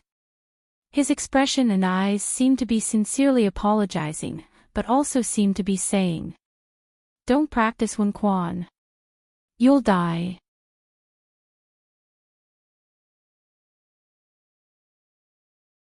"753, Cui Dongshan and Jiang Shangzhen looked at each other. One said, "Fellow Daoist Jiang, you're the host, so you should be in charge of cleaning things up." The other said, "Fellow Daoist Chui, don't give up. You can't just disappear like that." Once the 2 ultimate martial artists completely let go of their hands and feet and exchanged punches, and were unwilling to move to another place to compete with their fists and feet skills. One punch overturned a pavilion and rolled it into the river. One kick shattered a large area of white jade railings. It was really hard to say whether half of the treasure bowl of Huang Heji would be left behind. Fortunately, Chen Pingan said to Jiang Shangzhen, "Let's go back to Yunxian Peak first." Then Chen Pingan cupped his fists towards Huang Yiyan again. "Junior Chow Mo, I'll ask Senior for advice later." Yi Yunyun felt as if the weight of heaven and earth had suddenly lightened. She cupped her fists in return. Jiang Shangzhen immediately cupped his fists and apologized to the young mountain master. In fact, he had taken Yi Yunyun from Mount Laojun without permission to Huang Heji today because he had some selfish motives. If the 18 sceneries of Cloud Cave became 17 sceneries, Jiang Shangzhen could only accept it. Anyway, there were still 7 or 8 alternate scenic spots in the Blessed Land. However, the disciples and guests of the Jiang clan who were in charge of Huang Heji would inevitably make a scene at the Jiang clan's ancestral hall. Pei Qian also cupped his fists and said to Yi Yunyun, "Junior Jing Qian, I've offended you today. If there's a chance in the future, I'll visit Senior Yi at Cloud Herb Hole." Yi Yunyun nodded. Chen Pingan left Huang Heji with Pei Qian and Cui Dongshan. Teacher, master, student, disciple. It was a coincidence that the three of them gathered in a foreign land. Master seemed to be thinking about something. Pei Qian followed him all the way without saying anything. Cui Dongshan was counting his fingers and muttering something. Chen Pingan walked down Huang Heji and stopped at the riverside ferry. He suddenly said, "I've thought about it. The Luopa mountain sect will be located in Tongye continent. However, I still need to go to Mount Laojuan's mountain river diagram for the specific location." Cui Dongshan raised his sleeves and shouted, "Teacher, you're wise and far-sighted. You have great achievements. Not only would Luopa mountain be promoted from an immortal mountain to a sect, it would also become a lower sect." This meant that Mr. had already made up his mind. When he returned to his hometown, he would no longer deliberately hide the heritage of Luopa mountain. Not only that, he also wanted to create a sect that would shock the three eastern continents of the world, the North Continent, the Aquarius Continent, and the Tongye Continent. Chen Pingan said helplessly, "Forget it. Calm down." Cui Dongshan's current behavior was quite similar to the Ascendant Realm extraterrestrial demon in the prison of the Great Wall of Sword Chi. Back then, in that faraway village, the young mountain chieftain who served as a young secluded official felt that the demonic frost of the outer sky was quite similar to his student Cui Dongshan. This was probably the biggest difference between a tourist returning home or not. Cui Dongshan immediately shut his mouth. Luopa mountain was not a sect now. It was not famous in the Aquarius continent. However, this young mountain chieftain who had not truly returned home was already thinking of creating a lower sect. It was definitely not an easy task to make any mountain in the world a sect. To build a lower sect was already as difficult as ascending to heaven. Especially to build a lower sect across continents, it was naturally more difficult than ascending to heaven. Firstly, it was difficult to obtain the approval of the Central Plains Confucian Temple, which required the consumption of the sect's merit. Secondly, it was difficult to conform to the local customs. Why did Elder Sun of the Jade Gui sect ask Jiang Shangzhen to pass those words to him? Why was Jiang Shangzhen the first sect leader of the Calligraphy Lake True Realm sect? Similarly, as a lower sect, the Skeleton Beach Linen sect had also experienced difficulties in establishing itself in the North Continent. They had to change their location several times and moved all the way to the southernmost point of the continent. In the end, they had to rely on the confrontation with the Ghost Valley's Jingguan City to gain a firm foothold. Although all of this was within the Linen sect's calculations, they were actually aiming for the painting of the goddess in the City of Murals from the beginning. However, the Linen sect had previously been in a precarious situation. The way the North Continent's cultivators treated their guests had indeed made the Linen sect's older cultivators suffer. This was just like how many descendants of officials from aristocratic clans and powerful clans would also run into difficulties when they became local officials. They would appear to be friendly on the surface, but there would be a lot of resistance behind the scenes, making things difficult for them everywhere they went. In the past, the first district magistrate in the history of the Pearl Paradise, Wu Yuan, had still been ostracized by the great clans of Fortune Street and Peach Leaf Alley together as the disciple of the imperial tutor and the son-in-law of a powerful clan. If it had been a regular frigid official without any backing, perhaps it would not have been so difficult. This involved far too many ways of the world and conflicts in the officialdom. It involved the arm wrestling between the four great clans and the Song clan. As a result, Wu Yuan had been ostracized, and her promotion was slow. In the end, she left quietly and was transferred to the foot of the Zhongyue mountain of the old Zhuiying Empire to take up the position of governor. Afterwards, Yuan Jingding and Chao Gingxin, the two descendants of the Pillar of Upper Kingdom, instead had much smoother careers in the Dragon Province. This was yet another example of how the predecessors in the officialdom planted a tree for the descendants to enjoy the shade. Pei Qian was in high spirits. She would do whatever her master said anyway. As long as her master was by her side, she did not have to worry about making mistakes. She did not have to worry about whether her punch was right or wrong. She did not have to think so much. As long as her master was here, she would be very at ease. She was fearless. Pei Qian subconsciously extended her hand to grab her master's sleeve. However, Pei Qian immediately stopped and pulled her hand back. Chen Pingan asked, if our Luopa mountain doesn't have a single cultivator of the upper 5 realms, would the merit recorded in the imperial court of the Song clan, as well as the Cliff and Lakeview academies, be enough to make an exception and be promoted to a sect? Cui Dongshan hesitated slightly. Chen Pingan added, and the 2 of us aren't included. If he could not open the sky with a single strike and enter the 5th world, then he would have to follow the rules. In that case, he had no choice but to follow the rules. He needed to exchange merit for a pass. Since Xiao Yao could use this to return to the righteous world, then he, Chen Pingan, could also go to the new world. As for whether he could succeed with a single strike or not, that was not important. If the current Chen Pingan could reunite with his senior brother Zhua, he would definitely ask his senior brother to open a path for him after they finished chatting. If his senior brother was not willing to use his sword, then he would use his master. Every mountain has an immortal abode. Whether it can be promoted to a sect or not, it can have a cultivator of the upper 5 realms. It can't even be a consecrator or a guest. It must be a direct descendant of the sect. This has been an iron law of the righteous world since ancient times. However, the situation in the world has changed, especially the mountains and rivers of the 4 continents, so it is indeed negotiable. In order to stabilize the providence of the mountains and rivers as soon as possible, the Confucian Temple in the Middle Earth made an exception for some former sect candidates. As you said, there is indeed hope for them to be promoted to a sect. Cui Dongshan raised his snow-white sleeves and scratched his chin with his claws. He replied, however, the merit accumulated by Luopa Mountain is still not enough on the surface. It's difficult to convince the public.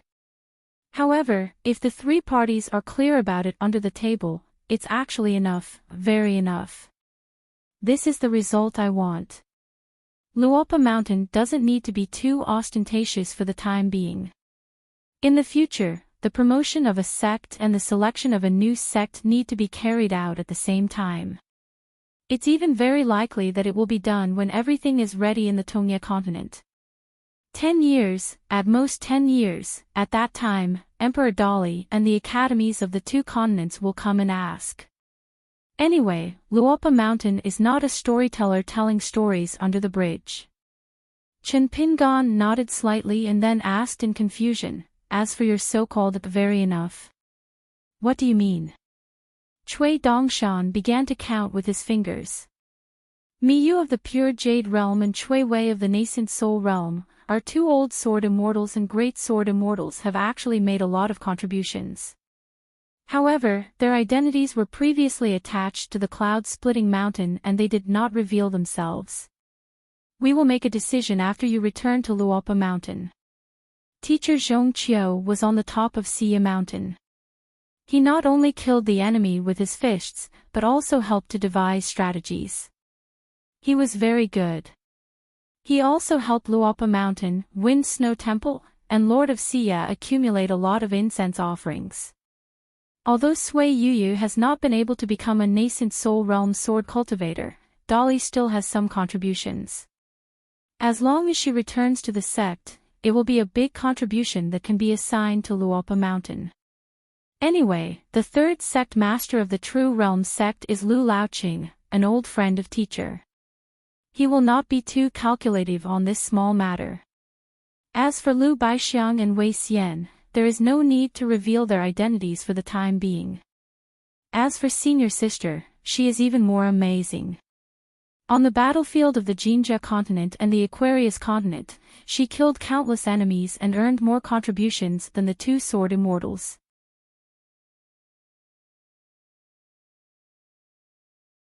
Changming likes to be stubborn and not recognize her relatives, but she is reasonable and will not put on the posture of quarreling with others. She can hit the snake's weak point. One or two seemingly soft words can make people afraid. Changming smiles every day when she meets anyone. At first, I felt that she was very amiable, but after a long time, it is actually strange.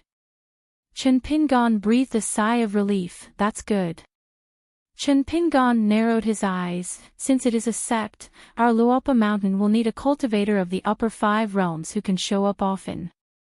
It can't be a consecrator, which is a bit troublesome. If it doesn't work, we will have to borrow someone from the Cloud Mountain. Cui Dongshan laughed. Sure, let's get Miyu to come. Anyway, he felt that being a consecrator was too distant, and he had already paved the way.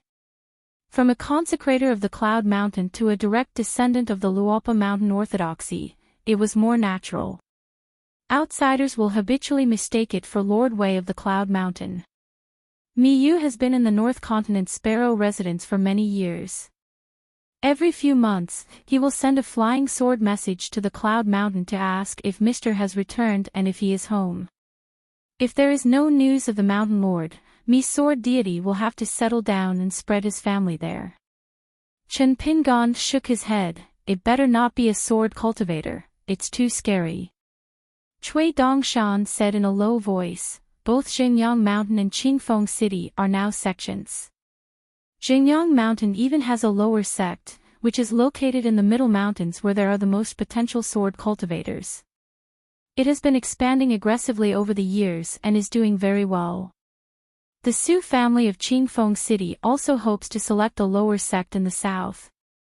Now, they are helping to build connections in the capital city of Li Dynasty through their in-laws, the Yuan family of the Upper Pillar State.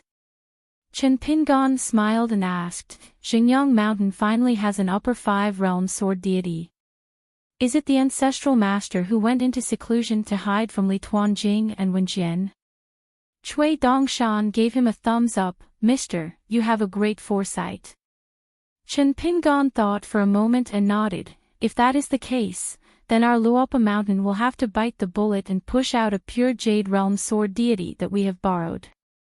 Otherwise, it will be easy for Xingyang Mountain and Qingfeng City to let their imaginations run wild and they will not be able to sleep well.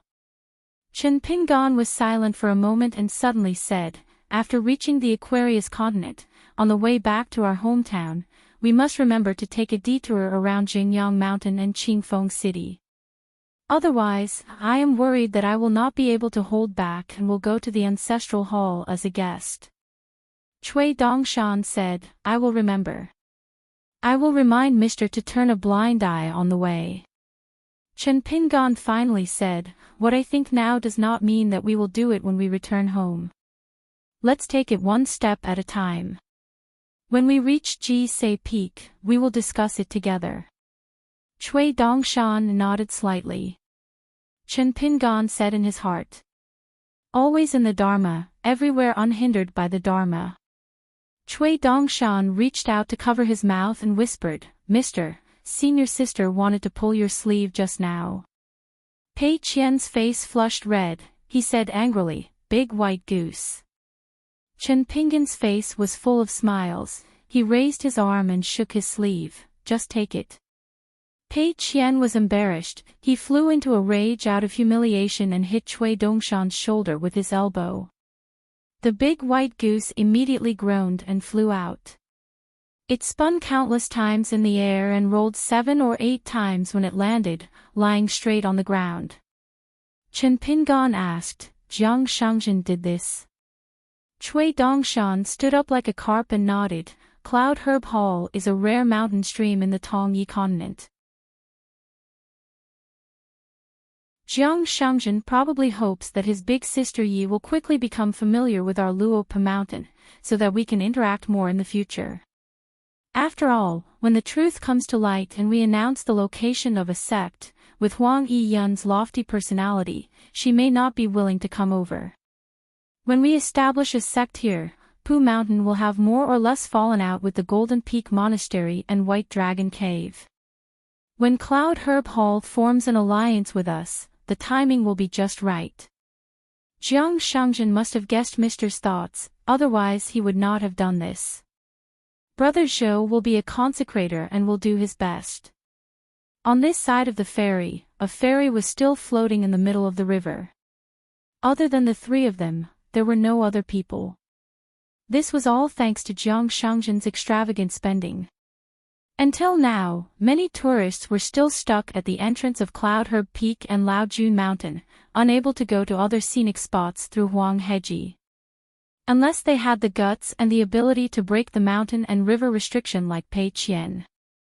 Actually, there was a cloud bridge on the river. Previously, Qing Chaolu and the others used this bridge to cross the river. If ordinary cultivators were to look at the river from Huangheji, they would not be able to see it clearly, so as not to obstruct the scenery. Chen Pingan stopped at the ferry. Obviously, he planned to take a boat to cross the river. Previously, he and Pei Qian, master and disciple, crossed the river one after another. Their movements were not small, the river water rolled over and over, causing the small boat to undulate unsteadily. The old Hao master who was rowing the boat was muttering, most likely cursing and swearing.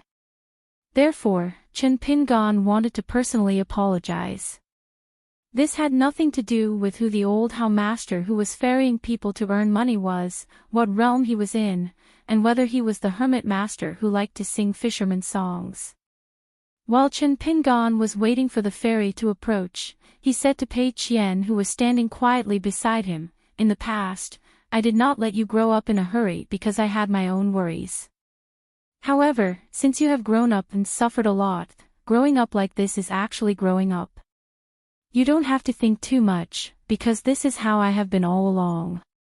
Moreover, in my eyes, you will probably always be a child."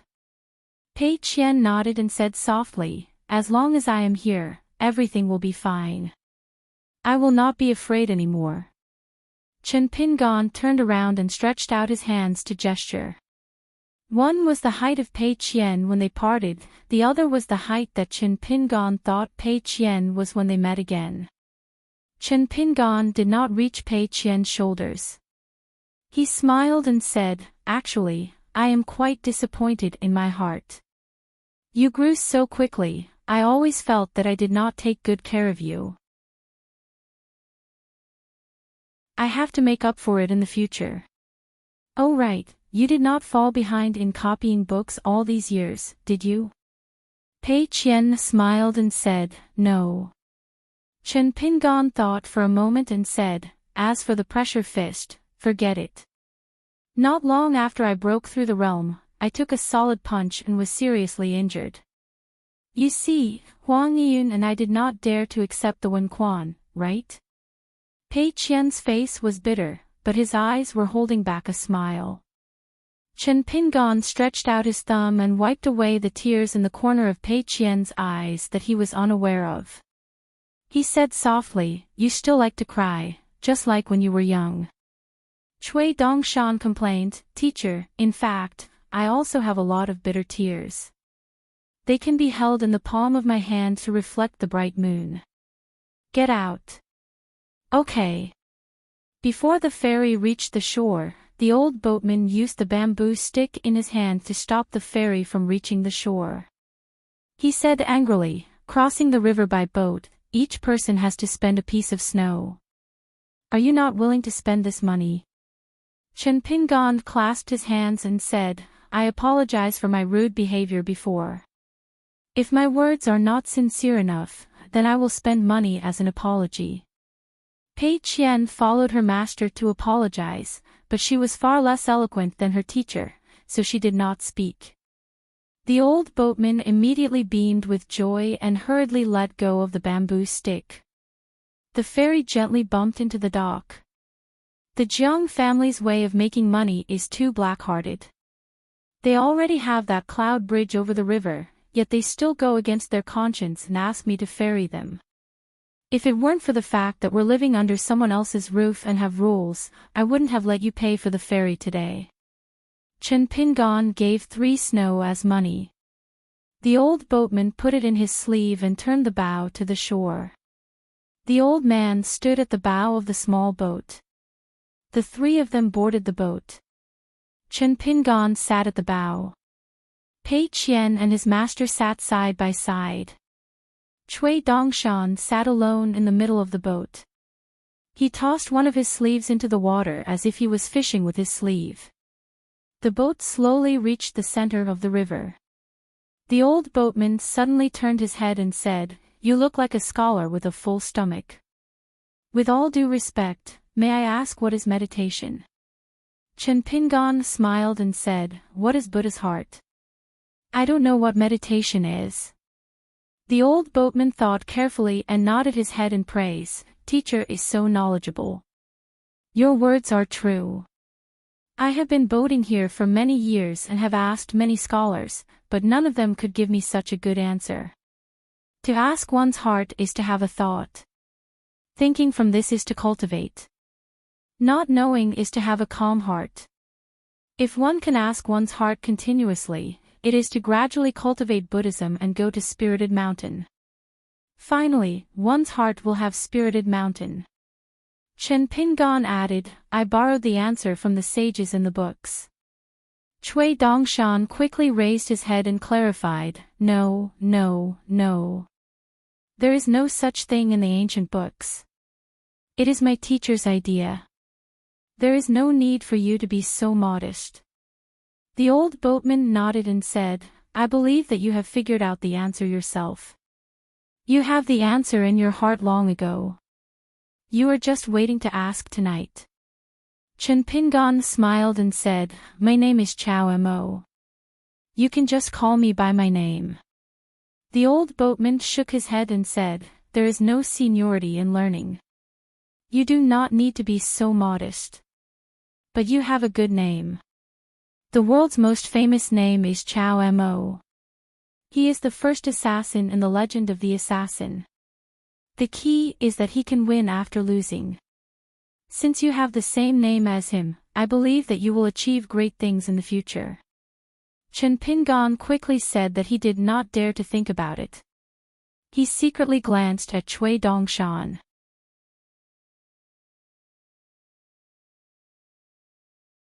He put his hands behind his back and walked slowly. In the past, he was famous on the stars. Now, he has fallen into the sea of miasma. The green bull visited the jade palace alone but left the yellow crane to guard the golden core. The old boatman turned a deaf ear. Cui Dongshan laughed again. He is used to riding a wooden horse in the Big Dipper, but Dongshan came to the water to row an iron boat. The old boatman glanced at the handsome young man and laughed. "Star monarch, drink good wine and persuade each dragon to drink." They exposed each other's roots but left some leeway. They only talked about a part of the great Tao. Cui Dongshan talked about the old boatman who changed his name to Ni Yuanzan in the Cloud Cave Blessed Land. He had a deep relationship with the Daoist temple of the East Sea Monastery. He was the celestial Huang Heji who had once traveled far to the Big Dipper and left a golden core in the human world. The old boatman revealed the origin of Cui Dongshan's skin. He was once an old dragon of the Gushu kingdom. He was able to ascend to the galaxy and was lucky enough to be persuaded to drink wine by the celestial lord of the Big Dipper. However, what they talked about was only their skins. They were very old and in ancient times, they could be considered half an old friend. Cui Dongshan sneered, "Then do you know that there was once a girl named Sui Yuyu in the Lotus Flower Blessed Land? Her lifelong wish was to follow the teacher to the Tiantai and sweep the fallen flowers with the celestials. If she knew that her teacher, who was once the most powerful swordsman, who was only half a step away from becoming the first person to ascend from the Blessed Land, had to wear a funny feathered cloak and be a poor boatman who only earned a few snowflakes to spend money. He also had to call someone else teacher. Would she, as a disciple, be heartbroken? Then do you know that Sui Yuyu also left the Blessed Land and even became a cultivator of the divine seal peak of the Jade Medallion sect for a few years? Did the two of you not meet? Did the old boatman not ask you to wait here for her to form her oris core? The old boatman sighed, it's better not to know. The celestial who left the story of killing the mosquito in Jianghuai was the one who supported the current situation. The mosquito that was slain was naturally not an ordinary creature. It was a pure jade realm monster that could stealthily steal the spiritual chi of heaven and earth. This almost untraceable thief of heaven and earth had once almost caused Jiang Shangzhen to be in a terrible fix. Just searching for its trace took a Herculean effort. At that time, although Jiang Shangzhen had already ascended to the pure jade realm, he still had not won the reputation of a willow leaf that can slay immortals. Jiang Shangzhen had failed to kill the mosquito twice. The difficulty was so great that it was like an ordinary person standing on the shore and using a stone in his hand to smash a mosquito in a stream. At that time, the old boatman's state and swordsmanship were not higher than Jiang Shangzhen's. It was just that he had a unique skill combined with his swordsmanship, which just happened to restrain the pure jade state monster that came and went without a trace. But in the end, to be able to kill the mosquito on the river with one sword was still not a feat that an ordinary celestial in the pure jade state could achieve. If the old boatman did not come from the Taoist temple of the Lotus Blossom Blessed Land Temple and was the teacher that the right side of the Sui dynasty could not forget, Cui Dongshan would not bother to pay attention to him. He could hide his identity here and sail the boat for thousands of years without a name. In addition, the old boatman deliberately tested his teacher with words just now. Cui Dongshan could not bear it. What resignation and returning to his hometown. What assassin biography. In fact, they were all tactful words with hidden meanings. His teacher was open-minded and could not care at all. It was fate that brought them together and they parted on good terms. But as a student, how could he tolerate the old boatman talking nonsense over there? The key was that the old boatman left the old boatman to guard the Jindan. The Jindan was not an ordinary thing. It was hidden in the cliff of Yellow Crane Island. It was the Jindan left by an ancient crane ancestor. Cui Dongshan sneered, the Big Dipper is high up in the sky. My teacher carries a knife at night. Be careful not to chop you half to death. The old boatman named Ni Yuanzan laughed, there is no enmity between us. That teacher is not you. He would not hurt people for no reason. Cui Dongshan stretched out a hand and said, let's not talk nonsense. Give me the Jindan. I will help you give it to the disciple of the Jindan who has not yet reached the nascent soul stage. The old boatman laughed and shook his head. The old boatman said that I should wait here for the fated person. If Sui dynasty can meet me, I will naturally take advantage of the situation and give him the Jindan. But since he is so close and we have not met, then he is not a fated person. At most, we are not fated. Since we are not fated, it is not good to force anything. Don't make it difficult for me. If we really fight, what can you do even if you win? If I don't give you the Jindan, can you really take it away? You are just an immortal. Since when did you have such great means? So what if you can kill me? On the path of Tao, having a high cultivation level and a strong fist is just more of a killjoy. You are not as good as your teacher.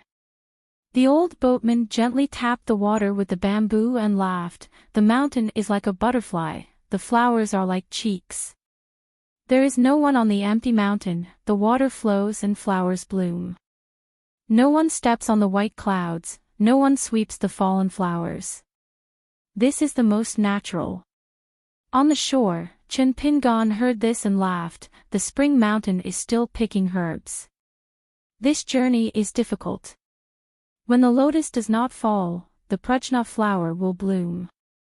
The old boat master laughed heartily and threw away the green bamboo wormwood that was condensed from the essence of water in his hand, allowing it to drift away in the water. This otherworldly master removed the camouflage spell and wore a feather cloak with flowing lights. He liked to talk to people in Buddhist language, but he wore a yellow Daoist robe under the cloak. The middle-aged Daoist held a golden mud ball in one hand and a white jade rui scepter in the other. A golden three-legged toad sat on his shoulder. Meanwhile, Cui Dongshan quietly kept the green bamboo wormwood into his sleeve. This item was no ordinary item. It was equivalent to the condensation of many water cores. It was more than enough for the blessed land of lotus roots to have a golden body solidified into a river god. After the Daoist kept the golden pill, he said to Chen Pingan, "We will meet again if fate wills it." His figure flashed and disappeared like a corpse of an immortal. The crane cloak on his body floated and fell onto the boat. Cui Dongshan could only help to keep the feather cloak that was equivalent to an immortal's shed skin. He would keep it for hundreds or thousands of years. On the shore, Pei Qian asked softly, "Master, did you see through the roots of this boatman at a glance?" Chen Pingan laughed, "No, I boarded the boat to cross the river only to apologize. However, when I went to the yellow hedgy viewing pavilion, I inadvertently glanced at the river surface. The river water was surging and the boat was swaying non-stop. Senior's acting at that time could not be considered too perfect. Senior is after all an otherworldly expert. He did not want to do it deliberately. Otherwise, it would not be difficult for the boat to capsize and fall into the water." Pei Qian immediately sighed. "Master is indeed used to the Jianghu. He is 100 times more experienced than me." Chen Pingan flipped his hand and smacked the chestnut. At the Great Wall of Sword Qi, after many years of thinking, he still felt that the atmosphere of Luopa Mountain was led astray by Pei Qian and Cui Dongshan. On the river surface, Cui Dongshan lay on the bow of the boat and shouted, "Mr. Senior Sister, wait for me." He used his two big sleeves to paddle the boat. On the yellow hedgy viewing pavilion, after Chen Pingan and the other two left, Jiang Shangzhen turned to look at the people who were watching the show and waved his hand, "Disperse, disperse, all of you, disperse." As for the yellow hedgy snail shell Immortal Mansion's mirror flower, it had been sealed by Cui Dongshan and Jiang Shangzhen at the moment Pei Qian crossed the river and ascended, causing many female fairy cultivators to be aggrieved. Jiang Shangzhen realized that his words were useless. He could only say to Yi Yunyun, "Sister Yi, can you say something?" Yi Yunyun cupped her fists in that direction. Those who came out to watch the show immediately dispersed like a tide of birds and beasts. All the cultivators who walked out of the mountain and water gate of the snail shell Immortal Mansion quickly returned to their mansions. They had to give face to Huang Yun. They did not dare to not give face. Moreover, to be able to meet the great master Yi Yunyun in the Cloud Cave Blessed Land, today's show was already not small. However, 3 people walked out of the yellow hedgy mountain Immortal Array in the opposite direction of the crowd. They walked towards the viewing pavilion. They were the first disciple of the martial saint of the Tongyi continent, Wu Chang, a golden body realm martial artist, Guo Baimu. The remote travel realm martial artist of the cloud cottage of Mount Pu and the young female cultivator in the dragon maiden dress Daoist robe. One was Huang Yun's direct disciple, Xue Huai, a realm 8 martial artist. The other was a disciple of the Yi clan of Mount Pu.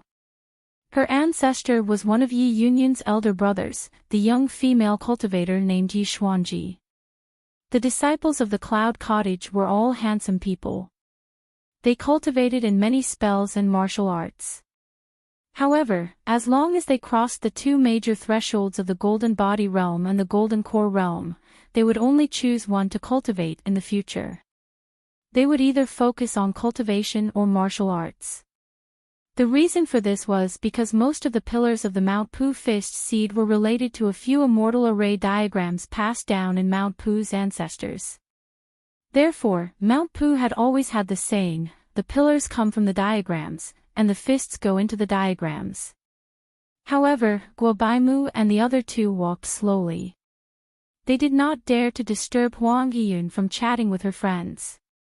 Even if Yi Yunyun was a clay Buddha, she would still be a bit angry. Is it because Chao Mo has just reached Realm 10 and has not completely suppressed his martial arts fate, so his realm is unstable? If that's the case, I can wait. Jiang Shangjin smiled and did not say anything. He only brought Yi Yunyun to the edge of the cliff. Jiang Shangjin reached out and stroked the white jade railing. He chuckled softly. Chao Mo has actually rejected your Q-Ask Fist seed 3 times. Yi Yunyun was confused. 3 times. Jiang Shangjin explained patiently. The first time is because Mount Pu's Cloud Cottage has a good reputation, so Chao Mo is not willing to spar with you. In your eyes, this might not be a reason at all. However, my good friend always likes to think more than normal people. For example, if Yi Yunyun wins the Q-Ask Fist seed against a foreign martial artist at this juncture, it will be fine. It will definitely increase the morale of the people on and off the mountain. However, if Huang Yiyun, the second strongest martial artist of a continent, loses, it will be one disaster after another for the people who are already in a mess. This is especially true for Mount Pu's Cloud Cottage. They had just formed the alliance of peach leaves. If Huang Yiyun loses to a foreign martial artist right after that, would it be reasonable? How can the Mount Pu Fist seed that you created be carried forward?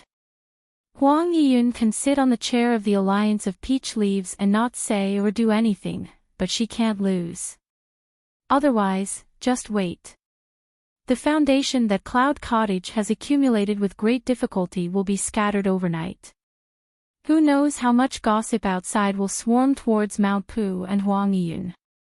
At that time, no matter how good your martial arts are, you won't be able to block the fist intent that surges in people's hearts. Yi Yunyun frowned. From your tone, it seems that I will lose. However, she had to admit that she really wanted to say a few words for the Tongyi sect. That was why she participated in the alliance of peach leaves. However, she didn't care about losing her power and let the Golden Peak Temple and White Dragon Cave take charge of the overall situation. She almost had no objections and only nodded. And today, that was why she wanted to spar with someone. She really wanted to prove to the world that there was more than one martial saint Wuchang in the Tongyi sect. Jiang Shangjin didn't comment and continued to speak. The second time I declined was because I was also a martial practitioner of the same realm and was highly valued by Huang Yiyun. In Chao Mo's eyes, it was actually very ordinary, really very ordinary. Especially since both of you have made it clear that you won't fight to the death. Chao Mo was even less interested. This friend of mine is very pure when it comes to sparring. There are only 2 kinds of sparring. One is when a martial scholar 2 realms higher than him helps to feed his fist. The other is when he fights to the death on the battlefield. As for the rest, it doesn't benefit his martial arts much. It can even be said that it doesn't benefit him at all. Especially after the battle at the Great Wall of Sword Chi, the young hidden official, the not-so-young mountain lord, didn't have many people of the same age who could compare with him in terms of fighting. Jiang Shangjin leaned on the railing and a pot of moonlight wine appeared in his hand. He held it with 2 fingers and shook it gently. The fragrance of the wine spread out. The last time was when he called himself a junior to you. That's why there was asking for advice on fish theory. The first time he declined was out of consideration for you and the cloud herb hole. The second time he declined was because he wanted to make himself comfortable. A pure martial practitioner who has learned fist techniques can not only spar with others, but also can refuse when others spar with him. The third time he declined was a reminder that he shouldn't do it more than 3 times. Yi Yunyun frowned slightly. Is he still a pure martial practitioner? How did he reach the martial practitioner of the same realm? Jiang Shangjin smiled but didn't say anything. Isn't it? How is it? Aren't they all martial practitioners of the same realm? And he reached the 10 realms of martial arts with martial arts fate. Yi Yunyun sighed and said something from the bottom of her heart. No matter what, after hearing so much from you, this Chao Mo should be a person worth befriending. A person who could make Jiang Shangjin act so stubbornly to speak for her was definitely not simple. When she sparred with others, she was first rejected by Chao Mo, who was her master, many times. Then she even said something harsh to a junior, Jing Qian. Yi Yunyun naturally felt a bit aggrieved. As for Jing Qian, Yi Yunyun had heard of him. A young martial practitioner who was extremely dazzling on the battlefields of the Gold Armor Continent and the Aquarius Continent, lost 4 rounds with Chao Xi on the city wall of the capital city of the Great Duan Dynasty. It didn't sound very good. He lost 4 rounds in a row. But which martial practitioner in the world didn't look askance? Although Chao Xi was easygoing, she definitely wouldn't accept anyone's challenge. Not to mention that Chao Xi was willing to accept 4 rounds in a row. The reason was very simple. Chao Xi had already regarded Jing Qian as someone not far behind martial arts. So Yi Yunyun couldn't help but ask curiously, isn't this Jing Qian from the Thunder God Temple of the Snow Mountain Continent? How did she become Chao Mo's disciple? As for some rumors on the mountain peak, saying that Jing Qian was actually Chao Xi's junior sister and the last disciple of the female martial god Pei Bei, Yi Yunyun knew that was not the case. Jiang Shangjin said with a smile, Sister Yi will naturally know in the future. My friend Chao Mo is an extremely interesting person. Don't worry, take your time. Yi Yunyun said, if you act like this, won't Chao Mo bear a grudge? Jiang Shangjin leaned against the railing and said with a smile, I'm not a matchmaker. Chao Mo won't mind.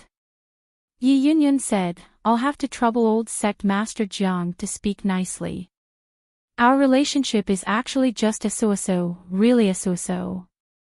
Jiang Shangjin laughed heartily, to be able to talk with Sister Yi for so long, this is just a so-so, very extraordinary. As the 3 people gradually approached, Jiang Shangjin stopped talking to Yi Yunyun.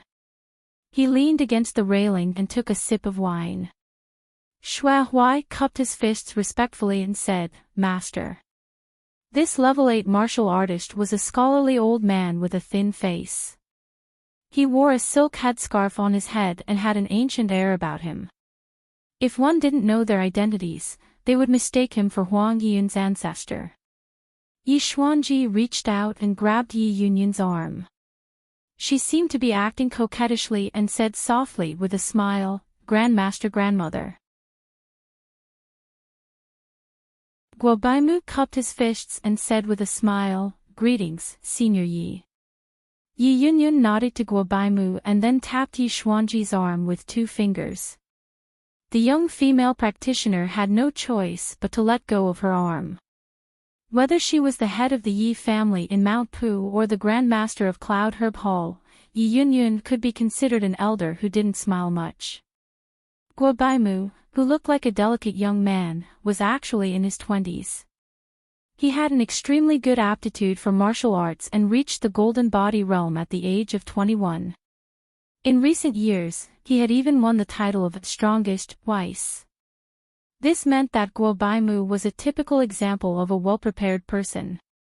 Once he reached the far-wandering realm with the title of Strongest, again, it was almost certain that Guo Baimu could reach the peak realm before the age of 50.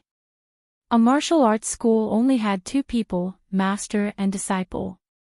In the end, there was an ultimate grandmaster and a young peak realm master. Of course, this was shocking. Wu Guangzai for choosing disciples was indeed admirable. Yi Yunyun had taken in a dozen or so direct disciples. In addition to the entire Mount Pu, direct disciples were taken in again and again, and again, disciples were taken in again and again. The number of people who practiced martial arts was as many as several hundred. However, up until now, no one had been able to ascend to the peak. Even Xue Huai, who had the best aptitude and was extremely hardworking in his training, would not be able to break through the bottleneck of the overturning earth of the far-travel realm in his lifetime, let alone ascend to the peak of the mountain, overturning heaven with his fists, and take another step forward to reach the limit of the realm. Jiang Shangzhen gently pushed his butt against the railing and threw the empty wine pot into the river. He stood up straight and said with a smile, "I'm Zhou Fei. Fei as in fat and thin. Fei as in thin and fat as in a continent. You probably can't tell, but Sister Yi and I are actually siblings." When Jiang Shangzhen introduced himself, he didn't even look at Xue Huai and Guo Baimu. He just stared at the little girl. Xue Huai was expressionless. Guo Baimu only took it as a harmless joke from a senior on the mountain. But Yi Xuanji couldn't understand why her grandmaster didn't look unhappy at all. Mount Pu's Huang Yiyun, because of her beauty, had punched many times to teach those blind cultivators on the mountain a lesson. Jiang Shangzhen looked up. Someone had come to join in the fun. He didn't have a Daoist pedigree, nor did he have a Daoist lineage or Daoist meridians, but he wore a Daoist robe of the Golden Peak Temple. Although his realm was low, he stood out from the crowd. This old cultivator and Yi Yunyun did a proper Daoist bow. Golden Peak Temple's consecrator, Lu Ying, greets Mountain Lord Yi. Yi Yunyun didn't react. She pretended not to see or hear anything. Lu Ying didn't have a good reputation. Now that he was a minister supporting the Mountain Lord, Temple Master Du, he became arrogant and didn't pay much attention to the things he did. Being ignored by Huang Yiyun, Lu Ying didn't feel anything. His Daoist heart was calm. This was within his expectations. There was no need to worry about it.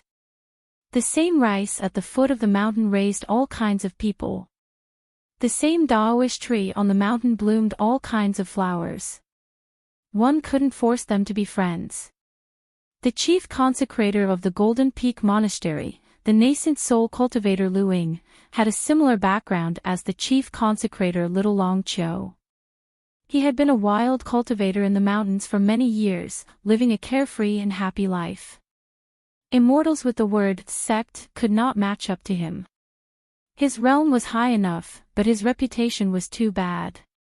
Immortals who did not belong to a sect did not look up to him. They were neither high nor low. If they wanted to establish their own sect, they lacked a lot of foundation. Moreover, they had a reputation. Which wild cultivator did not carry a few grudges and murder cases on the mountain and did not do a few things that could not be exposed? For example, Lu Ying's relationship with the Daoist priest of Taiping Mountain was very bad. Lu Ying, who had just reached the nascent soul realm, deliberately bypassed the territories of those sections. He was an old Daoist who could move mountains and seas in a relatively remote mountain lord dynasty. In the end, he was almost killed by the woman Huang Ting who went down the mountain to travel alone. At that time, Lu Ying was kind and wanted to become Daoist companions with that beauty. That woman was too much. She started a fight without saying anything. The key was that she didn't report her name from the beginning to the end. At that time, Huang Ting was only in the Golden Core realm. She fought with the enemy using spells. In fact, it was hard to say who won or lost. So in the end, Lu Ying found out that the woman was actually a sword cultivator.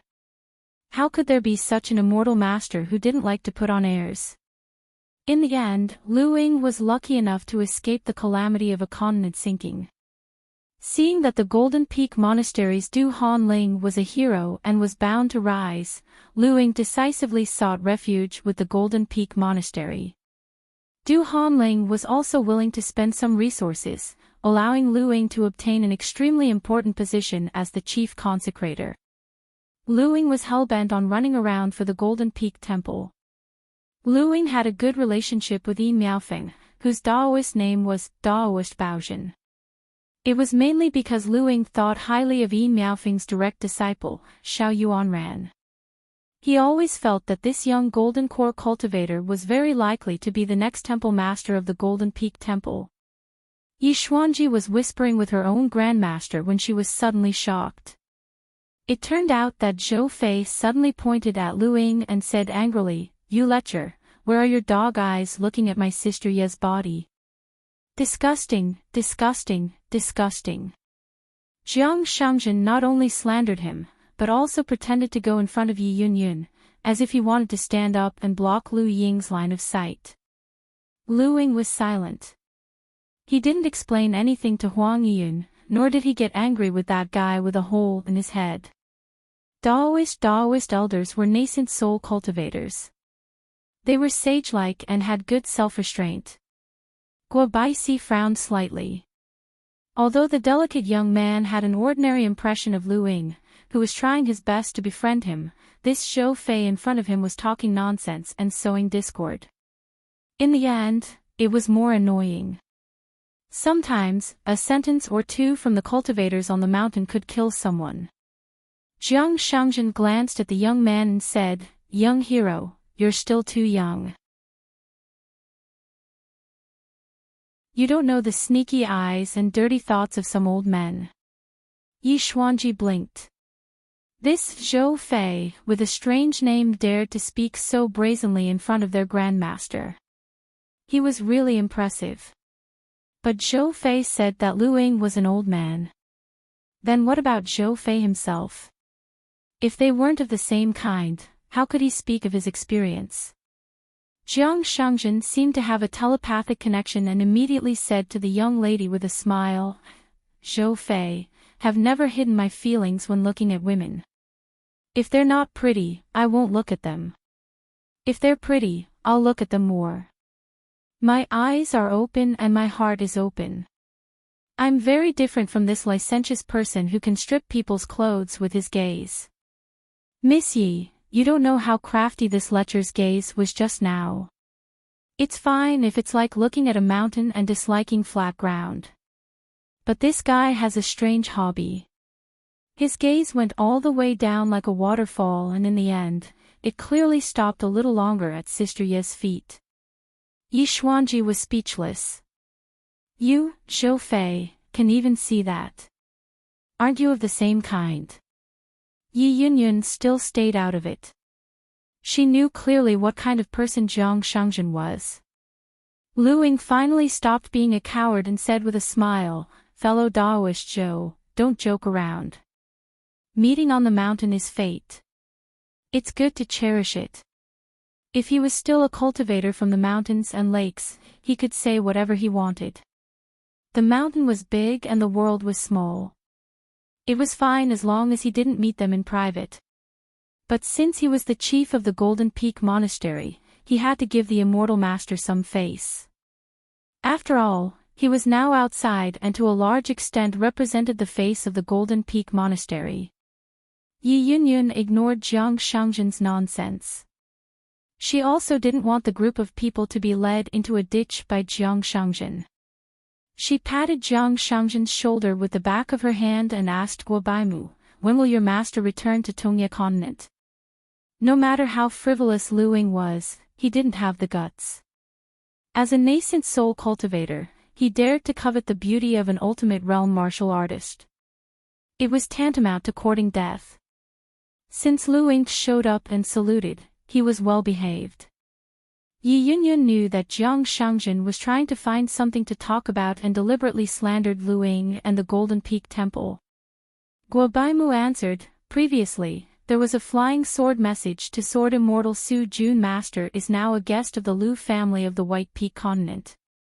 The letter didn't say when he would return.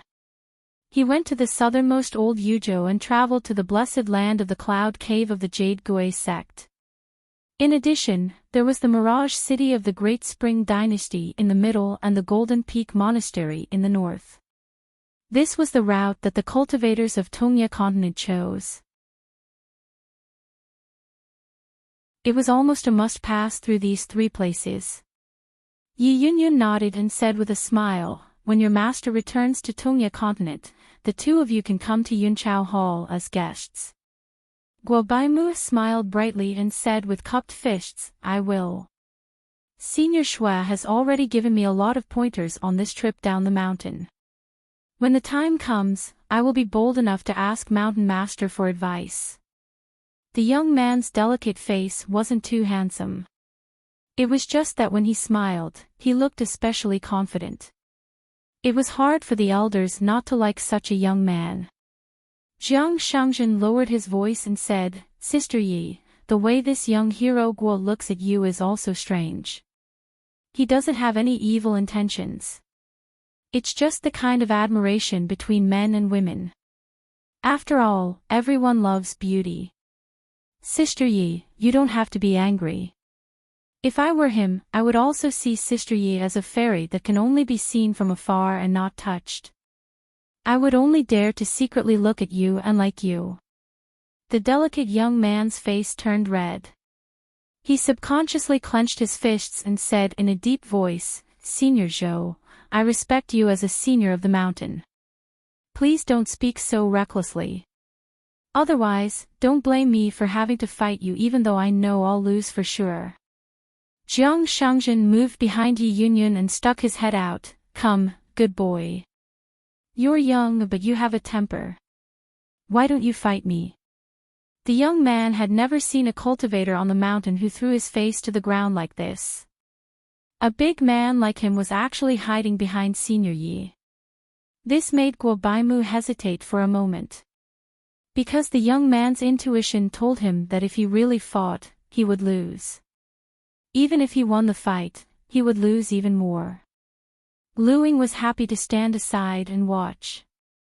He felt relieved and sneered in his heart. Good boy, you have guts. Provoking me is equivalent to provoking the Golden Peak Temple. You still dare to provoke the martial sage Wu Chang's first disciple? Don't you know what kind of temper Wu Chang has? As a pure martial artist, his swordsmanship was superb. His bamboo sword was as powerful as a sword immortal's flying sword. He was also good at spear arts. It was the foundation of Wu Chang's martial arts. He had once wholeheartedly collected more than 300 types of spear techniques in the world, smelted them into one furnace, and created 6 styles that were unparalleled in the world.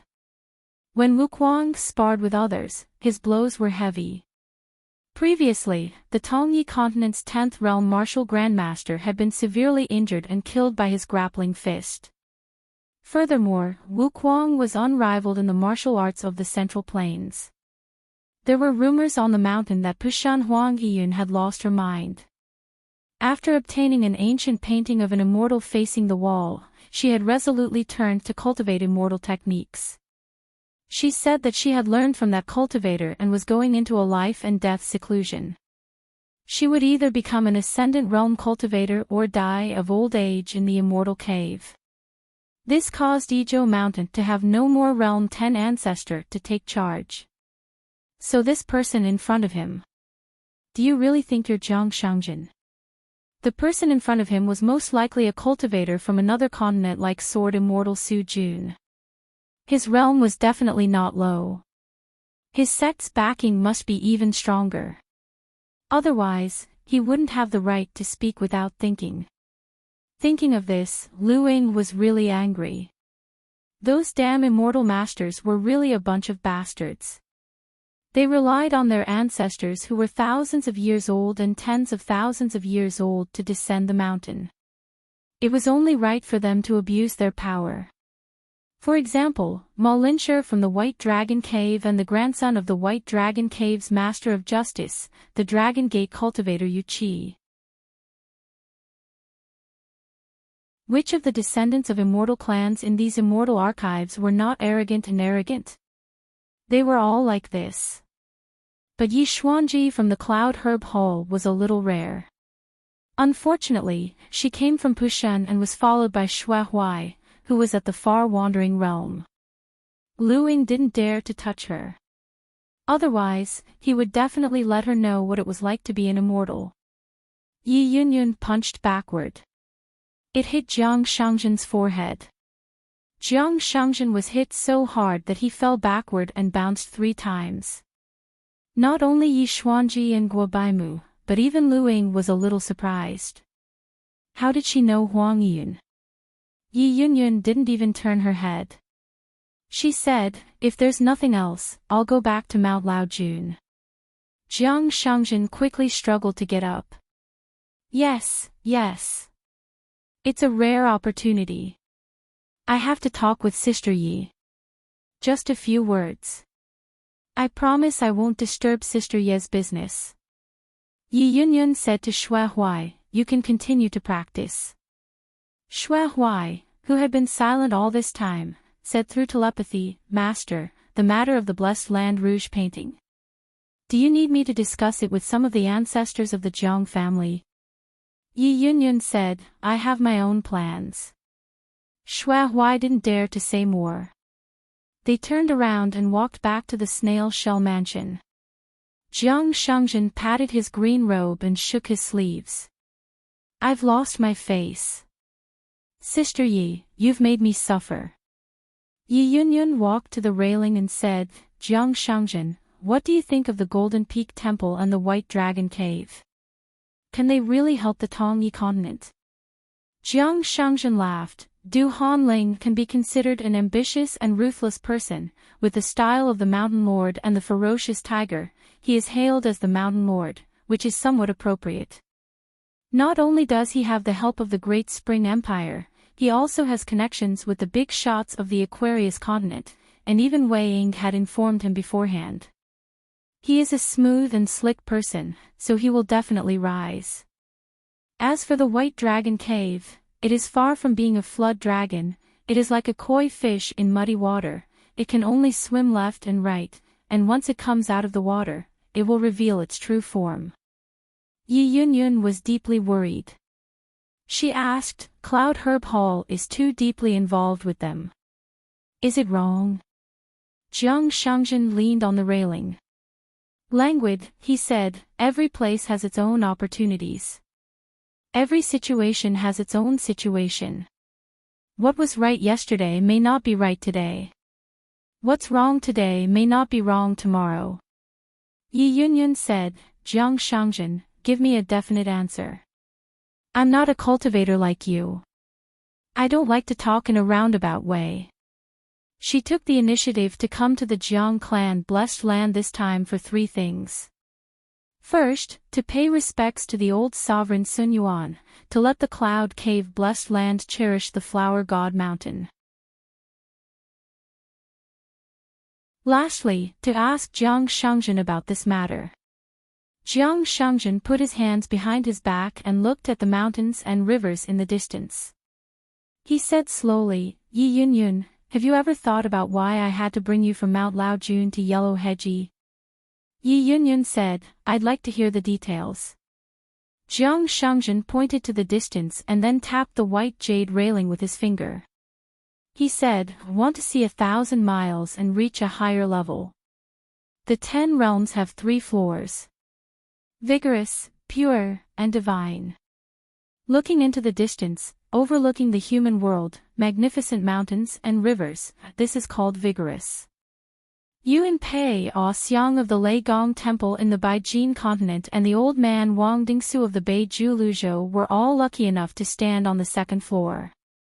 However, your vigorous foundation was too weak. You staggered to the 1st level of the pure realm. Pei Xiang was the most useless. She crawled to this level with a stooped body. Therefore, reaching the 1st level of the divine has become an extravagant hope.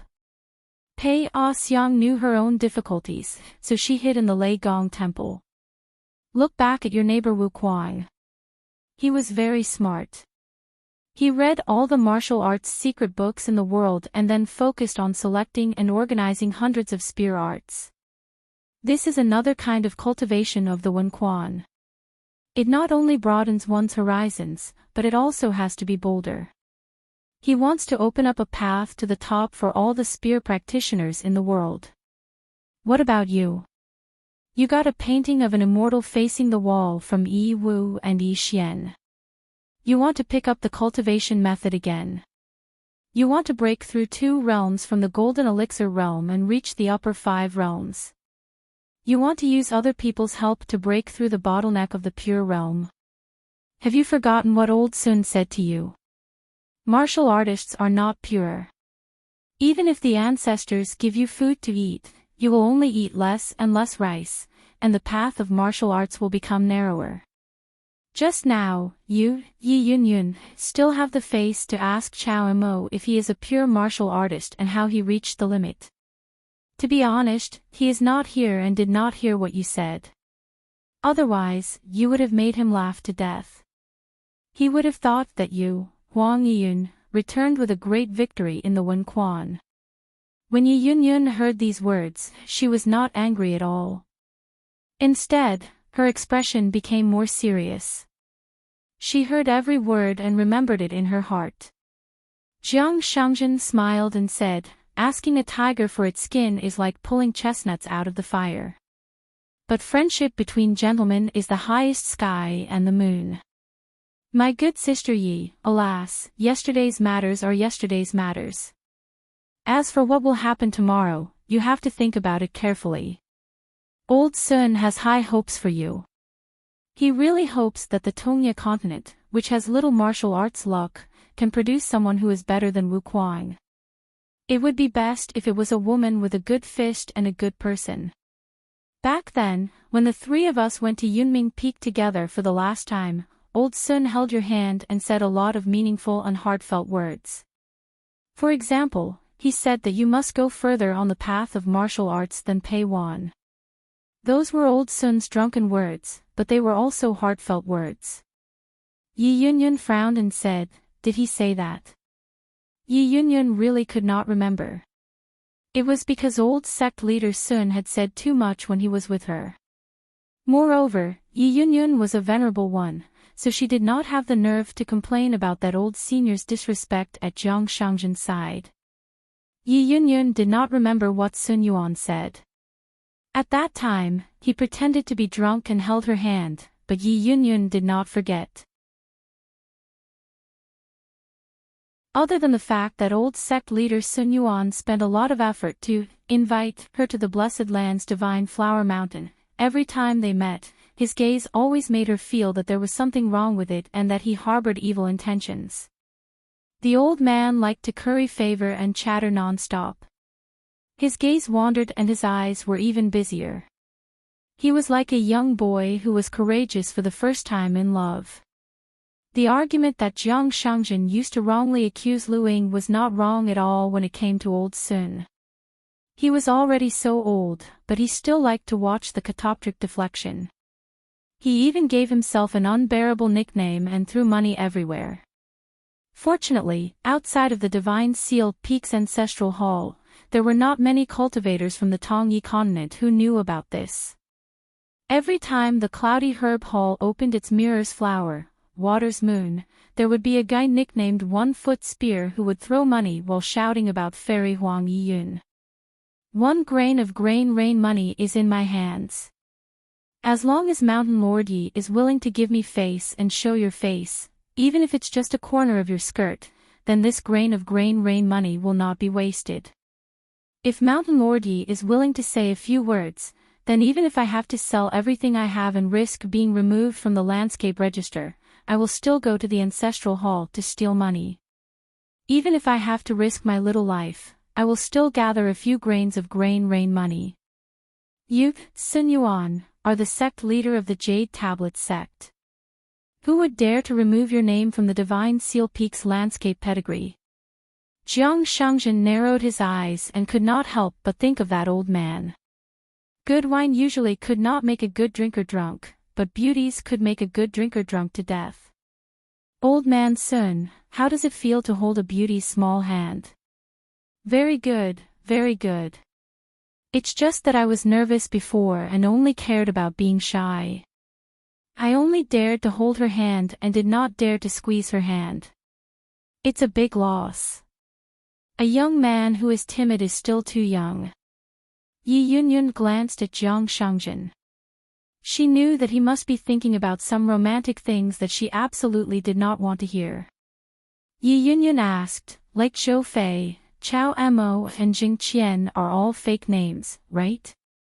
Jiang Shangjin said with a smile, when you really get to know Chao Mo, you'll know that he actually treats people very sincerely. As for traveling in Jianghu, it's nothing to have a few fake names. It's the same principle as when cultivators use illusions to go down the mountain to play in the human world. Yi Yunyun frowned and said, you still haven't said why you deliberately brought them to see Chao Mo, Jiang Shangjin said with a smile, to form good karma.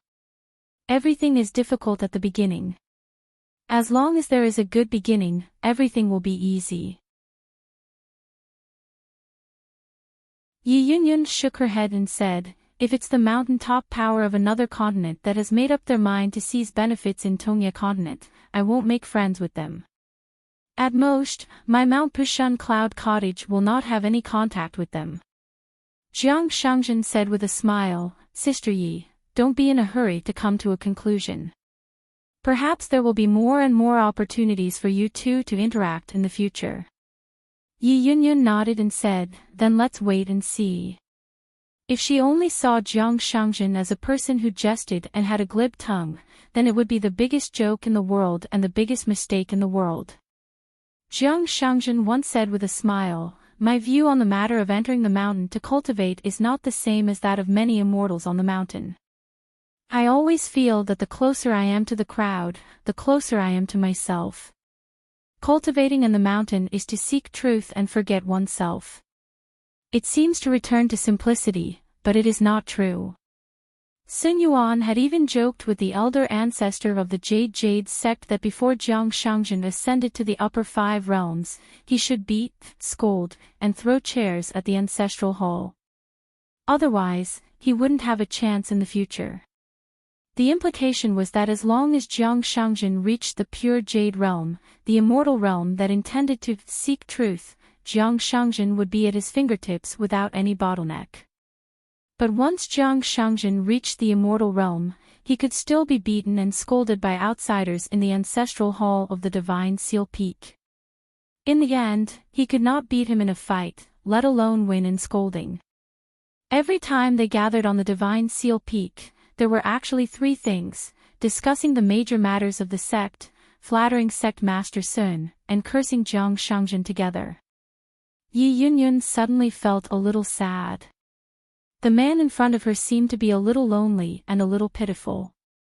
In the future, his Taoist heart would probably be even more lonely. Jiang Shangjin suddenly said, Sister Yi, this year's Rouge Map first rank should be you, right? Otherwise, there will be too much controversy on the mountain. No matter who I choose, it will be difficult to convince the crowd. Yi Yunyun greatly regretted her little pity. She sneered and said, if you dare to choose me, I will smash that flower god mountain as a gift in return. Jiang Shangjin sighed and muttered to himself, after dinner, I look at the winter sweet along the mountain, but I don't see the plum blossoms meeting the cloud grass. A beautiful woman stands in a pavilion, wearing Taoist makeup, like the face of a bodhisattva. I suspect she is in the Moon Palace. When the grass moves, the cloud moves, and the heart moves. Yi Yunyun sneered and said, good literary talent. You can deceive a little girl like Xuanji. Jiang Shangjin changed the topic, didn't you find anything in the painting of Mount Laojun? Yi Yunyun nodded and said, the image of the sky and the shape of the earth. The Golden Peak Temple uses 7 mountains as the Big Dipper. Du Hanling wants to use the image of heaven and earth to create a large formation of mountains and rivers. He is very ambitious. Jiang Shangjin clapped his hands and laughed, Sister Yi has sharp eyes, but you can't see far enough.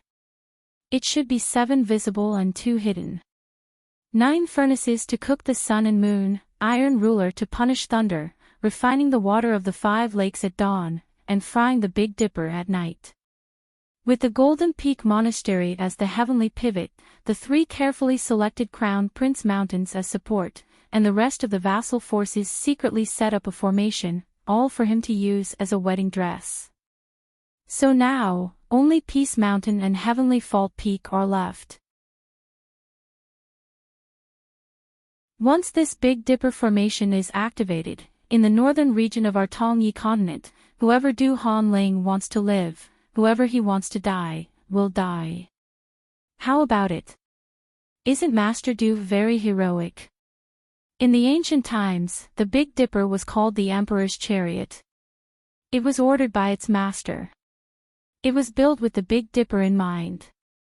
In this way, isn't the nickname I gave Du Hanling, Monarch of the Mountain, more worthy of its name?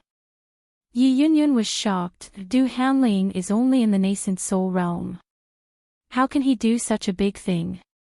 Jiang Shangzhen smiled and said, "It is because he is only in the nascent soul realm that I admire him for having such thoughts." Moreover, Jiang Shangzhen was not the only one in the world who was good at suppressing borders. Once this formation was activated, even if it did not include Mount Taiping and Mount Tiancai, it would still be a complete Big Dipper formation. When the time came, Du Hanling, who was in the pure jade realm, would be equivalent to an immortal who came out of nowhere.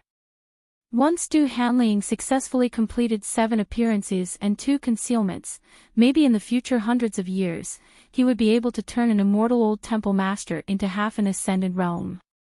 The Golden Peak Temple was originally a branch of the Daoist lineage, but the temple master, Du Hanling, deliberately concealed the orthodoxy. Therefore, whether it was the immortal Han Yushu or the temporary nascent soul Du Hanling, they were both smart people with foresight. Unfortunately, they met him and Chen Pingan, who was very likely to choose the location of the Luopa mountain sect in the north of Tongya continent in the future. As long as Chen Pingan left Yunming Peak, the first thing he did was to go to Mount Laojun and take a trip to the myriad miles of mountains and rivers painting. Then, it was not very likely, but inevitable. Jiang Shangzhen asked, "Where did you get that immortal facing the wall painting?" Yi Yunyun said, "I carefully checked its authenticity and the ins and outs of the painting. There was no problem." Jiang Shangzhen narrowed his eyes and said, "Believe me, then there must be a big problem. Next, you have to be especially careful of the guest of Mount Pu, or even a certain direct disciple. Remember one thing, don't casually spar with Wu Guang. It's not that Wu Guang has a problem, but after the Wen Quan, according to Wu Guang's habit of attacking without hesitation, you will definitely be seriously injured. At that time, Mount Pu will have a big problem. At that time, even if Wu Guang doesn't have a problem, it will become a problem. Then, it won't be killing 2 birds with 1 stone, but 3, 4, 5, 6, 7. I originally planned to explain the reason to Chao Mo after the Wen Quan match with you, and then secretly follow you to Mount Pu. When you are recuperating, I will help you keep an eye on the Cloud Point Cottage." Yi Yunyun asked in a deep voice, "Is it really that dangerous?" Jiang Shangzhen nodded. The world is far from being truly peaceful.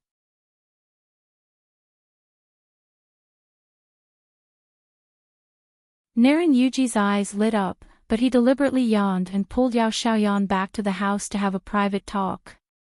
Qing Chaolu moved a little slower and was slapped on the head by Bai Xian. Bai Xian said, "Little fatty, where's your cleverness in learning boxing? Don't delay Master Chao and Brother Dongshan's rest." After the children left, Chen Pingan moved a small bamboo chair and sat down. He put it in the middle of the bamboo recliner and said to Pei Qian and Cui Dongshan, "You just lie down. It's better to sleep. There will be more things to do later, but don't worry. Take a rest first." Pei Qian was about to speak, but Cui Dongshan winked at him. Finally, he and Pei Qian lay down on the long bamboo chair. Chen Pingan sat on the small bamboo chair in the middle. Cui Dongshan crossed his legs and stared at the round moon in the sky. Pei Qian gently folded his hands on his body and whispered, "Master, when I wake up, you'll still be there, right?" Chen Pingan nodded. Pei Qian whispered, "You're not lying."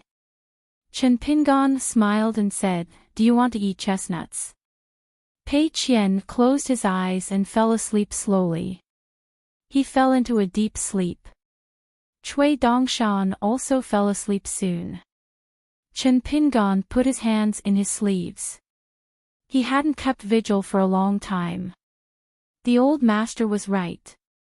The most difficult thing in the world was to have nothing to do today.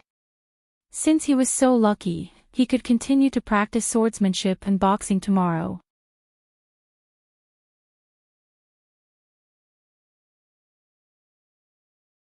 "754. Jiang Shangjin did not return to Yunding Peak directly to avoid disturbing Qin Pingan and the other two from catching up. Instead, he stayed in Huang Heji and secretly went to Snail Shell. He stayed in the Jiang family's private residence that was only used to entertain distinguished guests in the Blessed Land. The maids and servants in the residence were all fox-skinned beauties similar to the Su family in Qingfeng City. Jiang Shangjin took out a bunch of keys and opened the mountain and water restriction. After entering, he climbed up the railing and looked into the distance. The mystery of the Snail Shell residence was immediately revealed. The sea of clouds was surging, and only the residence under his feet was above the sea of clouds. It was like a lonely immortal island outside the sea of clouds. All the other residences were hidden in the clouds, faintly discernible. They were as small as mustard seeds floating in the water. Jiang Shangjin held an old cattail leaf fan in one hand. The handle of the fan was covered with an old bamboo pipe from the green immortal mountain. He gently fanned the breeze. In his right hand, he held a half-moon teapot made from green taro paste. He slowly sipped his tea. His vision was wide and he could see the scenery around Huang Heji at a glance. Jiang Shangjin was waiting for an old friend to come and complain to him. However, the old man who was rowing the boat did not show up for a long time. He was very patient. Since he had nothing to do, he had to find something to do. Jiang Shangjin muttered, "See no evil," as his vision wandered. He first found the residence where Huang Yiyun lived alone. He was worried that Huang Heji did not treat Sister Yi well and neglected her. Jiang Shangjin's original intention was to see what Sister Ye's residence was lacking so that he could get someone to prepare. However, he found that Sister Yi was practicing boxing in the courtyard with the Immortal's footwork diagram that was passed down from the ancestors of Mount Pu. Jiang Shangjin stretched his neck and widened his eyes as if he wanted to stick his face on Huang Yiyun's fist. Huang Yiyun sensed it and frowned slightly. She extended her elbow and a majestic fist intent hung in the air like a white rainbow in the Snail Shell Mountain landscape's secret realm. Jiang Shangjin quickly covered his face with his cattail leaf fan. The cattail leaf fan smashed hard on his face. Jiang Shangjin staggered back a few steps and waved his cattail leaf fan gently to disperse the long rainbow condensed by the fist intent. Martial artist of the end was so difficult to deal with. His divine sense was too sharp. Jiang Shangjin hurriedly looked elsewhere. A rather famous fairy sister who was expected to be listed in this year's Flower God Mountain's new book was currently using the yellow crane base mirror, flower, and moon in water. She was painting in front of a painting table, drawing a picture of a court lady with fine brushstrokes. She was also using the magic of the mountain, causing mist and clouds to rise from her brush. She was talking about how she met Huang Yiyun of the Cattail Fan Cloud Cottage today and how she was lucky enough to have a small chat with Lord Yellow Mountain. For a moment, the spiritual energy in her mansion rippled. It was obvious that she had spent a lot of money. It seemed that in addition to spending money on a pile of snow, there was also a rich guest who had thrown a small sum of money. Jiang Shangjin waved his palm leaf fan, wanting to disperse some of the smoke rising from the painting. This was because when the fairy bent down to paint, especially when she had one hand placed horizontally in front of her and two fingers holding the sleeve of the hand holding the brush, the scenery was the most beautiful. Jiang Shangjin took a sip of tea and was full of admiration for this elder sister Wei. She was actually able to have a small chat with Huang Yiyun, the number 2 martial artist of the continent. It was almost the same treatment as him. She really dared to say it, and some people really believed her. The female cultivator in the archive was named Wei Chungxian. She came from a southern celestial school, which used to have a very good relationship with Yezigang. Thinking of Yezigang, Jiang Shangzhen also felt a little helpless. It was a mess, and it ended up the same as the female cultivators of the unjust sentence sect in the past. The Shizhu water viewing platform and the thunder hall on the mountain were all gone just like that. Regarding the reconstruction of Yezigang and the unjust sentence sect, the continuation of the incense in the Hall of Ancestors, and the reconstruction of the archive, besides the endless disputes on the mountain, the Academy was still fighting a war of words. Perhaps it was because Huang Yun's appearance in Huang Heji was too rare and hard to come by, and there was also a disturbance on the mountain that almost provoked Huang Yun's fist. So, there were so many illusions everywhere in the House of Sea of Clouds, which made Jiang Shangzhen a little dizzy. In the end, he saw a chubby girl wearing a mountain robe made by the female cultivators in the peach and plum garden. The robe was brighter in color, but the quality was not high. It belonged to the kind of clothes that the female cultivators in the archive might not be able to afford, but it was the entrance dress of the fairies in the illusions. She lived alone in a mansion that required the least amount of fairy money. She activated the illusions in Huang Heji and kept talking to herself. She stuttered and often had to stop talking. After a long time, she finally said something that she thought was humorous. However, it seemed that no one was watching the illusions at all. The chubby girl persisted for 2 hours, and her forehead was slightly sweaty. She was so nervous that she scared herself.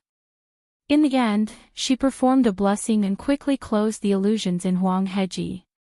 She sat down on the stone bench in the small courtyard. She rubbed her hands together and secretly wiped the sweat off her palms. Then, she raised her hand and rubbed her forehead. She took out a small piece of paper from her sleeve. The paper was full of poems and sentences that she had copied. The little girl who was minding her own business carefully reviewed the illusions in Huang Heji. Sometimes she scratched her face, sometimes she was annoyed, and sometimes she was shy. In the end, she put away the paper and raised her fist to cheer herself up.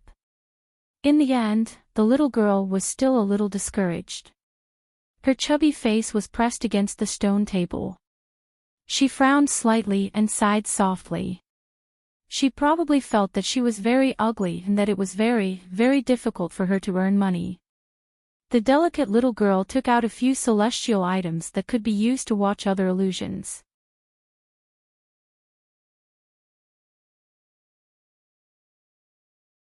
As for now, Jiang Shangzhen honestly did not want to go to Dali if he did not want to be the chief consecrator of the Luopa mountain.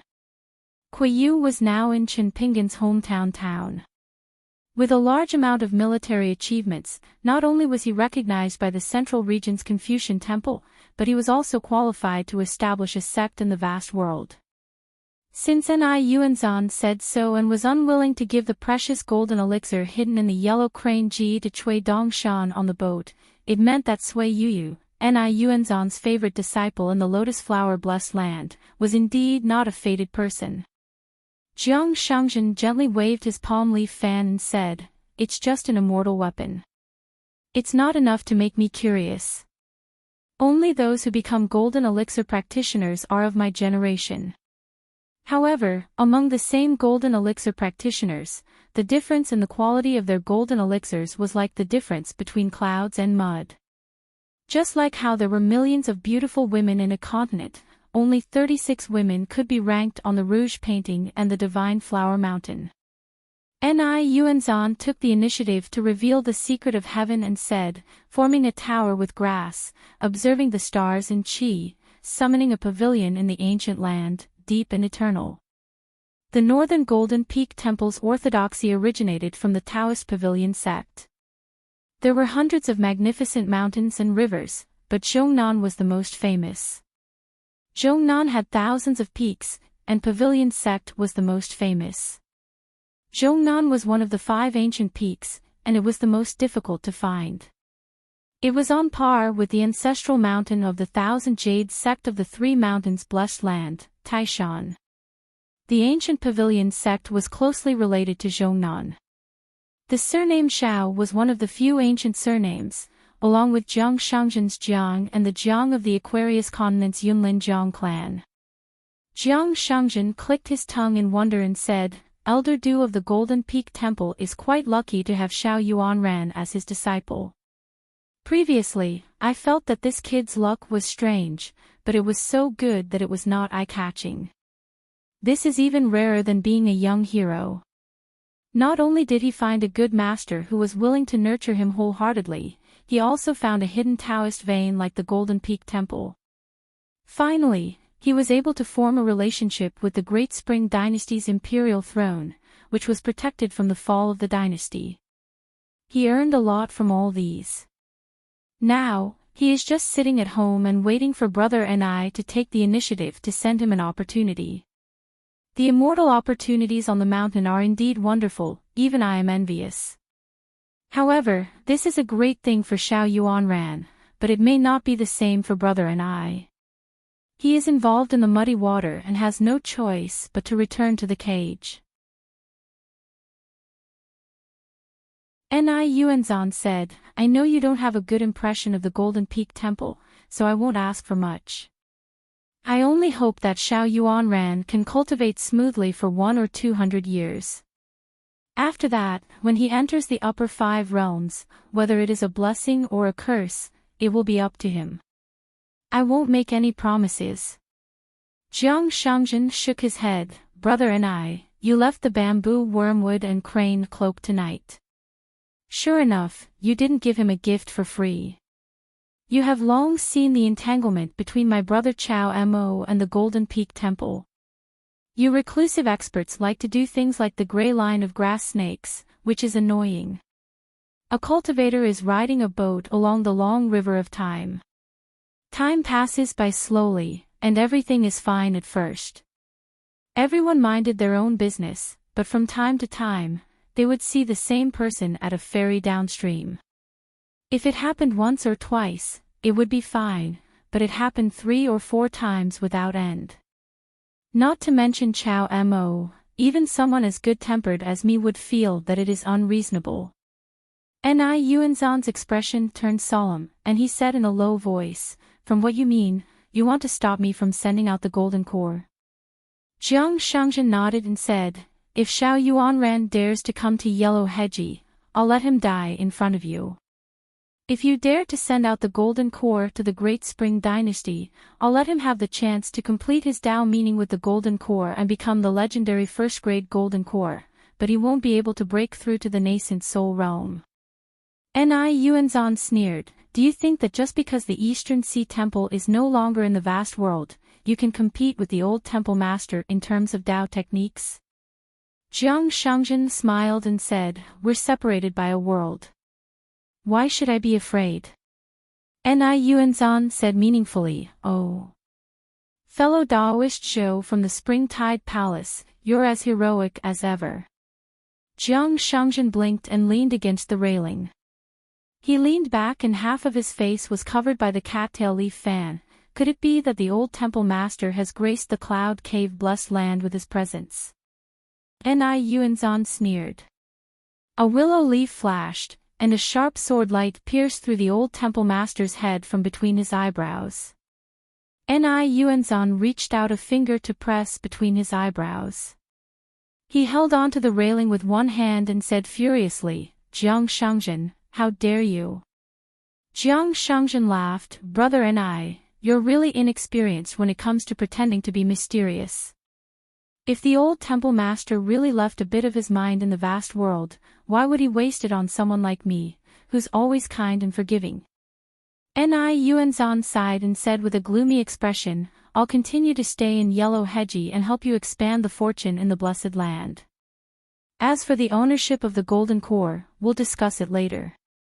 Jiang Shangzhen comforted him, Brother Ni, you're a gentleman. Being schemed against by someone like me proves that you're a righteous person. Why should you be sad? You should be happy. What's so bad about the cloud cave blessed land? It's just a door away from the vast world. There are so many shrewd people who are even more despicable than Jiang Shangjin. They can be seen everywhere on the streets. If it's not Han Yushu, it's Du Hanling, or Lu Ying. They're all experts in scheming against each other. Brother and you'll be at a disadvantage easily if you work hard. In the end, it's better to be a fisherman on the river, singing by the lake, rowing a boat under the bright moon. Jiang Shangjin nodded vigorously, that's right. If you're living under someone else's roof, you should have the awareness of living under someone else's roof. Oh right, I've seen a lot of new people and things tonight, and I've also thought of some old things. It's rare for me to have such a poetic mood. I've only managed to squeeze out 2 sentences after racking my brain. Ni Yuanzhan sneered, I think it's better to forget about it. Master Jiang is so talented, I wouldn't dare to follow up. Wouldn't that make me a laughingstock? Jiang Shangjin laughed, if I'm not wrong, Ni Yuanzhan, you've been hiding something. You didn't give the golden core to Sui Yu, but you secretly kept a good sword from the temple for your only disciple. I've said it before, there's no teacher in the world who doesn't consider the path of a direct disciple. You must know that when I went to the Lotus Blossom Blessed Land, I wasted 60 years there because I wanted Lu Fang to be one of the top 10 in 60 years. Luckily, I got a good weapon from the old temple master. Jiang Shangjin looked at the river and the moon and said, today, I want to borrow teacher's sword. When the sky is dark, the earth is dark. Ni Yuanzhan frowned and shook his head, there's no such sword. I'm not lying. Jiang Shangjin glanced at old Hao and said, you're the sword. Ni Yuanzhan was angry, are you scolding me? Jiang Shangjin smiled, teacher Ni, there's no need for you to lose your composure on purpose and show weakness to me everywhere. I've carefully flipped through the various history books and secret records of the Lotus Blossom Blessed Land. Teacher Ni is proficient in the knowledge of the 3 schools of thought. Although you were limited by the quality of the blessed land back then and were unable to climb the mountain to cultivate, which led to your failure in ascension, you actually possessed a clear heart of belief. Otherwise, you wouldn't have been invited out of the blessed land by the old temple master. If Ding Ying was carefully nurtured by the old temple master using the martial madman Zhu Lian as a prototype, then Eugenie of the Lake and Mountain sect should be calling teacher Ni master from afar after several centuries. Ni Yuanzhan sighed, gone are all the winds. Jiang Shangjin knew that he would not be able to come up with anything else with Ni Yuanzhan, so he continued to observe the mountains and rivers, looking at Wei Chongxian's water mirror's image. With the abilities of immortals, he tossed a small coin into the snail shell estate without anyone noticing. He smiled, I'm Jiang Shangjin of the Dragon Province. Wei Chongxian remained unmoved. She only continued to paint. A small coin was not enough to make a fairy who was likely to make it onto the painting of rouge make a fuss. All the chi practitioners watching the water mirror's image heard what Jiang Shangjin said. Very soon, a cultivator tossed in a coin as well, laughing loudly, I'm Jiang Shangjin of the Scarlet Shirt Mountain. Another person tossed in a coin as well, I'm Jiang Shangjin of Poyang. You fake Jiang Shangjins, get out of Fairy Wei's water mirror's image. Currently, there were many water mirrors' image on the Tongya province mountain with the suffix Jiang Shangjin. At dawn, Chen Pingan rested with his eyes closed on a small bamboo chair under the eaves. His hands were placed on top of each other with his palms facing upwards. He had only separated a fragment of his consciousness to immerse himself in the small world of the human body. Chen Pingan smiled knowingly. For no reason, he thought of a paragraph in a scholar's notebook. It was about the description of a successful cultivator who visited immortals. It was made up purely from the imagination of a scholar. The golden core was sparkling and colorful. The cloud liquid sprinkled on the 6 bowels and the sweet dew moistened the bones. He felt that his body was as light as a swallow pecking on the fallen leaves. His skeleton felt as if it had fallen into the clouds and mist. His consciousness was like a bird flying between heaven and earth. The sound was endless. He felt as if he was about to soar to the heavens and cook for a long time. He suddenly came back to his senses and stepped on the ground. Only then did he know that there were immortals on the mountain and that there were spells in the human world. At the Taiping Mountain, the fist of the 11th state seemed to have written a wordless fist manual. The manual was divided into two parts. One part was on the body of the immortal, Han Yushu, and the other part was embedded in Chen Pinggan's mountains and rivers. Previously, when he was sleeping soundly at the straw hut in the Sea of Bamboo, Chen Pinggan had been concentrating on studying the fist manual. The moves, momentum, and spirit were progressing layer by layer. From the fist theory to the fist technique, he did not miss anything and benefited greatly. The 10 realms of the martial way were indeed the limits. Vigorous qi, pure qi, and the 3 floors of Shindao were just one level apart. So half a fist of the 11th state was able to make Chen Pinggan, who was at the 10th state vigorous qi, to only be able to parry and not retaliate. Chen Pinggan retracted his consciousness. It was as if he was returning home from a long journey. He slowly left the 10,000 miles of mountains and rivers in the human body. He said in his heart, "Awake." Cui Dongshan sat up. He rubbed his eyes and was a little dazed. He stretched his body and said, "Senior sister is still sleeping. Why is she like a child?" Chen Pinggan nodded and said softly, "She has been tense for too long. When she was crossing the river on the boat, she slept for a long time. The time was too short. It is still far from enough." Cui Dongshan laid on his side, "Teacher, this time on the way back to the Aquarius continent, and the future location of the Tongyi continent, there will be a lot of troubles. I will stand on the side of reason."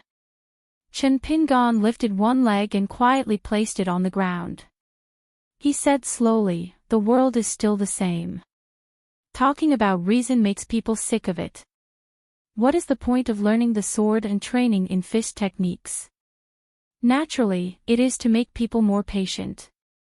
From not being willing to listen to a single word, to being willing to listen to a few sentences. From being willing to listen to a few complaints, to being willing to listen to everything from start to finish." Cui Dongshan wanted to say something but stopped. Chen Pinggan laughed. "There are differences between close and distant friends. It is human nature. It is unavoidable. I will control it well." Chen Pinggan stood up and started to walk in the 6 steps. His punches were extremely slow, causing Cui Dongshan to feel sleepy again. "I am not worried about that." Cui Dongshan shook his head. He was disheartened. "The old bastard is crazy. He placed me under house arrest in the Great Blasphemy Temple for many years. I tried my best to get out but could not. It was only at the end of last year that I received an edict from Lin Shi, who was in charge of the temple, that I was allowed to leave the temple. When I showed myself, I discovered that the old bastard was utterly vicious and merciless, even tricking me. So now, other than my cultivation level, I actually have nothing left. The greatly imperial court doesn't seem to have a person like Cui Dongshan at all. I've lost all of my identity in the Greatly dynasty, whether in the open or in the dark. The old bastard deliberately made me go from an insider of the situation of a continent to a complete outsider at the final stage. Then, from half an outsider of Luopa Mountain, I became a true insider. Mister, don't you think this guy has a screw loose?"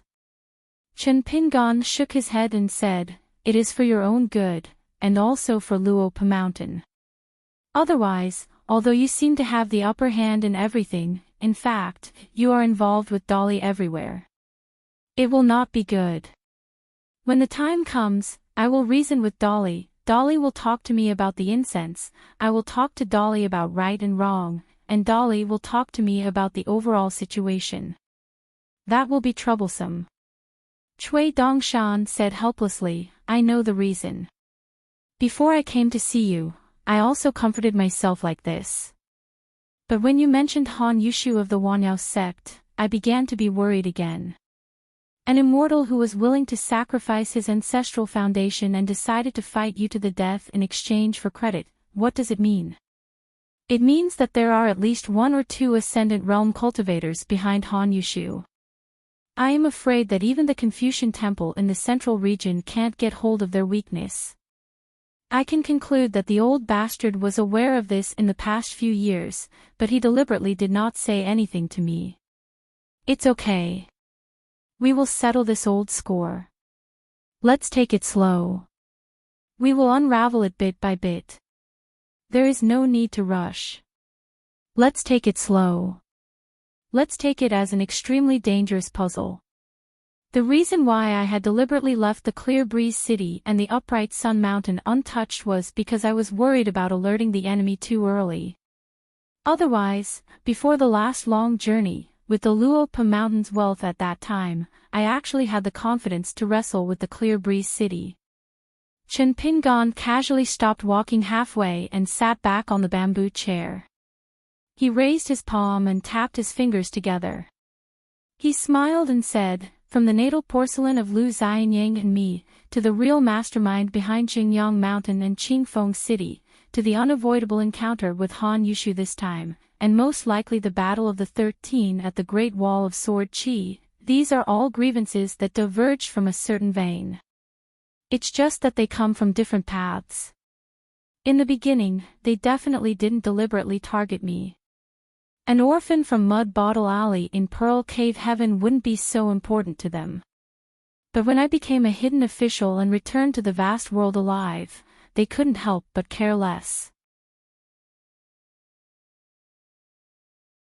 Cui Dongshan looked at Pei Qian with a strange expression, as if he was hoping that senior sister would stir up the hornet's nest.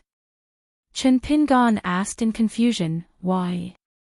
Lu Xianyang is already at odds with Windy City and Jinggyang Mountain? Cui Dongshan shook his head and said timidly, it was old Chef who moved the entire Fox Nation to Lotus Root blessed land. Chen Pingon was stunned for a long time. He did not know whether to laugh or cry.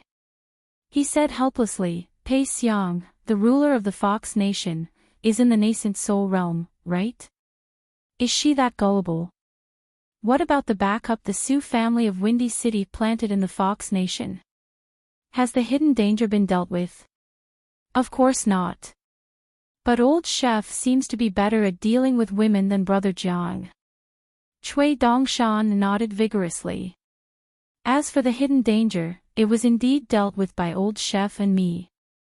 Someone did something to Pei Xiang's soul. That person is very likely to be. At this point, Cui Dongshan's face turned pale and he was sweating. He reached out a finger to press between his eyebrows. Some thoughts. Sealing is like sealing a mountain. It is the most difficult to fight against oneself. Since you don't allow yourself to say it, then don't say it. Chen Pingon reached out and patted the armrest of the recliner, indicating that Cui Dongshan should not put himself in danger. He said with a smile, I have some guesses about the person behind this. He is most likely similar to Han Yushu in terms of background and methods. He likes to secretly control the situation of a continent. The flow of sword qi in the Aquarius continent is very strange.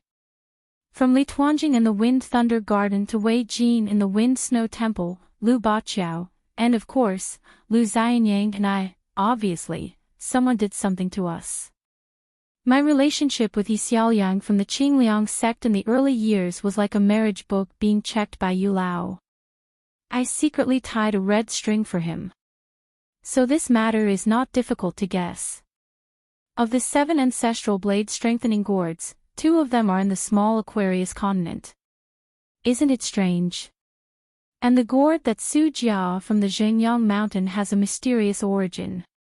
I only need to follow this clue and go to the ancestral hall of the Zhengyang Mountain as a guest. I will be able to get close to the truth by flipping through a few pages of the old almanac. The only thing I am worried about now is that the person has quietly left the mountain to wander other continents before Lu Xianyang and I went to Q-Sword sect. Cui Dongshan gritted his teeth and bent two fingers. He wanted to cut out a thought that was locked by himself and Cui Dong from his divine soul. Chen Pingan put two fingers together and gently tapped the armrest of the recliner. He interrupted Cui Dongshan's dangerous action with his fist intent. He then waved his sleeve and Cui Dongshan immediately fell back and leaned against the chair. Chen Pingan laughed, "I just don't have a ruler." Cui Dongshan spat out a mouthful of turbid air, "I am useless." Chen Pingan said, "Do you know what I admire the most about Master Wan? It is that when Master Wan takes in disciples, he values their temperament. He also thinks that when taking in disciples, it is the master passing down the Tao to the disciple. The disciple can practice the sword in peace and not quarrel with others for the sake of a sect or fight in groups. I feel that Master Wan is most worthy of admiration for this point. The master leads the way and the cultivation is up to the individual.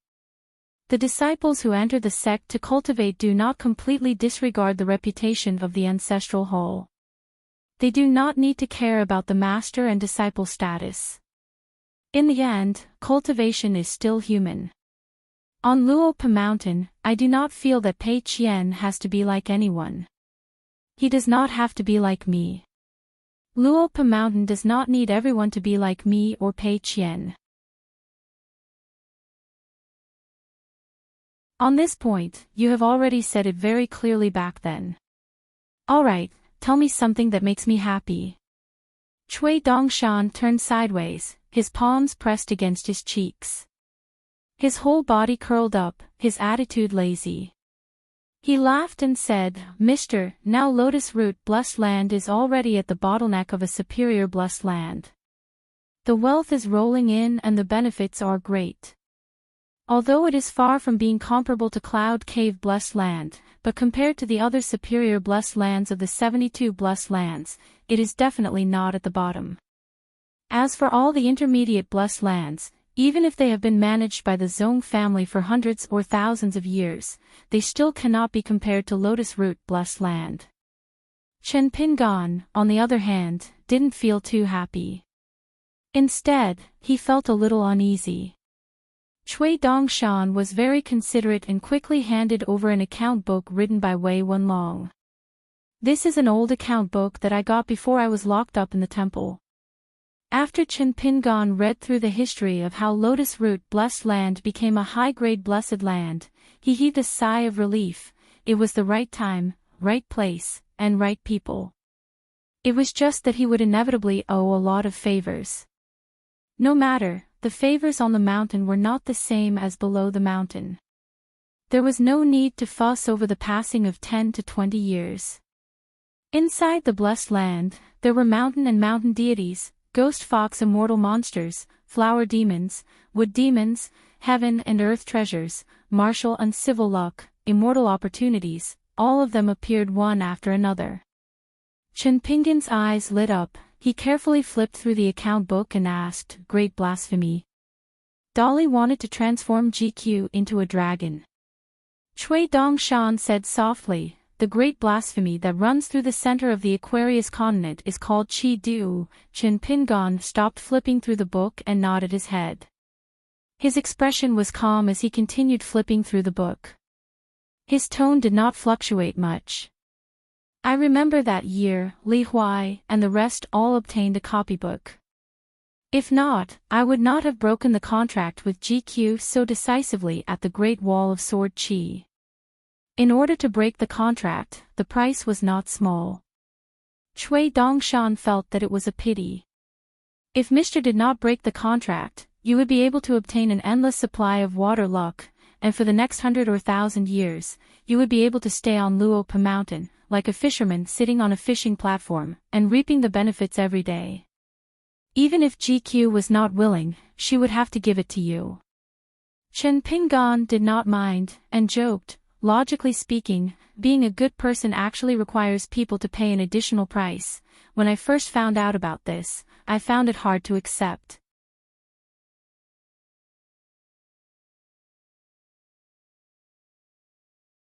However, in the ways of the world, how many people are only good at one skill? Over time, they really mistakenly thought that they had mastered all their skills, that they were successful in cultivation. After not seeing each other for a few days, they became a national master in chess. After another few days, there was another master of painting. When they went to the foot of the mountain and casually said a few words, they became a master of maneuvering and maneuvering, a master of witty conversation. Casually saying a joke that was not funny would win the cheers of the entire hall, and everyone at the table would laugh there. Chen Pingan turned his head, smiled and did not speak. The change in topic was a bit stiff. Cui Dongshan complained, "Eldest senior sister, that's not very kind." Pei Qian had actually already woken up, but she was still pretending to be asleep. Cui Dongshan did not give up and said, "Senior sister, wake up. According to the agreement, you have to help the Jade Archive divide the small mountain of inkstones into 3, 6, and 9 grades." Pei Qian could only open her eyes and yawn, but she still lay motionless. Jiang Shangzhen came. Pei Qian stood up and walked over to Nalan's Jade Archive, helping to divide the pile of stones. Chen Pingan planned to make a trip to Mount Laojun today. As for the Inkstone Mountain of the Crown Prince, of course, he would not miss it. Jiang Shangzhen entered the place, carrying a bamboo yellow brush holder in his hand. Cui Dongshan's eyes lit up, generous and generous, as expected of the righteous brother Zhou. Jiang Shangzhen smiled and said, "Let's discuss with the Mountain Lord, don't go to Inkstone Mountain." Chen Pingan smiled and said, "Why not? I didn't ask the blessed land to make an exception for me. I'm just going up and down the mountain according to the rules." Jiang Shangzhen raised the bamboo carving brush holder in his hand and said seriously, "Business is business. For this transaction, the blessed land will obviously lose a lot of money. I can't stand it." Chen Pingan was earning money from the Cloud Cave blessed land. Jiang Shangzhen really felt bad inside. Nalan's Jade Archive was that little girl's fangzuan item. It was still fine, but what about Pei Qian? Brother Cui. Young Mountain Lord. Who didn't have something close at hand? What's more, could those few old pits withstand the threes overturning? As long as these people climbed up Inkstone Mountain, with Chen Pingan's temper, he would really take away half of Inkstone Mountain's fine stones and materials. And he wouldn't even blink an eye. But Jiang Shangzhen was happy to spend his own money. Although giving away this bamboo yellow brush holder was equivalent to a mountain water's secret realm, Jiang Shangzhen would only lose more money than the blessed land's Inkstone Mountain, but these were two different things. It was the mountain water's secret realm where Chen Pingan was recuperating. Chen Pingan accepted it with a smile and kept the brush holder in his sleeve. To be the chief consecrator, how could he not have some sincerity? In the Ji Se Peak's ancestral hall meeting, he had to stand his ground.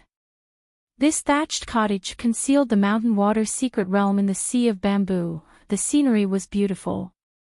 Chen Pingan had some selfish motives. He planned to ask Wei Pai to help connect the mountain routes after returning to Luopa Mountain. Connecting the water, he would use it as a place to cultivate in seclusion. For the first time, Bai Xian said that he wanted to practice his sword diligently. In the end, only Nalan Yuji, Yao Xiaoyan, and Qing Chaolu followed Chen Pingan to Mount Laojun. Jiang Shangzhen agreed to let the three children continue to try their luck at Inkstone Mountain. The group left Yunming Peak and went to Mount Laojun. They walked into the myriad miles of mountains and rivers painting. Pei Qian said that he wanted to go with Nalan Yuji. Chen Pingan nodded and agreed. Although there wouldn't be any accidents in this cloud cave-blessed land, with Pei Qian by the children's side. Thinking of this, Chen Pingan was in a daze. Since when could Pei Qian protect others? When did Pei Qian not become a child? Therefore, Chen Pingan couldn't help but look at the back of the first disciple and say something unnecessary. You have to be careful. If you encounter any problems, look for Master. Pei Qian turned his head, grinned, and made a gesture of gently patting his forehead. In the myriad miles of mountains and rivers painting at the peak of Mount Laojun, there were hundreds of scenic places. Chen Pingan didn't hesitate to spend half a day to travel from the southernmost Yuzhou to the north. He walked through them one by one and visited them. During this time, Chen Pingan visited the Great Spring Mirage City that he had never really set foot in the past. Of course, he also visited the Heavenly Fall Peak and the Golden Peak Monastery of the northern sections. Especially the Golden Peak Monastery, Chen Pingan almost didn't shrink the mountains and rivers. He walked extremely slowly. In the end, he returned to a place for the first time.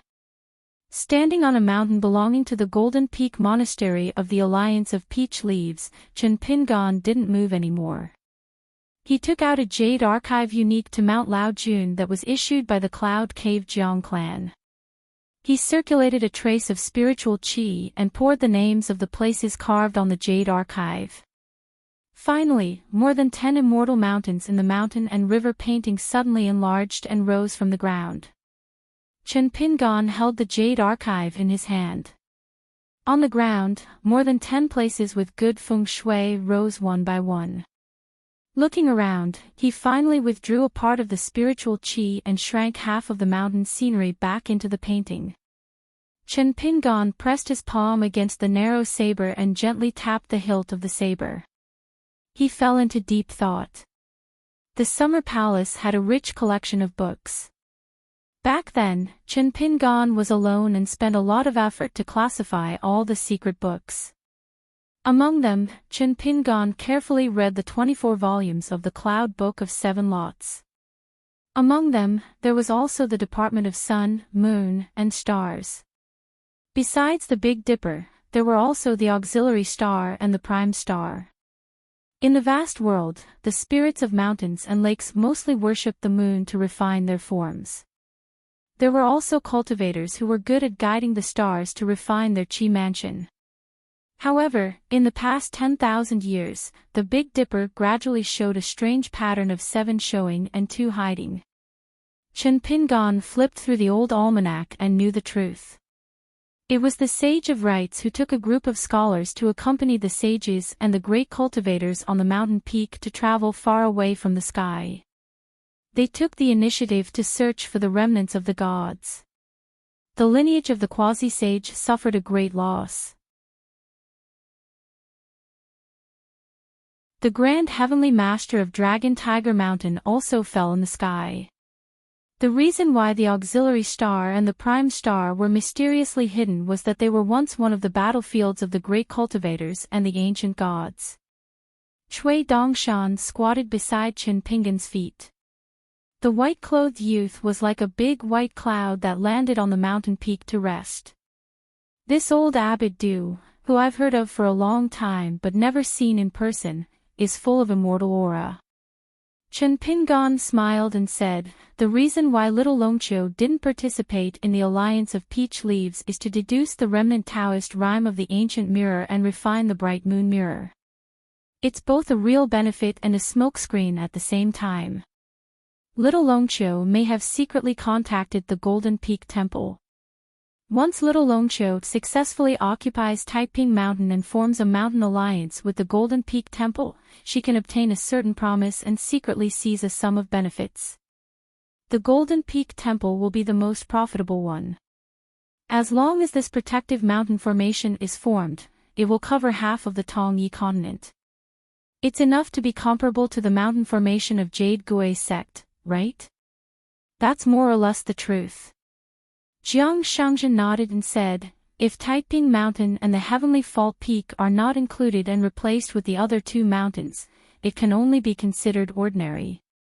Even if it forms the celestial phenomenon of the Big Dipper, it's still a little lacking. After all, there's only one Golden Peak temple and its foundation is not strong enough. It's already very shocking. Du Hanling is a nascent soul cultivator and a sect candidate of the Golden Peak Temple. He dares to think and do it, he's very impressive. Chen Pingan clicked his tongue and said, Du Hanling is indeed the mountain monarch of your Tongyi continent. He's a hero in a chaotic world and can protect himself. He's also a hero in a peaceful world and can take advantage of the situation to rise. Taoist Baozhen and Xiao Yuanran are so lucky to have such a good abbot. Jiang Shangzhen sighed. Great minds think alike, Hill Master. Cui Dongshan rolled his eyes. Chen Pingan said slowly, Taiping Mountain, the Golden Peak Temple and Little Longqiu can forget about them. As for the Green Tiger Palace of the Heavenly Fault Peak, will old Immortal Lu take advantage of the situation and change to a bigger mountain? Jiang Shangzhen laughed and said, Lu Yong is an old friend of ours. He's a nostalgic person and is one of the few old immortals who can be considered to have returned home in glory from another continent. In the Aquarius continent, he has the support of the Dali cavalry and the vassal king Songmu. It's unlikely that he will ally with the Golden Peak Temple. Chen Pingan covered his sleeves with both hands and squinted his eyes. The pivot is the heaven, the jade is the earth, the Ji is the person, and the power is the time. Among them, the heavenly power is the darkest. Wen Chu is the connection between the body and the handle. Jiang Shangzhen laughed and asked, Does Abbot have a grudge with the Golden Peak Temple?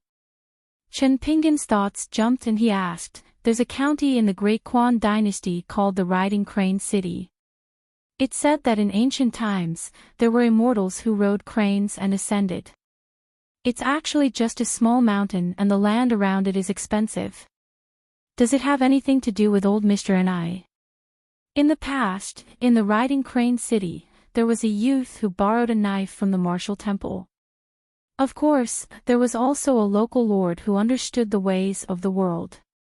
At that time, Chen Pingan wanted to give him a small sum of money as a reward, but the old mister did not accept it. As for Du Hanling's direct disciple, Daoist Baozhen Yi Miaofeng and his grand disciple Xiao Yuanran, Chen Pingan was not unfamiliar with the master and disciple who were consecrators of the Great Quan dynasty. The master and disciple were once responsible for helping the Lu dynasty's emperor to monitor the Yao family's border army. However, Chen Pingan did not know that Daoist Baozhen had resigned from his position a few years ago and was cultivating in seclusion in the Golden Peak Temple. He was still unable to break through the bottleneck of the Dragon Gate realm. However, his disciple Xiao Yuanran was already the top consecrator of the Great Quan dynasty and was a young gold core earth immortal. Jiang Shangzhen clapped his hands and laughed, Abbot, you can even guess this. It was indeed that teacher and I of the Lotus Blossom blessed land who had ascended to the vast world that created the immortal ruins that were talked about by later generations. Chen Pingan said, Back then, when we were surrounded and killed in the Great Quan dynasty, I always felt that something was wrong after that. I suspect that the Golden Peak Temple was actually involved, but for some reason, they did not show up. Connecting to the current situation of the Tongyi continent, after a great battle, Du Hanling was actually able to carefully select 7 mountains to build a great formation. I even suspect that this old temple master colluded with the military camp of the savage world back then. Jiang Shangzhen said, Of course you can guess like that, but there is no evidence, not even the slightest clue. Chen Pingan smiled and said, Don't worry, I am not stupid. I will not become enemies with half of the cultivators of the Tongyi continent just because of a Du Hanling that I have never met. The current Du Hanling's realm was not high, but he was the favorite of the cultivators of the Tongyi continent. Becoming enemies with the Golden Peak Temple was equivalent to becoming enemies with the entire Peach Leaf Alliance. Chen Pingan asked, do you have a copy of this mountain river diagram? I need to look at it more. The location of the next sect is very important. He believed that Jiang Shangjin had already guessed his thoughts. Moreover, there was nothing to hide from this sect's consecrator. Perhaps Yi Yunyun's appearance in Yellow Heji was all intentional by Jiang Shangjin to build a bridge between Luopa Mountain and Pu Mountain. Jiang Shangjin said, if there is a copy of the mountain river diagram, it will be more taboo. However, I can get someone to make a copy. Chen Pingan swallowed his words back into his stomach. He originally wanted to say that he could pay for it. The group left the boundary of the Laojun Mountain and rode the wind to the Yen Mountain that was dozens of miles away. Chen Pingan kept his promise and did not go up the mountain to plunder. He only waited patiently at the foot of the mountain. Cui Dongshan received his teacher's heartfelt reminder and suddenly said loudly, "Teacher, a girl named Jieyue is now living in the blacksmith shop by the Dragon Whisker River. She seems to have a good relationship with Lu Xianyang." Chen Pingan turned his head and looked at Jiang Shangjin. Chen Pingan originally thought that Jieyue had only gone to the vicinity of his hometown. He really did not expect it to be such a field. With Lu Xianyang's character, regardless of whether it had anything to do with Jieyue or not, when he returned to Luopa Mountain, would he feel good? Jiang Shangjin pretended to be stupid. He waved his hand and said, "Go up the mountain. I know of 2 old pits that contain extremely beautiful inkstones." Chen Pingan stretched out his hand. Jiang Shangjin asked doubtfully, "Mountain Master, what are you doing?" Chen Pingan smiled and said, "I want to borrow a few things from you." Jiang Shangjin accepted his fate and began to check his sleeves. He did not expect Chen Pingan to suddenly say, "East Mountain, isolate the world." Cui Dongshan immediately used his flying sword to draw a golden lightning pool. Chen Pingan threw out the immortal skin of Han Yushu from his sleeve. Jiang Shangjin laughed loudly and kept it in his sleeve. It was an item that was close to him. In the future, when he roamed the Jianghu, he would have another excellent skin bag. Chen Pingan reminded him, "When you feel that the time is right, appear as Han Yushu once. Also, it must be within the blessed enclave. Do not appear in the vast world." As time passes, the ancestral hall of the Wanyao sect and Han Yushu will definitely become suspicious. Let me say this first. This matter is extremely risky. Take it that I owe you a favor. As for this immortal skin and the other half of the fist manual, just take it as payment. Jiang Shangjin smiled and said, "I know what to do." In the end, Chen Pingan did not climb up the Inkstone Mountain. Pei Qian and the others went down the mountain and returned with a full load.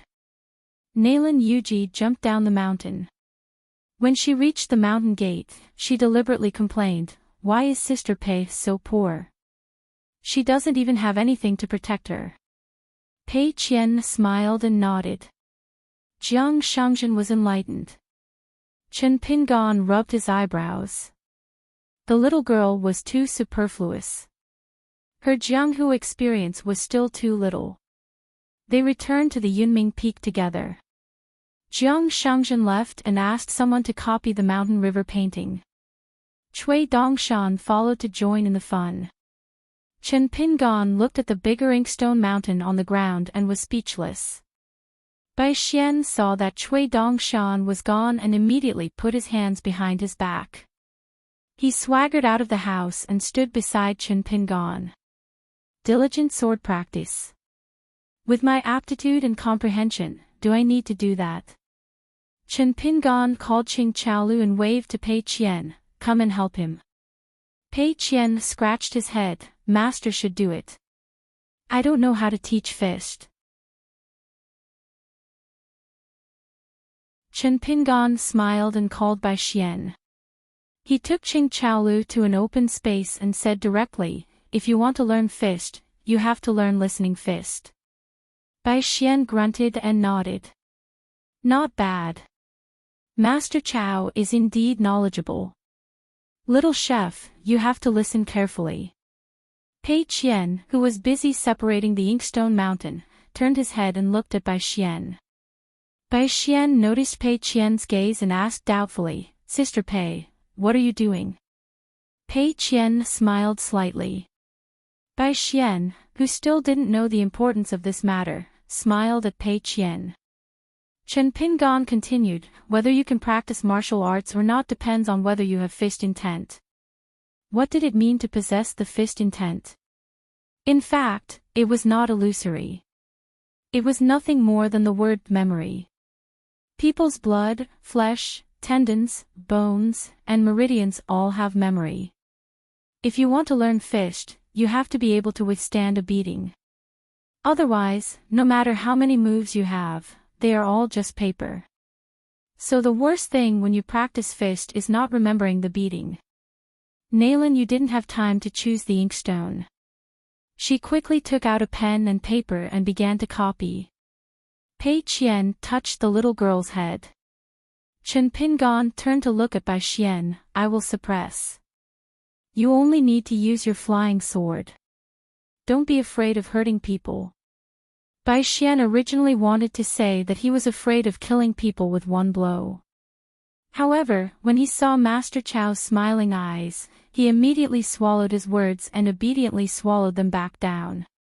Chen Pingan moved his head and Bai Xian's flying sword swept past.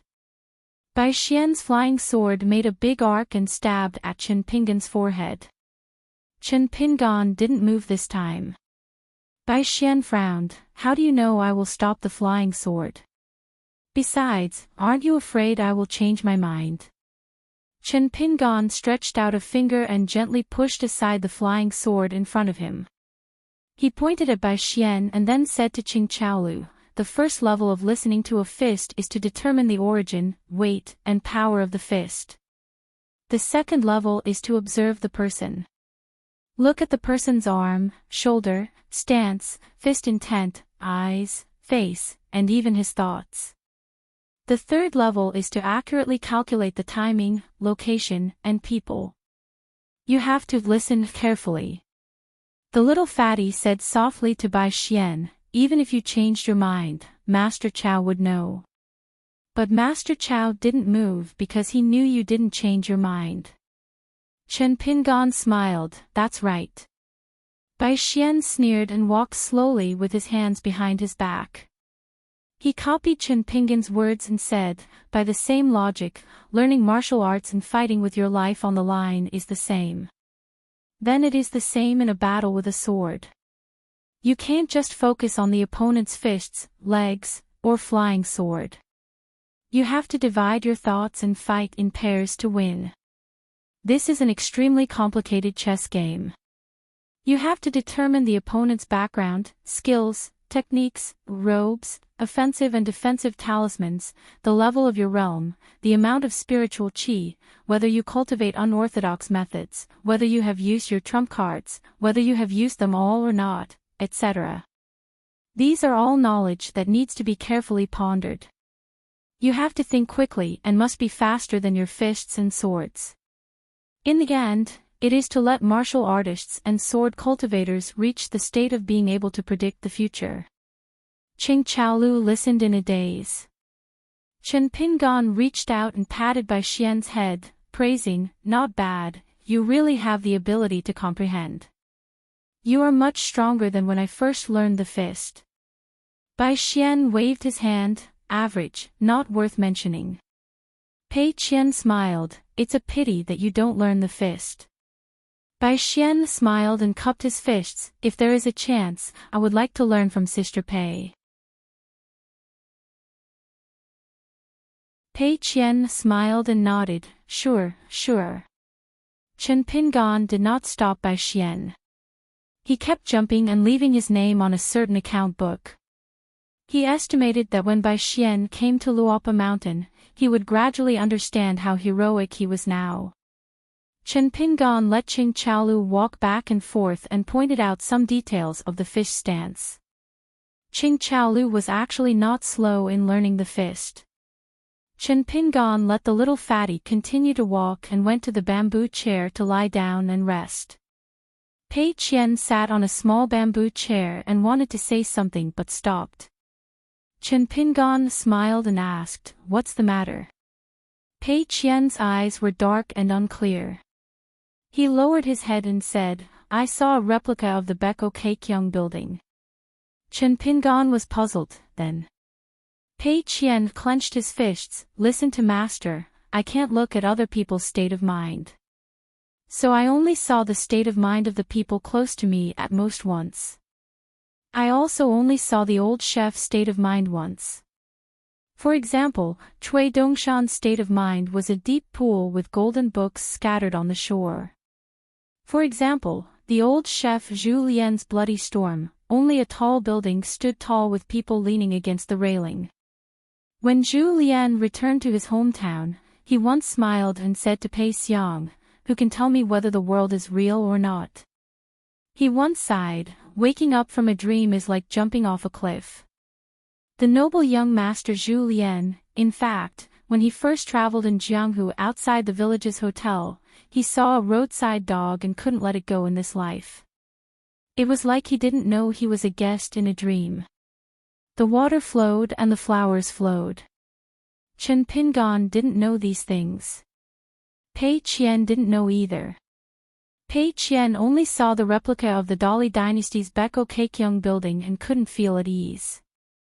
Chen Pingan thought for a while and folded his hands in his sleeves. He looked up at the sky with a calm expression and said softly, "You have to believe in the old chef." "I will believe in Zhu Lian." Pei Qian was relieved, "I believe in master." Chen Pingan nodded, "Let's go home." You're tuning into the Journey of the Soul YouTube channel. Don't forget to subscribe and join us on this journey to catch the most captivating stories.